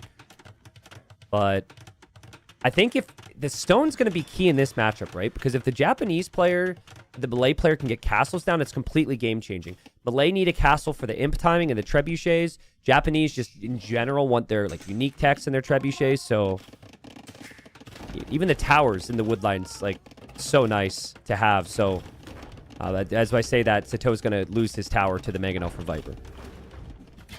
Well, especially Japanese are going to want to have the map covered in towers anyway over the course of the game because your towers are so good. Yeah. Malay, you like making karambits if your opponent is invested heavily into skirmishers, but because Satau's already going cav archers, that's going to be much less of an attractive option. So I think the castle there for Viper would mostly be about map control and trebuchets, as you say. But we're still very far away from the Imperial Age, and there's a lot of runway between here and there. So Viper just going to add another TC in the background. At what point do we reach the stage where docks come down in the middle? Because I think we're getting close. It could be more difficult to figure out what to do there because we have the introduction of the Hawks now. But like galleys, Hawks, demos even onto Viper's Woodline, all are valid options. And I know I've been telling you this, T90, but harbors garrisoned with fishing ships, they're insane. True. True. They're real good, I'm telling you. Oh, man, it's so cool, man. Satau doesn't see the town center from Viper on the wood line. He's hoping to deny the gold at the moment. He'll find that Viper already has a TC on this gold. Meanwhile, Viper's building a TC on another gold in the south. And Viper will, in the middle, pick off a villager. They're building an outpost. Ballistics will be in for Satau. I do feel like Viper's been primarily booming here. Like, I've been waiting for his army count to spike up a little bit more. But he's about to have his 5th skirmisher somewhere and just complete the elite skirm upgrade. But this could get a little dangerous if Satau starts to have mobile armies around the map. It's a very tricky situation for both players because Satau, he has the initiative right now. He's got a big, scary army, but he wants to do something with it because Viper is spread out all over the place. His eco upgrades are so good in the long run. And this is classic Viper, right? Always play to the long game. Yeah. Play the map control game, take things late and win there. That said, it's still tough because Satau has that big, scary army. Guard Tower is going to be an excellent way to keep yourself alive, though. Yeah, Guard Tower is huge. And what Viper is doing with his army is pretty nice. I like the Knights where he has them. I'd like the Skirmishers going for raids. Could maybe find some value, but as I say, Satau seems to spot him there. Satau even with the scowl on Viper's Monk right there. How are you able to pay attention to that when doing everything else at the moment? Running away from Viper's base. Take some losses, but still, that's just a reminder just how locked in Satau is. And Orlo, I don't know about you, even for the super fast players, which we are not, doing what Satau is trying to do and adding fish traps while also 3 or 4 TC booming and micring 3 or 4 armies is like insane to even consider. It really is, especially because Satau's not that fast of a player. He's got 74 APM in the game right now, guys, which is pretty average for a pro player. Viper is cruising at 111, and yet Satau's multitasking is just as good, which he has like some of the most efficient APM usage I've seen from any player, and it's always really cool to see. Yeah, that's what I was going to say. It's the efficiency, right? Every player's got their little, like, the things that they overdo with their clicks. People will spam formations. That APM is fun to look at, but it can sometimes be inefficient. You would not... I'm surprised that the APM's different between these two. It feels like they're kind of on par, but Viper, yeah, we know him for his speed. I'm just still thinking about resource control right now. He did just clear up a lot of the army with his skirms and siege, and the defensive towers is a very nice play, but he's not actively mining any stone. And Satau is, because he has the greater control of the middle, and Satau's also dropping a dock, which could mean Navy. So I feel like Viper's trending towards Imp because his eco setup and he wants to play lots of skirms, but I'm not really sure if Viper could do a lot without stone in the Imperial Age. Well, he could make a big blob of archery range units, which does have value, but there's just a lot of stuff to push through on this map. Satau has most of the map control, and if there's one thing the blob of range units is not very good against, it's buildings and pushing quickly. Well, so Viper's going to need to find a way to actually make that happen as there's a 1-for-1 Mangonel trade, Satau continuing to expand, and like you, I'm concerned about that lack of castle. Yeah, Viper might actually be solving that problem, though, as we touch on it. He drops a tower on the stone, and it does have a town center that he can push immediately for Satau. When Satau placed that town center, I was looking at it like that could easily be a target if you lose the position. There's the demo for Satau. Maybe he'll go in and snipe the Scorpions, but the Vipers' food count's looking very good, and as the demo heals the Scorpions, I still think Viper's kind of okay with that. The resources are rising. Another tower coming up from Viper. And more siege will come out of the siege workshop to pressure the Satau's town center there. And yet, Satau clicks up to the Imperial Age. Now, Viper's going to click up pretty soon, and he'll still be faster thanks to Melee. But when facing Melee, as basically any other Civ, it's less about getting ahead of them in the timings as much as staying competitive with them. Yeah. And Satau is likely going to be able to do at least that, but it's still not easy for him because this is now starting to look like a really strong push here from Viper in the middle. Yeah, and I think if there's a lot of flexibility that Viper can have off this too, right? Obviously, the ranged units are going to benefit from the upgrades, but the docks as well could still be a valid option. I'd like to see a couple docks from Viper, maybe just playing towards War Galley. With the amount of villagers that are exposed there in the middle, that or random demos could still be a good option. And as I'm saying the words, Viper will dock the south. He's also chasing down the CA. And classic Melee things, too. Clicks up to the next stage later. Will still beat Satau to the Imperial Age. He sure will, and it's all skirmishers for now. Which is usually fine. Skirmishers are very rarely a bad thing to make in early Imperial Age. And yet it doesn't provide the greatest offensive threat. I mean, mangonels are nice, but they're still just Castle Age units. It's not something you can really get out of the Imperial Age, and that's where that lack of castle really starts to become concerning, as Satau's actually going to be adding some stables over there to the west. It is scattered out by Viper's skirmishers, though. Yeah, I think if that's the plan for Satau, I think he's going to have a really rough time. I think early Castle Age making knights can work, but Japanese not getting the final armor upgrade could be really concerning. So I don't think full stable is a really good choice. Viper, what a recovery on the stone. He gets 3 relics behind this, and Satau is going to drop a castle there, and Viper's going to drop a castle in his town center. All right. I mean, at least they're making it fun for us to watch, because this is getting wild. Medium warships is coming in here for Viper.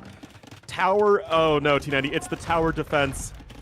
You and I have seen a lot of AoE2 in our lifetimes. What is the success rate of this tower? Well, I mean, when the opponent's building it with 15 villagers, it's not very high. But obviously, you feel like you've maybe got to take the risk. If you can complete your own castle, and then your opponent's is denied, it'd be huge. But yeah, I know you hate to see players try and use a tower against a castle. It's very rare, but it's an in-moment decision that you have to make. The issue for Satau, though, is he's going to lose the tower, he's going to lose the vills, he's going to lose all of his army. But his castle does go up, and that puts Viper under some pressure, too, which isn't going to be too easy. It really isn't, because trebuchets are going to pop out in 2 areas. And yes, Satau doesn't want to lose this western TC. It does secure him access to gold and protect the western portion of his town. But this is the front of Viper's base. If this area gets trebbed and he loses infrastructure, it is just going to open up so much to getting raided and to getting pressured throughout the game. And that is not going to be a great recipe for success. Think about the golds, though. If you just look at the outer ring, look at the positioning of the yellow on the map. With Viper's tower in the north now, that is boxing out another gold that he can take. The castle that he just placed also gives him access to another gold. There's not a lot of gold in this map, so it's really valuable to get that. And Viper's got the 3 relics. So I think I definitely prefer Viper's position. I'm starting to hear the ringing of bells because he's spamming the galleys as well, which seems like a decent call. It's messy, but if Viper can just hold the current position, I think Satau will eventually run dry of resources.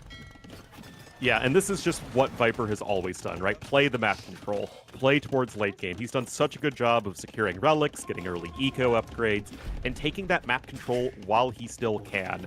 And he got a few Karambits running around. They can be a nice raiding unit.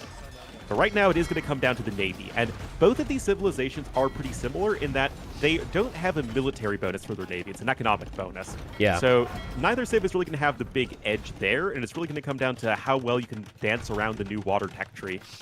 Yeah, pretty clearly, though, I think Viper's thinking less on water and more on land because he's building up bombard cannons on the right side to push this castle down, which is fine. But, I mean, water's still going to be really valuable here. And heavy warships is on the way right now for Satau, which is not an upgrade Viper's been able to click yet. Also, the unique tech for the towers is finally in for Satau, so some aspects of this improving. But he is officially on the gold clock. The only gold I'm seeing him mine is the gold in the north, and that is about 1,300 gold. So Satau needs to preserve every trap and preserve every ship and get max value right now. Yeah, Satau's did a great job of sort of like muscling his eco through just by having so many villagers and eco units working, because the efficiency has been better for Viper basically the entire game. He's going to have some cav archers coming in here on the land. You don't want to be sitting underneath towers. Now, Malay do get heated shot. Japanese don't, although Yasuma is slightly better than heated shot in terms of like pound for pound damage to ships. But that's going to be one Viper's really going to want to pick up. Yeah, I think Satau's probably telling himself, man, Viper's got to be running out of wood here, right? Because he's had so much control. But that really hasn't been the case until maybe this moment. Viper will get some villagers roasted here. He still does have some wood line controlled near where his bomber cannons are now taking down the tower. Again, no gold income. When you want to play cav archers, kind of an issue for Satau. He needs to reclaim the map. This castle from Viper on the left side and the tower in the north have proved so critical here. Yeah, you're just really boxing in Satau at this point. Like, yeah, he's got a navy, but without the siege to back it up, he can't really take any more map control with it, and it's even Viper who's going to start getting a cannon galleon and siege engineers. Viper's actually making a cannon galleon from his starting area. He's built a dock there, so he can defend with the cannon galleon, which is amazing. Oh, that's cute. Yeah, very creative. Viper now with a gate to block the cannons, but the villager kind of stood over the foundation. You can tell Satau just so desperate. He feels like if he loses this castle, it's game over. But Viper's just waiting. He's not overextending. And he knows he's got the better position here. And this is just such classic Viper, such good long-term planning. The castle is absolutely what is keeping Satau in this game right now. And the samurai are there. They have the new charge gimmicky thing. And that is not really what you want as a Viper. But the samurai are also going to be going down. How many bombards can they snipe? Probably 3 out of 4. Yeah, I mean, that could have been better for Viper. But I still think the rest is looking okay. He's got the skirms around the map to defend from the cav archers. He still has plenty more gold to spend. And Satau is 2 on golds. Actually, those 2 on gold are dead now. They're in the grave because Viper has a bombard cannon and it's killing the gold miners. So Satau's just kind of out of res unless something changes. He can't push these towers because Viper's got heated shot. The towers already have 21 kills. And Viper's getting keep. So good luck, Satau, ever pushing Viper's towers and never getting these golds back. Yeah, I think Viper could just be checkmating his opponent here very shortly. That castle will go down eventually. You can't afford another huge samurai wave as you have no gold income. You have more keeps, or soon-to-be keeps, that are going to be littered all over the map. That's going to be denying Satau's most of his wood income. And this has been a very compelling game number 1, I gotta say. Yeah, it has been. I'm wondering what the confidence level is going to be like for Satau. Because, like, live win count will still be really good for him. He'll still have 7 wins, but Viper will be right behind him with 6. And then you know what happened earlier today with Mihi getting the victories, and you know where Vivi's at, too. It's like... sometimes the first game can just set the tone for a series. And that's been Viper's issue, actually, is he has not been able to have those wins to start the sets. And it's looked kind of rough. But now Satau's like, really? Like, this is the Viper that I get today? Like, come on, man. Like, how am I supposed to beat this guy? Could easily start to be the thoughts that enter his brain. And it's tough, right? Because Viper is such a veteran. You know, he's not going to have any of these real, like, mentality issues. He believes in himself enough to know that he will try and find a way to win. Satau, I mean, he's been around for a while, but he doesn't have as many of those deep tournament runs where you just develop that confidence that even though something is going horribly wrong, you know, having that faith that you can turn it around. Well, and also, they played each other in tournaments 4 times. I remember the most recent one, and Satau, it was very similar. He gave Viper a very big fight. It was back and forth, but Viper would just hold on and win. So, for me, it's huge that Viper wins the first game, not only for him and his chances at playoffs here, but also just for, you know, the whole series and the way the group's shaping up. And well played from Viper. I think, remember, all the way back in Dark Age, we'd had that discussion on Viper chasing those 3 militia with his own 3 militia, and it just felt like the thing that the confident player would do. because he's like, I'm going to keep as much in my control as possible. I'm not going to let you surprise me. And as long as I know what you're sending, I will beat you. And that's kind of how Viper played this game. It is, and as we were saying, it's not a style that's especially popular these days, but it's Viper. He marches to the beat of his own drum, and he has the skills to back it up. And he collected over double the gold of his opponent this game. Yep. And that is going to be an excellent way to win a long game of AoE too. Think about how they had to prioritize the game, right? You have to prioritize the just overall wood and like farm space first. So it's heavy wood focus and food focus. Then you got to shift into the gold control, which Viper did a fantastic job of. And then I know he was a little late to stone, but he sorted that timing as well, right? He ended up with a lot of towers. He ended up getting the castles where he needed to. And then even like switching into the docks, everything just felt like kind of at the perfect time. Yep. For Satau, the issue for me this game was that center TC. Like that center TC, if you're going to place it, you need to push from there. He was never able to have his own towers in that position. And I think that snowballed a bit of this game here. That, of course, and also maybe needed a bit more map control on the golds. But I don't know, man. Hopefully Satau can snag a win here because Viper's looking good. He sure is. He's going to have a lot of confidence there. That was number 1 Civ pick from Satau, number 2 Civ pick from Viper, so high priority game right there. And Satau's home map is High Tides, of course, because, in TTL, you have 2 picked maps and High Tides. There has been a lot of how the tournament works. Yeah, it has I been didn't make the rules, man. So I want to look, though, because, like, for Dragonstar fans out there, that is not the result you want to see right now. After the result earlier, Mihi won 3-0 over Dragonstar. Dragonstar needs Viper to drop games. For Dragonstar, I think with Viper gets one more win, he is all but relegated regardless this season. Which is crazy because Dragonstar could still technically end the season on 7 wins, which is pretty high. But yeah, we'll see. But right now, the group, it goes 9 for Mihi, 7 for Satau, 7 for Vivi, 6 for Viper. And then Dragonstar with 4 and Dark with 1.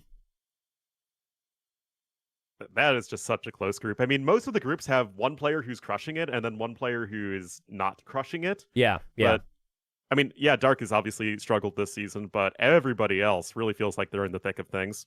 I mean, before today, 5 out of the 6 players could either be relegated or get first in this group. That's like crazy. Coming into round 4. Yeah. All right, well, here we are, High Tide. So a map that has been played a lot, as you said, a map that is maybe figured out. I think what's cool about it, though, is you could watch 15 High Tides games, and very rarely are you going to see the same exact thing. You might see similar openings. You might have the mix of water, the mix of land, but there's just so much action, and there's so much variability in where things can go right or wrong for you here. So Italians for Satau is no surprise to me or Luke. They have their water flexibility and good archers. But what do we think of Aztecs from Viper? That's a fun one. It's a very aggressive land civ, which can work. But the threshold of acceptable damage done is so much higher if your opponent has that fishing ship potential, and especially Italians of any civ with a very good fish boom of their own. As 3 of the 4 civs we've seen so far are the top fish booming civs, Malay, Japanese, and Italians. And yeah, we'll have to see what Viper can do here, because he's probably not going to take a very aquatic-centric approach this game. You know what I think could be kind of good as Viper walks past that Rhino. I don't think he'll ever take it, but he's making Satau think there's a chance he could. I think it was Incas on this map. I forget who it was.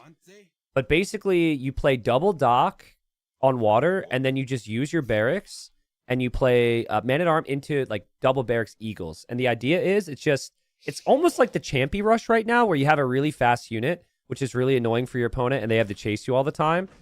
And then as they're doing that, you just kind of disrupt on water. So I forget who it was. It was definitely, if it wasn't Viper, I think it was his teammate. I could have sworn it was, I think this map was in quite a few tournaments. That doesn't narrow things down. Viper's teammates with like half the top players right now. True. Well, sorry, I should say a former, like an older team for Viper. That is true. There's now what, like 8 or 9 teammates on Onimaru, but yeah. Anyways, I thought it was going to be the water approach. I was wrong. Viper also going for the early barracks. What is this meta shift, dude. Like, so many players going pre-lumber camp, pre-mill barracks these days. I mean, this is crazy, and it's something we see consistently. I don't think you can deny the dock completely. The scout's not really in position to do that. Viper did scout his opponent very early, but chose not to lane. He was kind of hanging around with the Eagle Scout there, and I think that really does indicate that he wants to use the Eagle as a combat unit, right? To block villagers, make sure that they can't escape.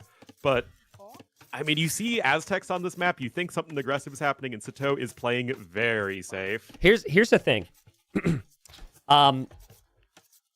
This meta's not new right now. It's pretty well established. It happened to Satau as well as to Viper. I think the key for me is you got to deny the dock with the Eagle if you're going to go for this strategy. Viper has not had the Eagle up there. Look at how Dragonstar, who's the one who started this all, by the way, this season at least, and that's, I think, why both these players are doing it. Previous series, Ornlu, he had his scout patrolling there the entire time and then went for the Drush. And, then went for the Man-at-Arms, excuse me. So, I'm a little surprised. I think Viper is expecting Satau to just be completely caught off guard. But, I mean, Satau's got the walls up already. No problem. Yeah, this is doing nothing, and this is not a small investment from Viper for Militia. And, yeah, I think you have to be patrolling up there in the north with your starting Scout Cavalry, or Eagle Scout, in this case, to make this work. Because right now, Satau is going to be getting an absolutely gigantic eco lead over Viper, who is, attacking a lumber camp with 2 militia. Well, hold on, though. Satau is going to try and pull the Viper against Viper and trap those. Oh, no. So, here's the thing. Attacking the lumber camp is actually good. I'm wondering if Viper can get the 4th militia attacking, though. If you patrol stack, you should be able to. Yeah. So, I've had some conversations on this, because sometimes people will take down the houses, right? And the houses is good, but it mainly only works on Mudflow because you have the elevation there. So if you're on flat grounds, it's easier for Satau to just repair, and the price you pay for repairing is based on the cost of the building. So attacking the lumber camp, while it feels kind of helpless, it's actually the best case scenario here, I'd say, versus just attacking the houses. Well, it's the best case scenario in this situation, but it's still a bad situation. It doesn't turn it into a good situation, which I think is the distinction that has to be made there, because Viper's on his way up to Feudal Age, which is nifty and all. Satau is currently 4 villagers ahead and has absolutely no pressure whatsoever on the fishing eco, and Viper just doesn't have that. Well, yeah, but what you do have to do, and you really have no choice if you're Satau, you have to respect this, because this can be upgraded, and you have to go lands investment now. And as Satau tries to push in the Zebra, and the Zebra's trolling him, Viper should just go water now. And there he goes. Yep. But then again, it's like 3 weeks ago, 3 rounds ago, I think this build from Viper I would get a lot more excited about. We do have to remember you can garrison in the docks now if you get surprised. So Satau has that defense capability if Viper chooses to go for Hulks or Fires there. Well, I don't think you go Fires. I think you always go Hulks because the Hulks beat the Fires. And Viper's going very far forward with this dock, which is kind of interesting. He's not sort of taking the shortest route from A to B. Yeah. But is going all the way downtown there, and it's going to kind of delay things a bit.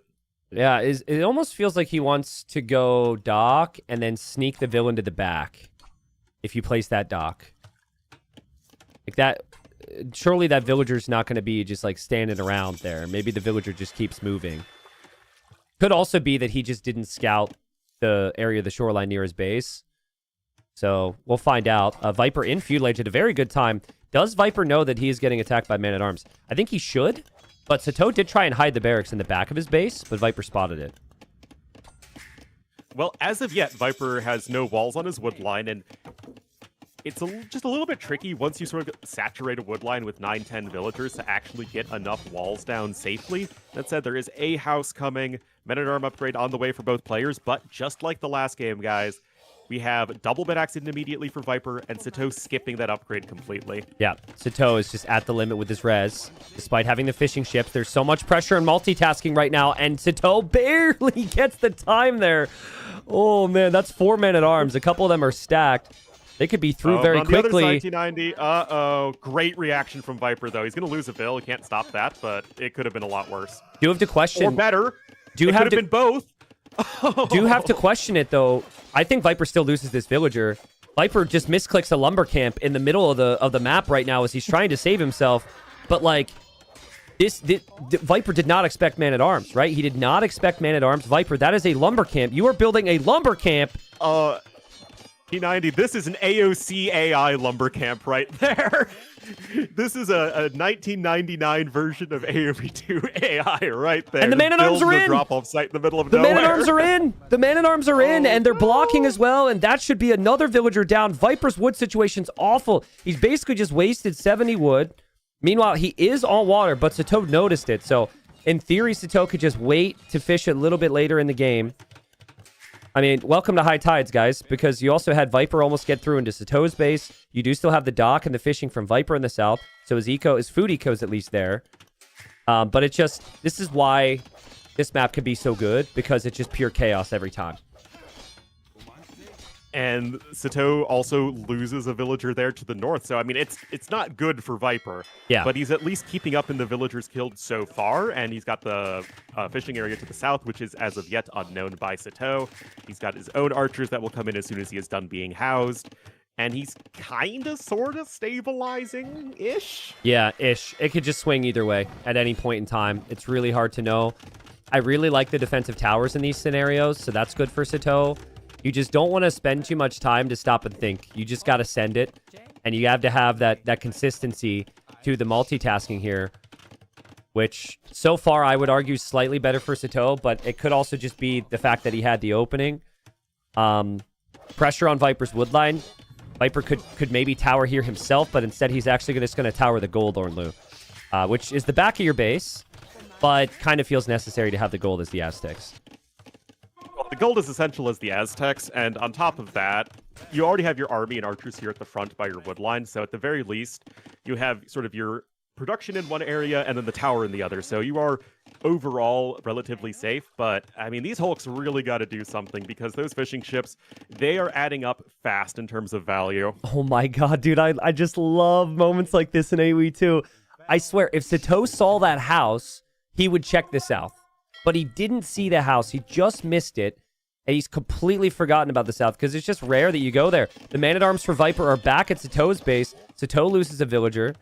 But now Satau is pushing forward to Viper's base where Viper desperately needs to complete the mill. And then his woodline is overchopped. Oh, man. Archer goes down for Satau. Woodline going down for Viper. What is happening here? Villager to the north also going to go down for Satau, which was there to try and repair. So that's not going to be something that Satau can do. Fletching coming in for Viper as his villagers are just trying to flee to the safety of the town center. Men-at-Arms are getting a little bit low. Fletching is coming in for Viper. You already have that in for Satau, and you get the free archer armor as well as the Italians, which is nice. So, oh man, T90, this game really is something. Yeah, it is. You got to dig deep here. You got to dig deep, and you have to work through it. This is one of the rare games at a high level where I really like 2 vills on stone for more defensive towers. Typically, like, you're resistant to doing that because it's risky and it's worse for your eco. Well, guess what? Both economies are crap, and you need towers to defend here. So, speaking of, Satau found the house, and Satau is making it's a just move. One fishing ship. Oh, why is Viper going away from the dock? Go toward the dock with the vills, but I guess he's just trying to outrun them. But, oh man, that is going to be 3 dead villagers right there as they are not on a boat and therefore are not welcomed by the harbor master. True. Like, no boat, no entry. True. There's a sign. You can't see it. It's on the other side of the dock, but it does say that, so they should have known better. I mean, Viper knows the army's got to be coming to his base right now. These are some ambitious walls, but he's going forward. I don't know about that one for Viper, though. I think this army should be through very quickly. He loses the Vil, and now he's going forward, where Satau has a wide open gold and berries. Oh, man. Oh, jeez. I mean, Satau has had 8 economic kills so far this game. He still has his 4 fishing ships, and it is hard to, out-multitask Viper, but Satau is kind of sort of doing that right now. His own eco is very inefficient, don't get me wrong, but so long as Viper's eco is also inefficient, it doesn't really matter that much. Yeah, and Satau, he just bought the stone to get another tower, which protects the other woodline, which I think is very nice. Unfortunately, he still doesn't have his gold. But as we're seeing that, he pushes Viper off of another wood line. A crazy game. Viper tried to win the water again. Galleys from Satau pretty much locked down the water at this point. I was surprised he went galleys in the first place, to be honest. But yeah, I mean, usually it's all about the hulks. I mean, in theory, the galleys counter the hulks, but that doesn't really work normally when it comes to these low ship numbers, very close rush distance situations that we see all the time in maps like High Tides. And yet Satau says, no, I can micro around my galleys. I don't care. And you know what? Who are we to doubt him? I mean, I'm looking at Satau's eco. I said go to stone. I don't know about 11 vils. That feels a little excessive. He's been completely off of gold this whole time. Viper has a lot on gold. If Viper can use the market, which he'll build now, and buy the food, he might beat Satau to Castle Age, which can be a game changer. It feels very similar to the previous game, just back and forth, back and forth. Satau does seem to be the slightly better player in the multitasking, but I think Viper's macro and his balance to get to the next stage is still always going to be a difference maker here. And I just checked it again, T90. Same dynamic as last game. Satau is way ahead in resources, but it's all wood and a little bit of stone. But he's behind in food and gold, and those are the resources that get you to the next stage. And that's not going to be good for him. In this situation, though, he has one water completely in the north. In the previous game, he had to spend his wood on the fishing ships and then the fish traps. Here, as Viper's got villagers on the zebra, they're all going to die. You could just add fish onto the fish that's waiting for you there. So I think it is easier to balance out your resources. And your Italians now, so it's cheaper for you to get up to the next stage. And yet, Viper is the one who's on his way there already, and Satau is not close. He is going to try and reclaim the gold with his tower, but Viper is here with a much bigger army and the high ground, and Satau's going to need to run for the hills himself. Oh, man. Just imagine with a little bit of preemptive thinking, if Satau could have had the tower 2 minutes ago on this gold, I think he would be so far ahead in this game. Viper's on the way up, though. Satau will drop a tower, which is not ideal, but it just needs the gold. Viper locked in there with the micro. When you see that tower as well, you've got to be feeling very confident. You know how desperate your opponent is, but he does still need to respect it and back away.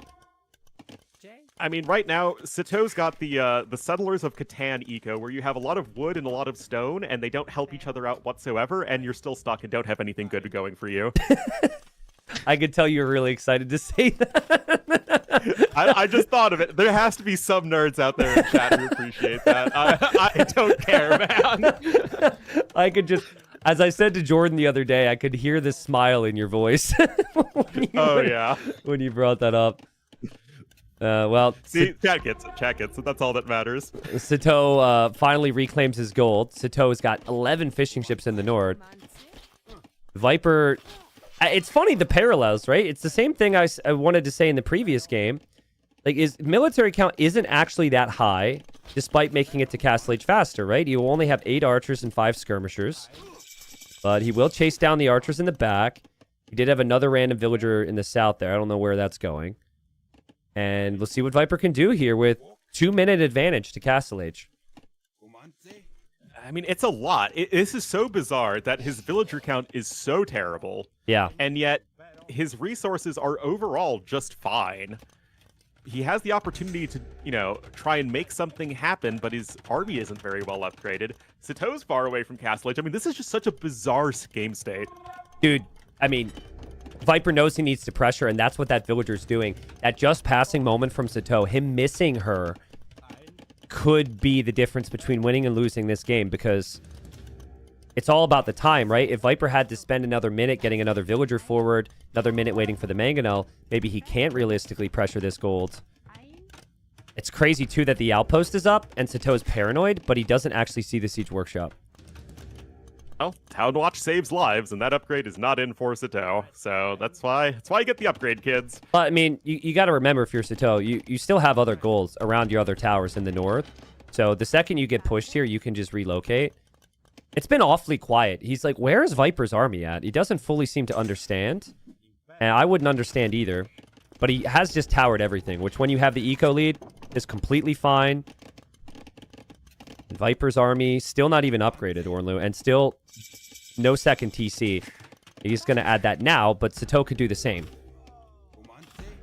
It is totally possible. I like that Satau is at least ending with 200 stone in the bank, so we can add 2 TCs like normal, no problem. Yeah. Nice little touch there from Satau in terms of eco balance, which in general hasn't been a strength for him in this game, but still, good stuff there. Viper adding his own second TC. There's a few archers there in the back, and with all of the chaos in this game, it seems like we're just going to kind of march onward with both players in a reasonable position, whatever the score may say. I swear, if I'm almost tilted for Satau because him building that town center looks very scary right now. It really does.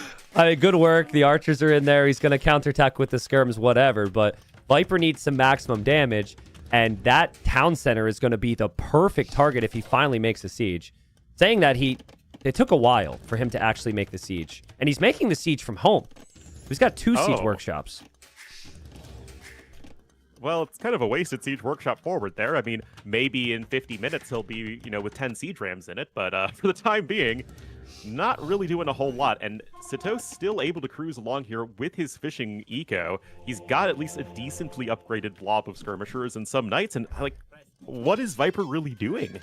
Yeah, well, I think you had to push, and the push was stalled out by the excellent defense from Satau. You can't push now. It's not an option. There's towers everywhere. The siege on the front would be vulnerable because a knight would just snipe it. So now you have to get the relics, cook up 2 TCs, wait for your eco to improve, and then hope your opponent overextends. Here's an example. Like, if that knight gets converted and then he lands a big shot, could be huge, but Satau backs away. Or neither of those things happen, and it doesn't matter. Yeah. That's the other option. Well, you need...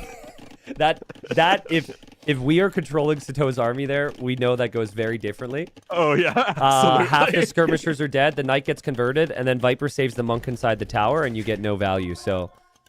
And somehow the knight dies to the other knights that are not converted. Yep. Every single time. Yep. Then you get desperate, and you dive underneath the TC, and then your knights die, and then...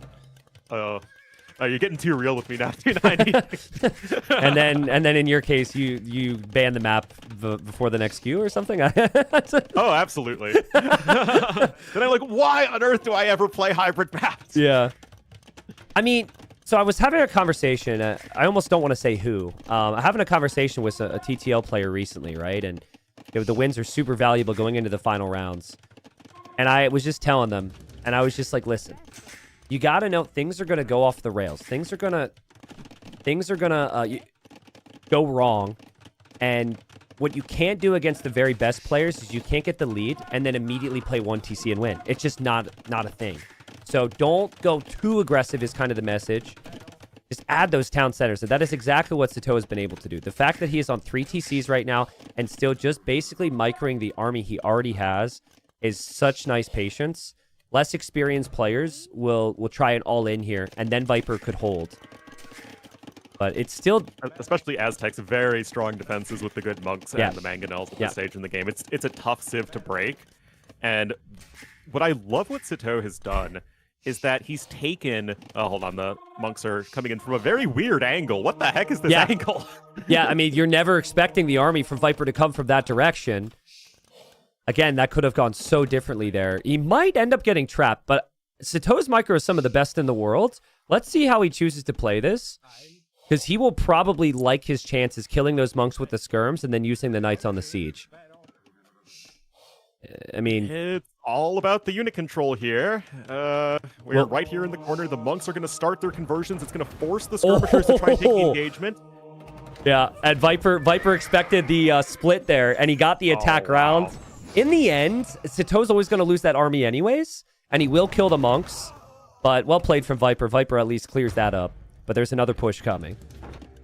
Yeah, it's like, oh, wow, we finally cleaned it up, and there's like 2 mangonels and a bunch of units coming at you. Redemption is on its way for Viper, but I think the important thing for Satau is that he got the monks. Viper's only on 1 monastery right now, and any true Aztec player should be on at least 4 monasteries at any given time. So you gotta work on those rookie numbers, Viper, because you're gonna need a lot here to defend effectively. Yeah, and I think Lycav as well is going to be an excellent step here.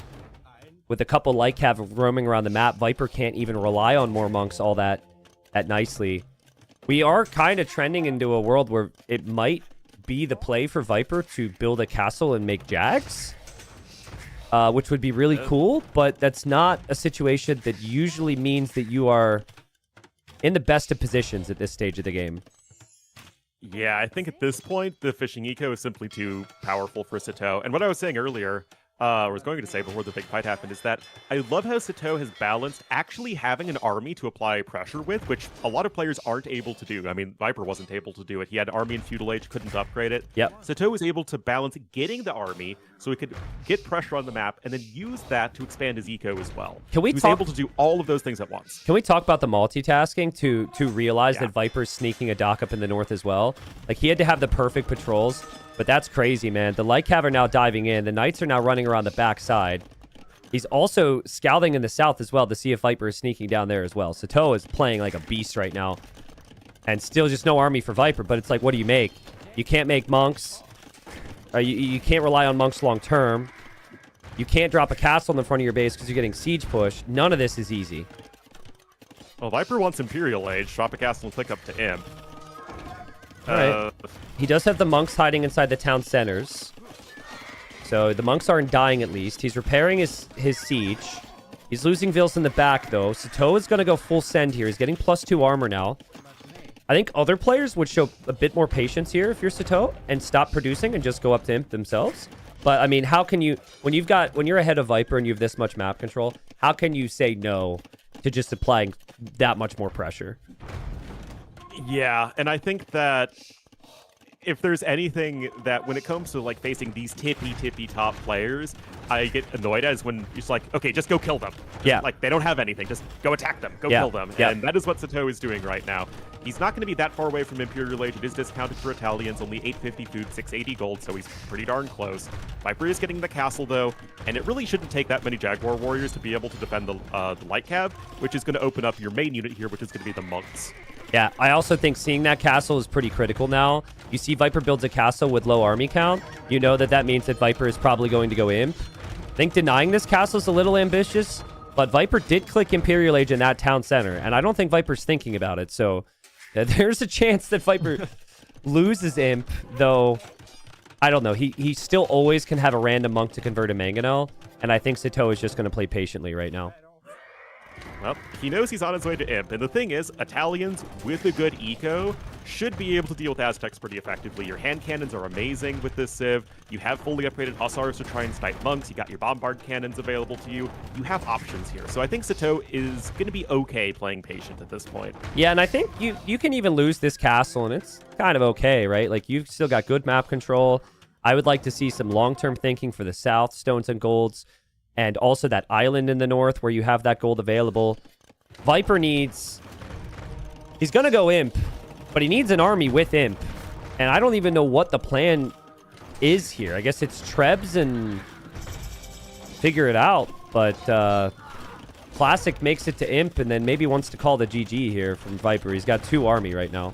And housed at the moment. Oh, this is just so unfortunate for him. And it's like, where did this game really get out of hand? I would say early Castle Age, when it was all the decisions there, Viper not actually succeeding in his push. Yeah. And that's what, to your credit, what you were saying at the start of the series is like, it's that early Castle Age transition where Viper could potentially struggle versus Satau, and that is exactly how this game has unfolded. I think also early Feudal. The Man-at-Arms getting value, the lumber can't misclick, right? That's all because of the pressure. Yeah, that was rough. And I think so much of it is the information. And so I'm a little surprised that Viper didn't pre-wall there. I think it was just well played from Satau to completely catch him off guard with the Man-at-Arms. Remember, he had to defend from a very awkward opening that Viper sent his way. That, to me, was also like kind of that early key. Viper had a lot of good moments after that. But yeah, Satau's multitasking, it worked wonders here, and the score is 1-1. Excellent game from Satau. Yeah, it was a ton of fun. It was well played on both sides, which has been the case all series, which is what we want to see from 2 players who are eyeing playoffs. And sparks are going to be flying here in the last game because now both players can really, I think, start to be looking forward. Yeah, I mean, reminder that Satau has not lost the set so far in TTL, okay? I'm going to verify this before we get into the next game, but I think that's the case. So in the event that people are tied, okay, the first tiebreak is set wins. So if Satau were to win this 2-1, like very likely he is going to win every single tiebreak that he might potentially run into, except for I think up against Mihi. So chances are at the moment it's still crazy that Satau could still technically not make playoffs, but the chances say 50% for Satau to go first. He wins this game, it bumps up to 65%. That would depend. Like, you got Viper Mihi last round. That will be a banger just like this one. And then Satau Vivi, which I would have Satau as the favorite. So the other thing here, too, there is still that slight hope that Dragonstar can pass Viper and survive. That would go away if Viper wins the next game. If Viper wins the next game, I think it would be very difficult for Dragonstar to envision a world where he survives. So he needs Satau to win this. And then Dragonstar is going to need Mihi to beat Viper next week. Yeah. That feels not super realistic, but... But, like, Viper can't win the tiebreaks over Vivi. Period. Yeah. So Viper... Yeah, Viper needs this next game to go playoffs. Big time. Yeah, he really does. Yeah. I'm just trying to honestly, do the math. I feel like, and for Viper, obviously getting relegated is worse than just not advancing, but not advancing to the playoffs would be like, what? This is Viper. He's supposed to advance in the playoffs. Like, this is a long-form league. You know, it's like where we would expect him to be doing well. So I'm sure just from like his own mentality, he would not be differentiating that much between fourth place and then fifth and sixth. Yeah. Yeah, no, I agree. I mean, it'd be a big storyline. The extremes of the league is if you have a big name potentially get relegated, which we have with the Yo in another group right now. We know in the final round, the winner of the Yo Lucho series survives and the loser is relegated. But yeah, huge story if Viper doesn't make playoffs. Like, that would be unreal to me. So I'm just kind of wondering what he's cooking up here right now, because he's gone for Wei, which Civ-wise, very strong Civ. I like the Civ. But this is Wei, #1 pick from Viper, and he's playing it on Stranded. Could this be, hear me out, Fast Castle, Tiger Calf against Archers in the middle? Don't you just die on water? There's a lot of downsides to it, but I'm trying to think, why else would you pick the Wei? I don't know. Well, I guess we'll see. Honestly, I feel like they're like a super strong Civ, but I feel like people just kind of get lost in the good eco, where it's like, okay, the Civ has good eco, so it's like, let's just play them everywhere. Yeah. I feel like I would rather see a Civ that's a bit more specialized to this type of aggressive hybrid map. Like, he had something else that was good in there. Yeah, he had Dravidians. Would have loved Dravidians more than Wei here. Yeah, we've seen Dravidians a ton. I mean, if Viper loses, we'll probably question the Wei. I gotta lean towards the strength of the Wei and assume that Viper's got a really big plan cooked up. I mean, for every eco upgrade, you get an additional Vil, which is awesome. I agree, though, that like this isn't a map where you typically see a lot of those eco upgrades. We don't see an early mill for Horse Collar, for example. So there's an eco upgrade you're not getting. Fishing lines is a tech that maybe you get. Yeah, I don't know. Do you get the Vil if you get the fishing lines tech from the dock? You do. Okay, I mean, so there's maybe Viper will be up like 2 Vils, but the Mayans start with another Vil, so that's nice. And my feeling on this map, not sure of yours, I find the more we're seeing it, the more players are really prioritizing the land on this versus the water. The water is valuable, but remember that game, the only game that Hera lost against Syscon, he went full water. He had like 40 to 50 fishing ships, and he never prioritized the middle land. And then eventually caught up with them. So it depends, but that's my feeling. I do remember that Syscon Hera game, but I think the difference is that water is of essential importance in the early game. Yeah. Once you can start adding in extra TCs and the game gets longer, you know, the wood becomes a lot sparser except in the middle of the map, then I think land becomes just that much more valuable. But in early game, I still don't think there's a route to victory that doesn't involve going aggressive on water. Yeah, I think when you're talking water or land here, you're choosing one to put a higher percentage of focus on, and whichever one you're not, like whichever is your backup plan. So I guess like the water in this case, you just can't lose it quickly, right? And it's the same for the player who's winning the water and getting pressured on land. Yeah, you can take some damage, but you just have to hold on for as long as possible. So another map where defensive towers could potentially be a good option. But yeah, Viper He's playing Stranded. I'm again trying to think. Maybe a chatter could look at Liquipedia. I don't think Viper's played Stranded at all this season. It's not really a typical Viper home map pick. I mean, when it comes to the average AoE pro player, they tend to like the more aggressive hybrid maps. Yeah. Viper generally likes the more passive maps, just in general. Mm-hmm. So, yeah, it is a bit interesting that Viper would pick this versus Satau, who's so good on these sorts of maps. I mean, Satau himself picked High Tides, which is probably the most similar map to Stranded in this entire map pool. Well, I mean, all of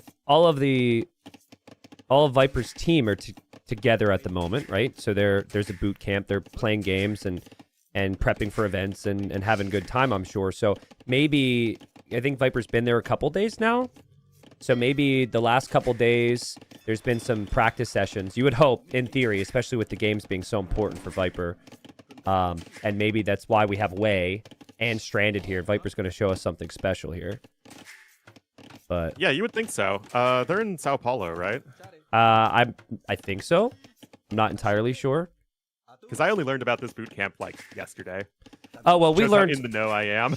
Well, we learned about the boot camp because of all the scheduling issues. People traveling from all across the world gave both leagues. I'm sure that was nice headache. Yeah, that was kind of awkward, but we ended up working it out, and of course, and here we are. I wonder, is Satau gonna go for both of these? There's no loom, so it's probably a bit risky here. Ooh, man, that was a well-placed gate. And a palisade around the corner, and yep, Satau's pretty damn good. He brings it in. But the fact that he went for the far rhino, and there's already so much food, tells me that he then wants to save the elephant, which is close, and that he might want to try a fast castle here. I could be very wrong. It is curious, and some people asked why Mayans on this map. It's because your early food sources are so limited, so that having the longer-lasting fish, the longer-lasting hunt, and water buffalo is just so helpful in streamlining that early economy. And on top of that, it's just an aggressive map in general, and Mayans are quite good on there. Yeah. So that's why we see Mayans here. Yeah, I also think cheap archers, and Satau's just... He's been so heavy micro today. I think it's the one map that we'll see where you actually have a lot of food eco underneath your TC as you're microing, right? Like game 1 and game 2, the food just ran dry so quick early feudal, and it was super difficult. Here, you will have 8 to 12 fishing ships bringing you food eco and the water buffaloes, so you don't need to farm transition, which has been the one thing that Viper's maybe been better with today. So, yeah, I think the opinion's clear for everyone listening. I love the fast castle crossbow. I know it's risky, but for Satau against Viper, yeah, dude, just send it. Just go crossbows and siege and put Viper under pressure. Give him the fish. Just see if Viper can defend. Well, and because this map has so little stone on it, it would be very difficult to get a defensive castle, to get to Tiger Cavalry, which is what you really want against Mayans, but that's not super realistic for this map. I mean, unless you go for Fast Castle Tiger Cavalry, which itself seems pretty bad. And Viper would have to defend with generic mangonels and bad monks, most likely, and that's not the easiest thing in the world. So here's something I just remembered from the draft. So Viper banned Huns, which to me was like, what? Why is he banning Huns? But there is some precedent. We've seen people play Huns and go Fast Castle Cav Archers on this map. And so maybe Viper's picked the way to go Fast Castle into Janbei's with good economy. And he thinks that like CA units, like the Janbei, are very good here. That's true. I mean, they were nerfed, but they're still pretty darn strong. Yeah. But what on Doubt's green earth is this T90? We have huge walls going in all the way to the side of the map, but like for both players? Yeah. Both players walling in case the other person goes aggressive with Feudal Age Army, and the other player is not going aggressive with Feudal Age Army. And then they're both bringing in so much food.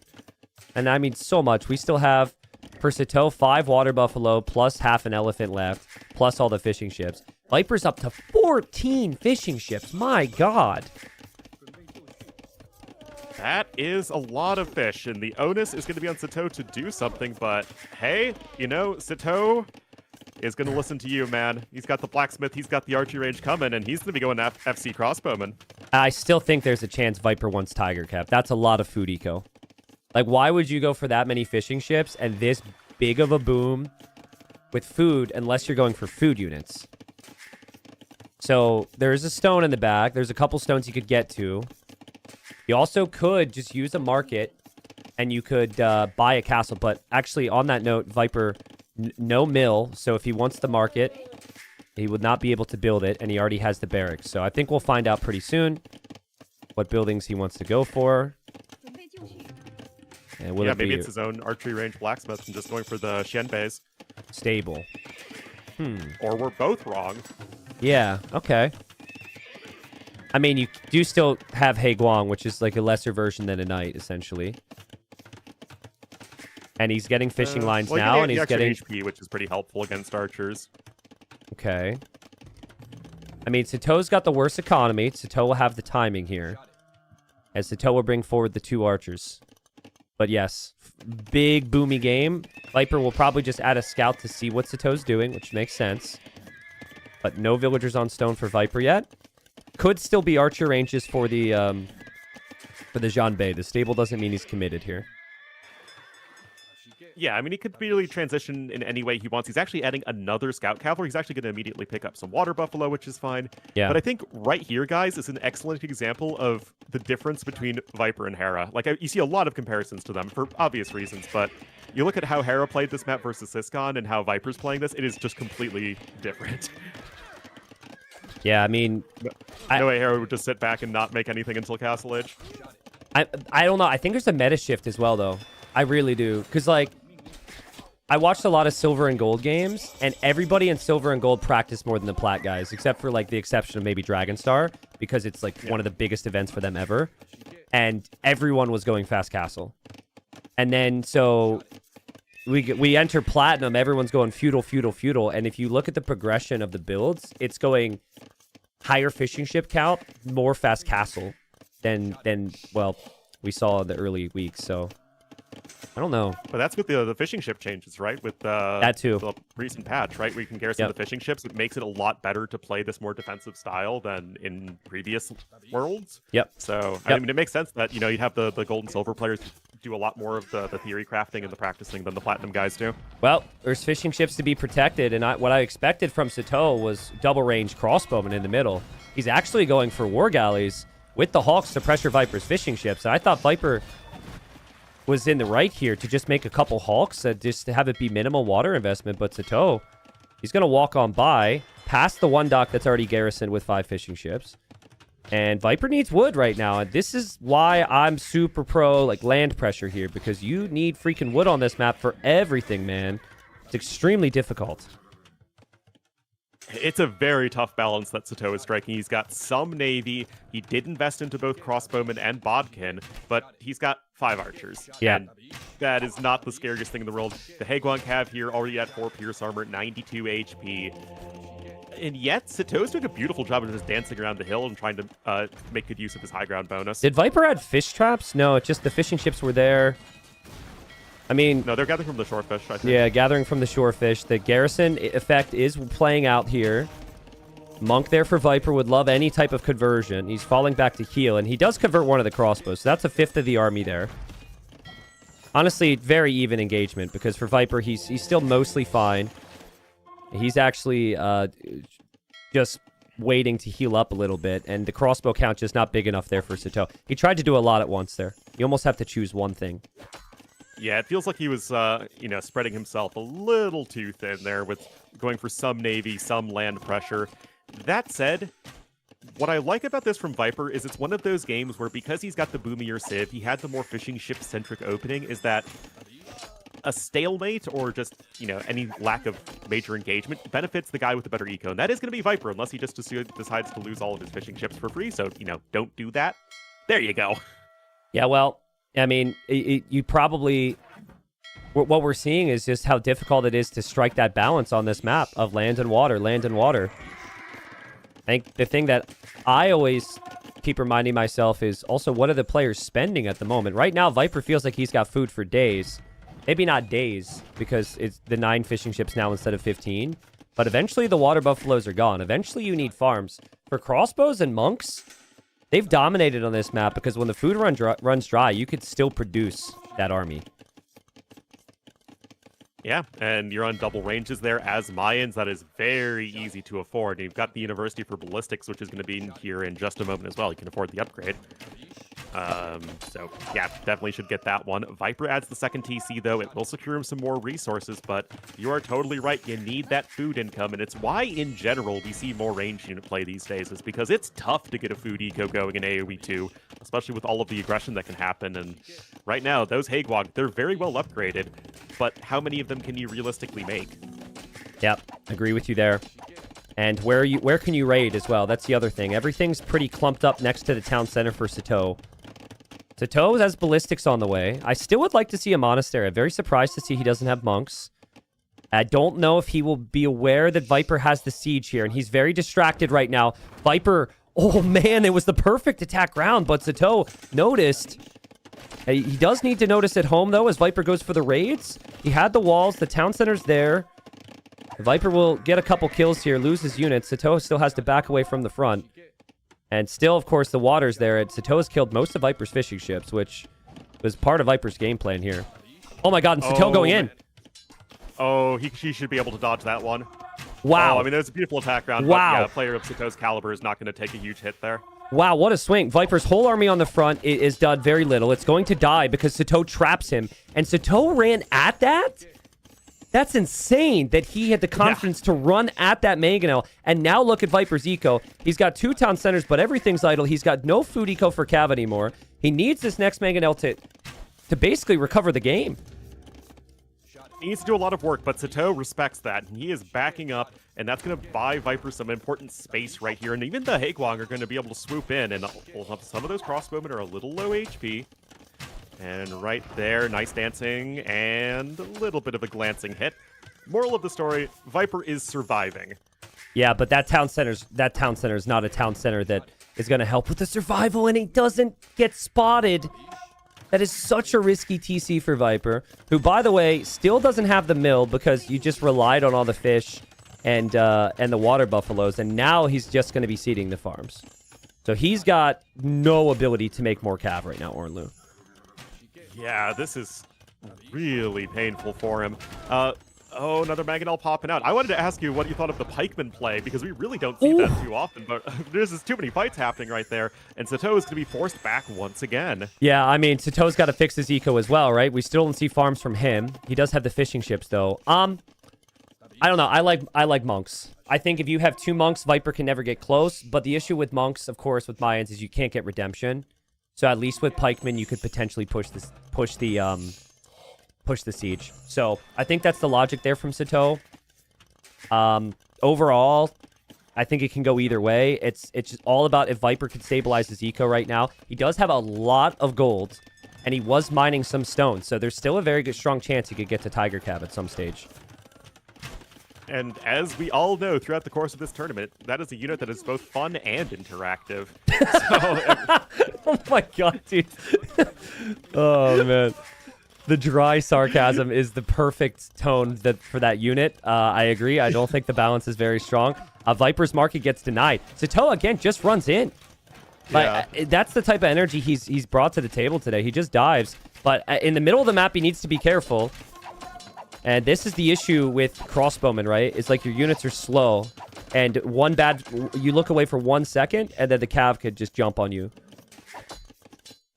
Yeah, you really have to respect Satau's confidence in his own unit control. And it's paying off for him, generally speaking, in this series as he's harassing Viper's eco once again. But just going for it, saying, you know what, I'm going to take this fight. I'm not going to play footsie and try and, poke around the edges of your army. No, we're just going to go for it and, trust that your opponent's going to be a little bit out of position and that you have your own micro that you need to win the fights, and that's what he's doing. An increasing issue for Satau, though, is the fact that he doesn't have the hill right now, and all of your town centers end up being below the hill. This is the position that Hera ended up, even with a significant lead, losing in that game he lost against Sizcon. Viper is always been known for his controlling of the hills. He's known for his castles on the hills. He'd love to get there. We're still a long way from that. And Viper has to be careful. This is where the pikeman could actually be useful. You have a unit that can go in for the siege, but the micro from Viper, he kills the monks. Almost anyways. No, he doesn't do enough Mangonel there. goes The monk can down. still convert. And now Viper will probably back away. Viper also losing villagers underneath his town center, Ornlu. He lost like 4 or 5 there. Had to delete the archer ranges. And the conversion still doesn't happen for Satau. Jenny, Satau's killed 32 villagers and counting this game. This Yeah. is crazy. Yeah, he is just doing damage, and Viper is just really running out of army. Everyone's happy about it except his villagers at home right now. Because they're like, yo, protect us for once. But if he clears Viper's army, it's over. And Satau wins the series 2-1. And the crossbowman's still finding good value. I mean, Satau has not taken any disastrous Mangonel hits, which is so hard to do, guys. Oh, Yeah. okay, you know. Yeah, he's about to take Cast 2 of them. first. He's about to take 2 of them. Well done, Ornlu. But I still think he can always produce All right. more. That's been the core issue for Viper, is he has not been able to continually produce his army. Satau can still make more pikemen, still make more crossbowmen, still make more monks. He can claim the hill. And now I'm questioning the way. Now I'm like, what aspect of the way was a #1 pick here? Was it the He Guang, which I personally don't like here over Knights because you have less HP? Maybe there's an argument that it's even, but was it the early eco upgrades, which is really hard to get because it's a hybrid map, and so you're not going to have the farms and stuff up as quickly as possible? It's not sure what the logic was, but I mean, how many people can be this aggressive against Viper so consistently over 3 really intense games? Just not many. Not many, and I mean, unfortunately for Viper, he's in the wrong group for that, because Satau and Mihi and Vivi all very good at doing that sort of thing. Dragonstar as well. Well, that's what's so Yeah, that's wild tough. to me, though, is like when the group draw happened, everyone said, oh, easy win for Viper. Like, easy group for Viper. Everyone said this group was the easy group. And then, like, I don't think people were expecting Mihi and Satau to play this well. Certainly weren't expecting Dragonstar to be as prepared as he was. Vivi has stepped it up this season, too. I mean, look at this from Satau. He completely traps Viper. The whole army can't escape. Viper might be forced to actually delete there or else. Wow. Sick. I mean, Viper is doing a great job trying to control these hills, but he needs to prove that he's not over the hill right now, and it's not looking good for him. I mean, I don't know. I don't. Ornlu, you're cracking me up, dude. I think for Viper, the good news is there's still a lot to play for in the final series, even if he were to lose this. And playoffs could still happen, but he needs a big engagement. And we're building up towards the castle for somebody here. It's just a matter of who will it be and where will the castle be. I have seen Satau play some pretty sus castles before. I would say just place a defensive castle near your siege workshop, control the middle of the map. But if he's up against Viper and he feels like he has to consistently like send it, could throw a castle away against Viper's siege. Yeah, I mean, that's what makes this map so tough, though, is the general lack of stone. And it's like neither player really feels that close to a castle, but Satau's control of the middle should make that, in theory, easier. Yeah. As Viper's trying to switch over into the Xianbei Raiders, which, I mean, it's easier to produce, right? But the issue is he's spent so many resources teching in the other direction at this point. And oh my god, he's just now getting loom. He's just now getting loom. He's gone 35-8 in Eco KD against Viper, and he's just now getting loom. And here he comes with the vills. This is exactly what we're talking about. He's gonna like buy and sell. He's try and buy a castle for this hill. Viper has lots of siege. Yeah, he's buying and selling. Viper sees the villagers. He knows that this will be a castle. Satau will place the castle where that house is, I'm pretty sure. He'll dive with the converted units. Oh god, this feels so awkward for Satau right now. Okay, there's the castle foundation. It's gonna go up, I think. Viper can't stop this easily. Big attack rounds. Big attack rounds. Yeah, but the Mangonels are thinking they're gonna die in the process. Oh, the He Guang's converted back, which helps out a lot. He's gonna try and repair probably, but oh man, that castle is happening. It is gonna be such a strong position from which to attack. You can add in some plumed archers if you really want to. I think that's like fine either way. Yeah. But now Viper, it's like he needs to also get to imp, I guess. Yeah, I mean, I guess. Viper might want to go aggressive with his own castle now. He needs to defend, though. He still doesn't have an army for these crossbowmen, and Viper's dropping the castle. If Satau keeps moving this direction, Satau could maybe deny this. Viper needs more villagers there. It's at 45%. Satau will see it. Satau will make the move for it. It's at 70% for Viper. Let's see the micro here. Oh my goodness. Oh, this is brutal in Satau. He is going right for the villagers. He needs to make sure he actually clicks the villagers and not the units nearby, which is actually really tricky. And oh my goodness, T90. Oh no. It'll go up. Okay, castle goes up. It'll go up. The good thing for Viper here is you kill a lot of monks. Oh man, my you goodness, kill yeah. a lot of monks. So, and those monks are going to be valuable now for Satau because he has to question whether or not he can go archers if Viper is going Tiger Cav. But, you know, still, Satau's economy is superior. He still has the villager lead.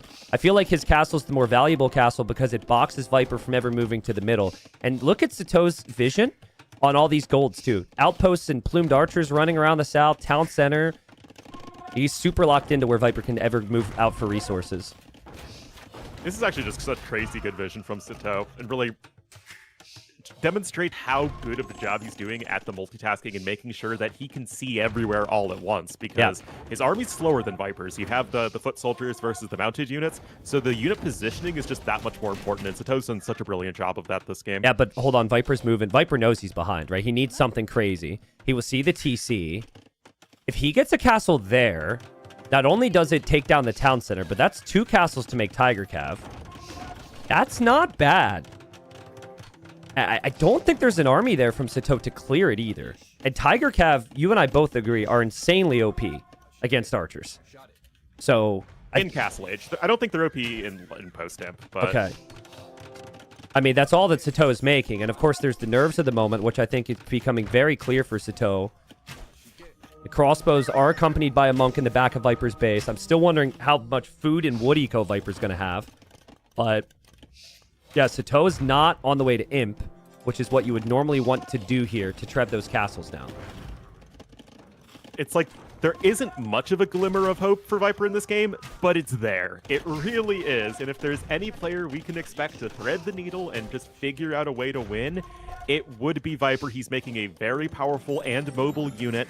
Yep. And Satau runs the risk of, like, feeding, so to say, the Tiger Cav, right? Because a lot of these archers, you know, they're low HP units, and that could just supercharge up the cavalry units, and they can become really tough to stop. Those monks, Ornlu, those monks. If Satau had, like, 6 monks still sitting around his base, moving forward with this army, I guess it would be more like 10 now, because he's still making more. That would have been such a nice change, but honestly, look at how good he's microing this. He still has that monk. He gets another Tiger Cav. He kills the Jean Bays. The army will remain here.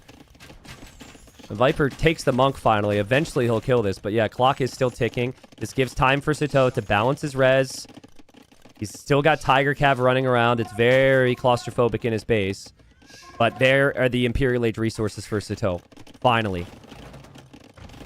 Yeah, and that's just all those extra villagers he did not lose. I mean, 52 villager kills for Satau. I mean, that's basically the villager difference, is the delta in villagers killed this game. So that is just all Satau trying to make this aggression happen. We have the Tiger Cavs and the Xianbei Raiders trying to clean up this army, and they might be able to, but what I love from Satau is he's just recognizing the route to victory isn't archers at this point, it's just halbs and trebs. Yep, and I exactly. think that's exactly what he's going to do.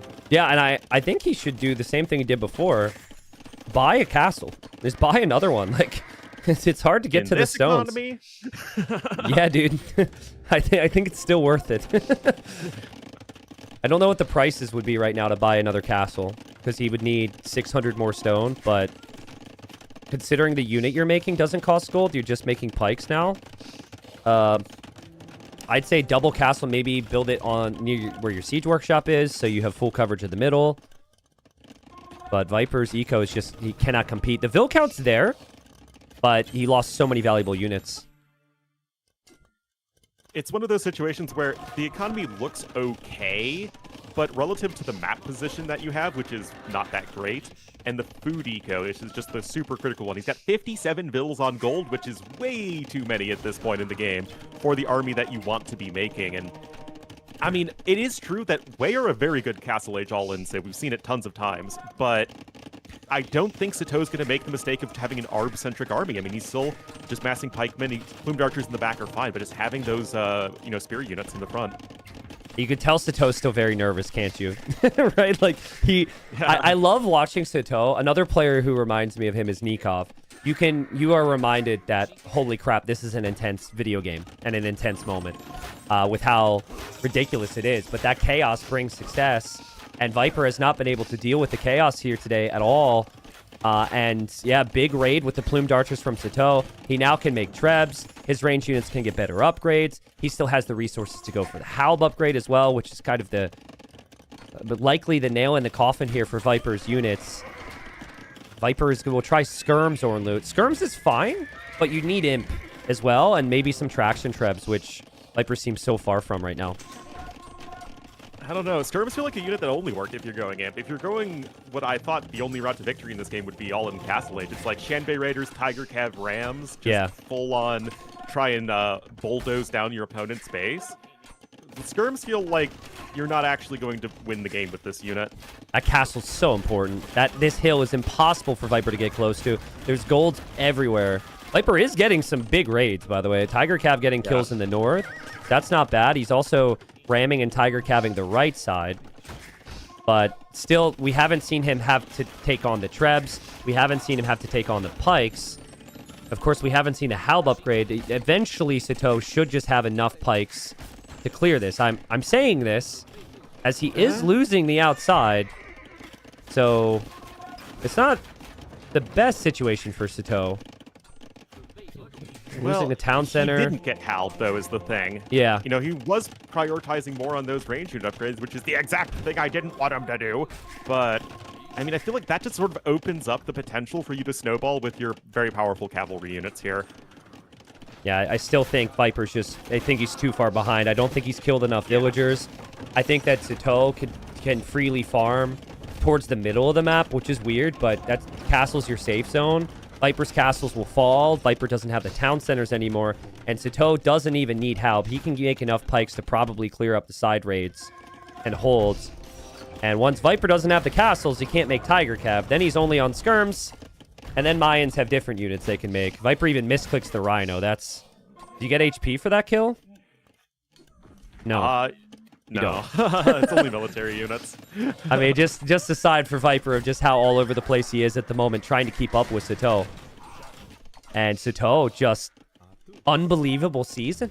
He will be 4-0 in sets with this result, and will be top of the group, tied for top of the group, but still top of the group.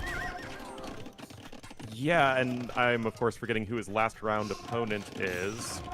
Vivi, I think. Is Vivi. Yeah.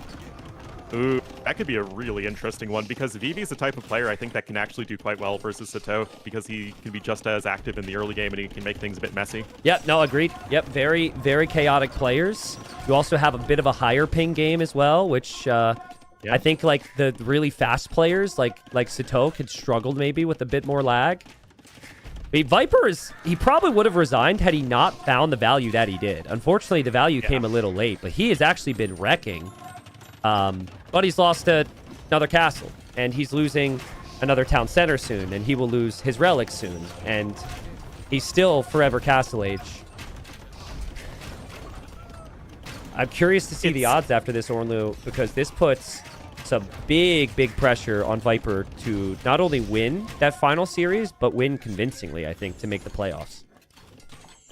And if you're struggling versus Satau, I don't think you're going to be doing significantly better versus Mihi. Agreed, because Mihi's Mihi's looked amazing. Satau and Mihi is like pretty similar, both playstyle and levels right now. Also, this means if Viper loses this 2-1, this means Dragonstar can still survive. And he will play Dark, who is the weakest player in the group. So if he were to get 3 wins there, and let's say Mihi beats Viper 2-1, we'll have to look at it here in a second, but we will go into the final round with it up in the air, and if Viper is going playoffs, or if he even stays alive in Platinum. Pretty crazy. There's a lot of variability here. The Skirms are buying time. Viper is trying to recover the lost relics, but the issue right now is his Tiger Cav production is just way too poor relative to how quickly he's losing them.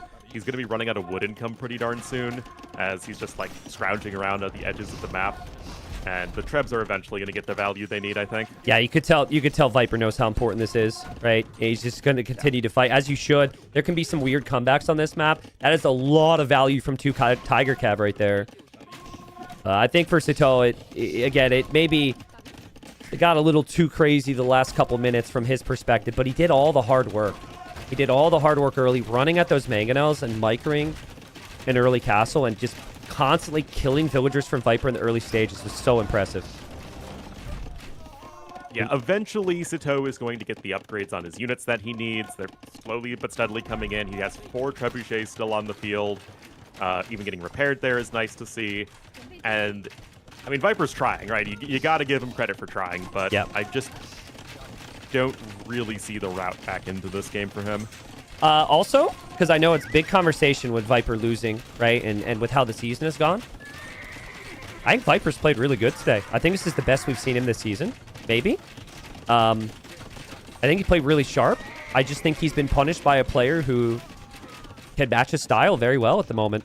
And this is the same level we've seen from Satau every series. That's the difference. I think Viper slight changes earlier on in the group stage. Maybe things aren't looking quite as rough for his standings, but take nothing away from Satau. People always say Viper may be underperforming because of what Viper has accomplished in the past. Maybe there's something to that, I don't know, but Satau's just a beast. Well, I think it's the maps as well, and it really sort of begs the question, why Stranded against Satau? Yeah. The game that ended up being more passive and late game oriented, Viper won, and he won it convincingly. And the other 2 games were much more chaotic and aggressive hybrid maps, and Satau had the better of him, and there's the GG well played. There were so many armies in Viper's base today, right? Like, Viper's going to go to sleep tonight, and he's going to have nightmares of random Satau units in his eco. It was just crazy. And even in the game that Satau lost, what was Satau doing?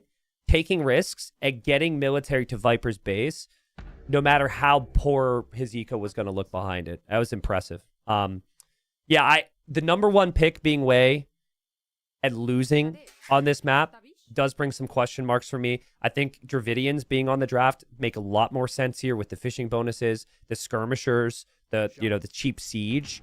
Like, if you think about how Viper ended up playing this, it ended up being on range units in siege, which would have suited the Dravidians. But Satau, no questions. No questions on the draft, no questions on how he addresses the maps. He's just super sharp and came to play today. Definitely threw a lot of army in that one, but his economy was always going to be better in the end with the position. It's actually surprising to look at the res collected. Viper was actually doing a really nice job. So that and the KD, Viper was actually ahead in, but he just never had the position due to not having the middle of the map. Didn't have the tech. Yep. Well, let's see what the numbers say. Let's keep in mind that the numbers do not factor in the strength of the player, right? It is just solely what is possible. But after that result, the stats here tell me for Viper, playoffs is possible. So he's got 11% chance to squeak into the 3rd place position. Obviously, he would need as many wins as possible. I think that he might need the 3-0 Mihi would be my guess. He needs to 3-0 Mihi, and then, or he needs Vivi to drop all the games to... I think it's... Yeah, he needs to beat Vivi, basically. Yeah. Yeah. Which is doable. Like, if Satau's playing this well, Satau could beat Vivi 2-1 or 3-0, and then Viper could beat, Mihi 2-1 or something and win. And get into 3rd. So I think that's maybe a realistic path for Viper. For Satau... Sorry, go ahead.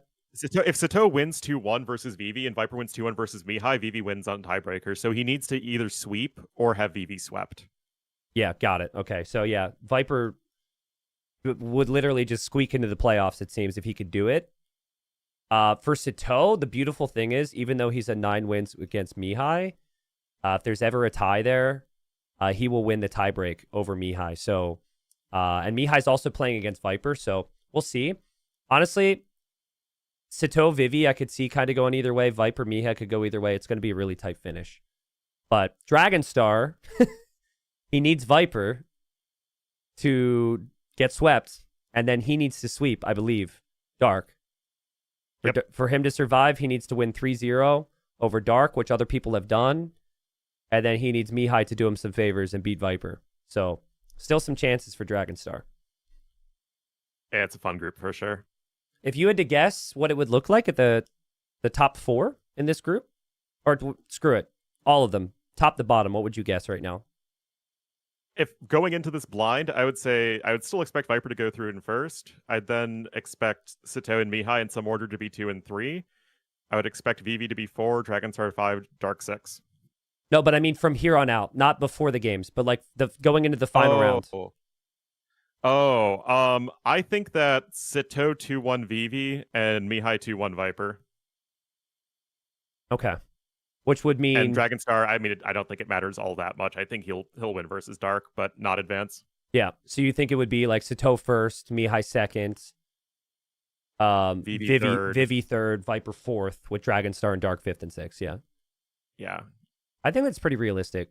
The only thing I'm not sure on, and maybe this is just incorrect feeling, but I felt coming into this one with Viper, I was just like, I could see a Viper 2-1, you know? Mm-hmm. But I mean, the games were still pretty close. In theory, Viper's got an extra week to prep. But I mean, Mihi and Satau look really freaking good. Like, really good. Yeah, I mean, they're sharp. And it's not going to be an easy matchup at all for Viper. Damn. All right, well, that'll be something to look forward to next week. And Orly, thanks for joining, dude. We got a lot of drama near the tail end of these sets. And happy to have you here for it. I will invite you in for more, especially if you continue to complain about the Tiger Cav, because I agree. Even though the Tiger Cav lost that game, so I guess it doesn't matter. It's a matter of principle. Exactly. All right, it's always a pleasure, man. See you later. All righty, thank you. Take care. Bye. All right, guys. Shout out to Orlu. And I appreciate him coming in. What a series it was, guys. Great win from Satau. All right, so we had a schedule change coming into today. We were supposed to have a third series, Tato versus MBL. Unfortunately, guys, that will not be today because Tato having like food poisoning. So that has been changed to tomorrow. So instead of me being off tomorrow, I will be back online tomorrow, and we will cast Tato MBL. Which will be an important series in Group A. Let me just like quickly go over the live standings at the moment. This is going to have spoilers from our first two sets. All right. Just FYI, spoilers. This is what things look like at the moment. Tato MBL, I mean, loser this series, likely not playoffs is how I would put it. I would still consider it very unlikely that anyone be relegated here. Like MBL be relegated. But MBL, if he were to get swept by Tato and then Lix were to beat him, MBL could be pushed out of Platinum League. But it looks very likely that Leary will be first place, Barles is going to be second, and then either Tato or MBL fall into third place, which would be, playoff positions. Group B is nuts. Look at this going into the final round this upcoming week. So, basically, between Yo and Lucho, at the bottom, the winner there survives, the loser goes down. They get relegated. So, Mr. Yo, Mr. Top 5 all the time Yo, if he doesn't win, he's out of TTL Platinum. That's a big storyline for next week. Hera Vinchester, I mean, they're both playoffs. Hera's likely first place. Vinchester either second or third. It should be a really fun set in terms of the level. And then you got Hart and Sizcon. Sizcon does have some chances to also leapfrog into the top 4 as well and save himself from relegation. I think if Sizcon wins 3-0, that's going to be a tough task. But like if Sizcon were to win 3-0 over Hart, and then Lucho beats Yo 2-1, then Sizcon would go fourth place. Lucho and Yo would both go down. So yeah, all those sets kind of depend on each other there. That's what Group B looks like. Group C. So we have Nikov and Lewis yet to be played, so there's a bit more up in the air here. We'll have Nikov Lewis, which I consider kind of 50-50. I think Lewis is my slight favorite. And then we have Nikov Andy, Sebastian Lewis, ACCM running. Looks like Sebastian's first. He's had an insane season. And then the others are all fighting over this position with running already relegated. And then also the final one is Group D, which we just reviewed, of course. Group D is kind of nuts. That's what it looks like right now. Things could change in the final round. So, Mezzi says, why is Lewis in front of ACCM? It's just based on potential, and because Lewis has more potential wins, because ACCM only has 3 wins remaining. That's why it puts him up here, I guess. I don't really know. I mean, it's not that big a deal. That will change, obviously, once a couple results fly in. So, but Lewis has... ACCM can only get to a max of 11. Lewis could get to a max of 12, which is why the system puts Lewis there. So, makes sense, right? Any questions, chat? What a day. Thanks, everyone, for showing up. Thank you so much. I know many of you guys are lurking or not chatting and all that. But thank you to everybody for all the support, man. We did our giveaway earlier. I felt bad. Maybe I should have waited. But I did the giveaway earlier in the day because we hit the sub goal before the series. Thanks who've contributed to these goals. It's in 500 sub increments, so we're like 400 away from doing some merch giveaways and all that.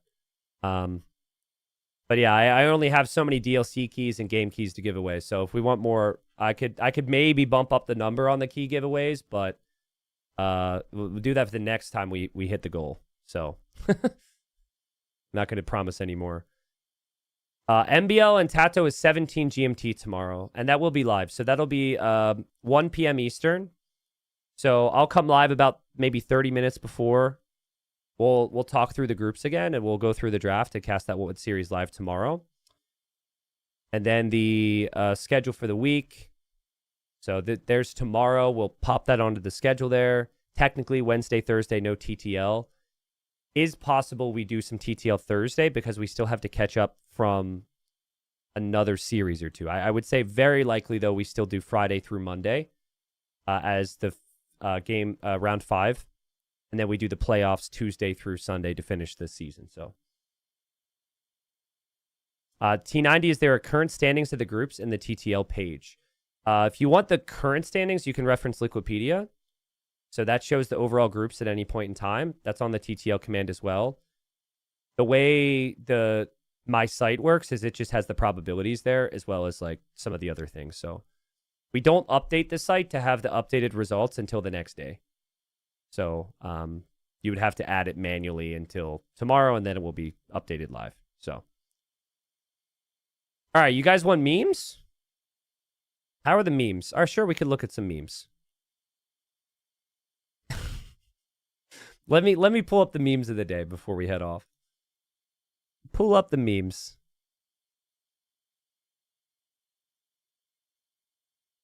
Favorite burger, T90? I'm not a big burger guy. Like, I'm not a big enough burger guy where I have, like, a favorite burger, you know? I like burgers, but... yeah, I'm more of a salmon guy, but even then, like... I don't know. If I had to choose between a burger and pizza, I would choose pizza probably every time. Is that weird? Fake American? Yeah, maybe. I don't know. Like, I'll like grill, like, some burgers for myself every now and then, but like I'm not gonna go to a restaurant and get a burger usually. Maybe that's weird. All right, here's the memes of the day. Favorite pizza? Now that's a question. There I can act like a fat ass. This is unfair to me. I mean, how am I supposed to compete with technology? Okay, you guys can't expect me to talk twice as fast just because you guys have that feature on YouTube. All right. Super unfair to me, but whatever. Haha, funny, I guess. This is a funny memory. He was really close. What a performance from Mihi today. Like, I was crazy, man. I was really unbelievable. I thought he was so cooked in that game. Everything went right for Dragon Star at the start. Everything went right. The tables. T90, I love it when they ring the town bell.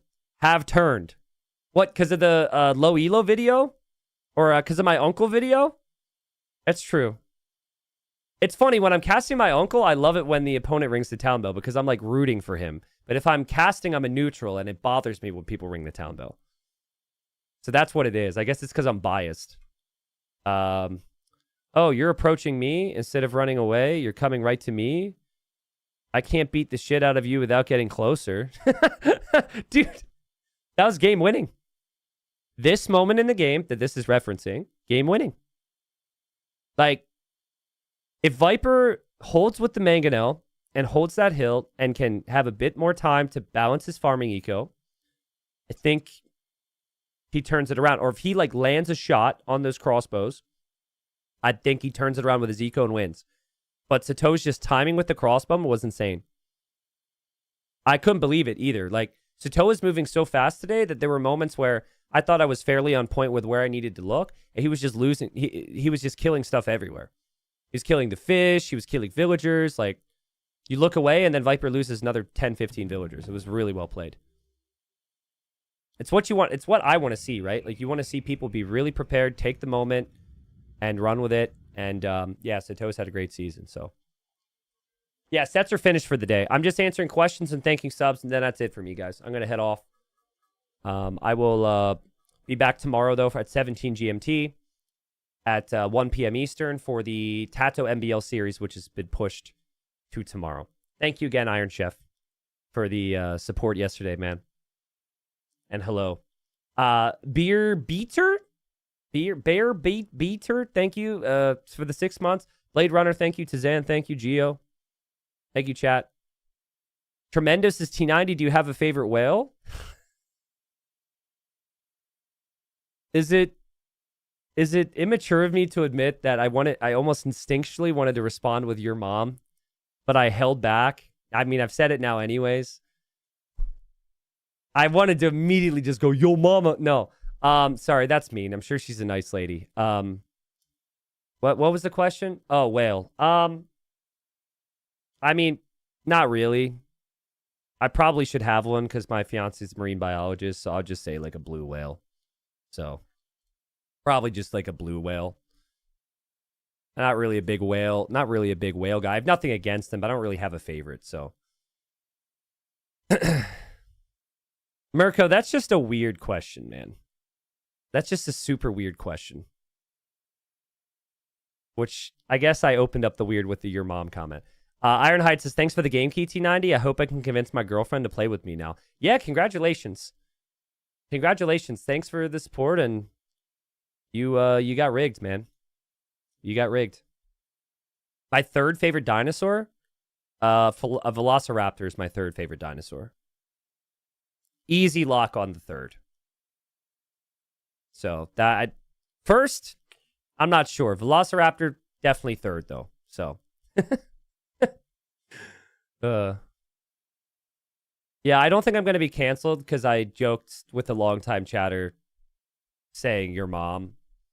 I hope I don't get canceled for that. I didn't mean anything by it. I acknowledged it was immature and I shouldn't have said it. So, T90, are the results of TTL5 and Red Bull qualifiers showing signs of the old guard, Viper, Doubt, Yo, passing on the baton to the next generation of players? Well, here's the thing. If you were to pass the baton, typically you do so willingly, right? Like, the passing of the baton indicates you were like, okay, here you go, it's your turn now. I don't think there's any passing of batons happening. I think they are like Lion King mode, clinging to the cliff as the next generation is kicking them down into the valley, right? But, like, I don't know. I think it's a sign. I don't think that the players you mentioned are just, like, you know, going to disappear from high-level AoE. But we have people who, A, put more effort and time in. B, are younger with a lot of talent. And C, have only lacked experience. And they now have that experience, right? They have, like, been in the moment. It takes time, guys. Like, it takes a lot of time. You have to lose a lot of games against these players before you can have the patience to, like, beat them. Like, to beat Viper, even if Viper's having a rough day, it takes so much freaking work. It's so easy for him to just turn it around. So, I mean, I remember close sets before and really close games between those two. And finally, Satau's been able to just make it happen. So, yeah, I really hope he's proud of himself and he continues to work. But there's a big difference between the level of preparation people go into every event with, and I think the thing that makes me happy is the people who've really gone crazy behind the scenes are benefiting from it. Like, look at all this. Satau's never beat him. 3-2, close. 3-1, close. King of the Desert, these games were so close. So many of these games, Satau could have won. This was also TTL before where Viper beat him 2-1, so... Satau, He's won like what, every set? He's looking really good. T90, do you think the pros' obsession with Rage Forest has a negative impact on their tournament form? No, I think they just want to have some fun, right? And they just want to chill. But I don't know, like you can make an argument that if you could make an argument that if you just want to chill and vibe, that is very anti-competitive AoE2. Right? Because while someone's chilling and vibing and just playing some random Black Forest game, someone else is playing a best of 5 with practice sessions and is like looking for killer timings. So, I mean, you can argue that maybe it's a peek into the mental. I think Black Forest players would probably like say, no way. I think there's also an argument that you can learn a lot from playing defensive and like some unique situations playing Black Forest, right? Like we used to applaud Barrels, for example. A lot of his Black Forest experience translates into his 1v1. So it kind of depends. I don't think I don't think it's helping. I don't know if it's hurting, you know? How do you value the audience of this edition in comparison with last year's? Are you happy? Or did you have higher expectations? Well, the viewers I have now are my favorite, if that's what you mean. You guys are way better than the viewers that were here last time. That's just the safe thing to say. Even though a lot of you guys are the same viewers. I'm not going to say, last year chat was a lot more fun. This year is brutal. I don't know. I try not to think about the viewership too much. I've been really happy with the viewership so far and the support. I'm curious to see where the sub goals take us and what that looks like later. At the end of the event, I'm just going to look at it. I will compare probably. Think, what can I do differently? What was I happy with? What could have gone differently? All I can do is control. I could just be my best. And you don't really know what's happening. So far, I'm really happy with it, but I try not to think about it too much because it can really ruin the fun and the journey of it.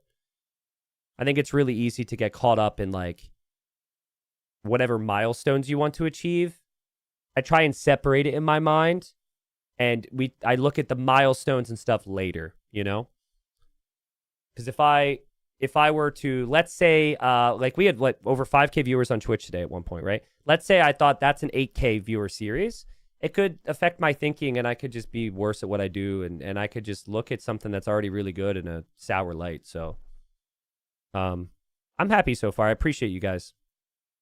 So, and the casting's been good as well. I'm happy with it. I think I have some areas I'd like to improve, but we have time over the conclusion of the event. So, all right, guys, I'm gonna head off. Some great questions, some great thoughts. I answered a couple. No, Mr. Meadows, I have not considered OnlyFans. I'm not that desperate yet. You guys have supported me enough here where thankfully I don't need to find out if there is a market for my feet pics. Thank you for the love, guys. I'll catch you guys tomorrow, all right? Tomorrow, Tato, MBL, 17 GMT, 1 p.m. Eastern. Be here. It is not an off day. We moved the series to tomorrow. So this will say there's no games because it wasn't on the schedule initially. It will be, I can't speak. It will be tomorrow. Later, guys. Take care.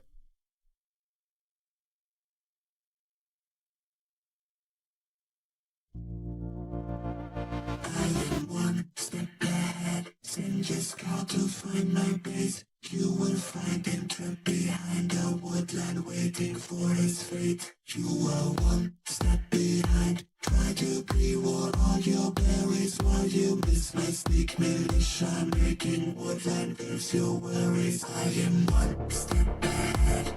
Always one step ahead. You are one step behind. Always just one step behind. I am one step ahead. You don't think I'm going, I just got my reach behind your business. I'm eager to departure. You are one step behind. Try to buy you with your castle and you see the price of stone. And now you'll never be up faster. I am one step ahead. Always one step ahead. You are one step behind. Always just one step behind. I am one step ahead. You can go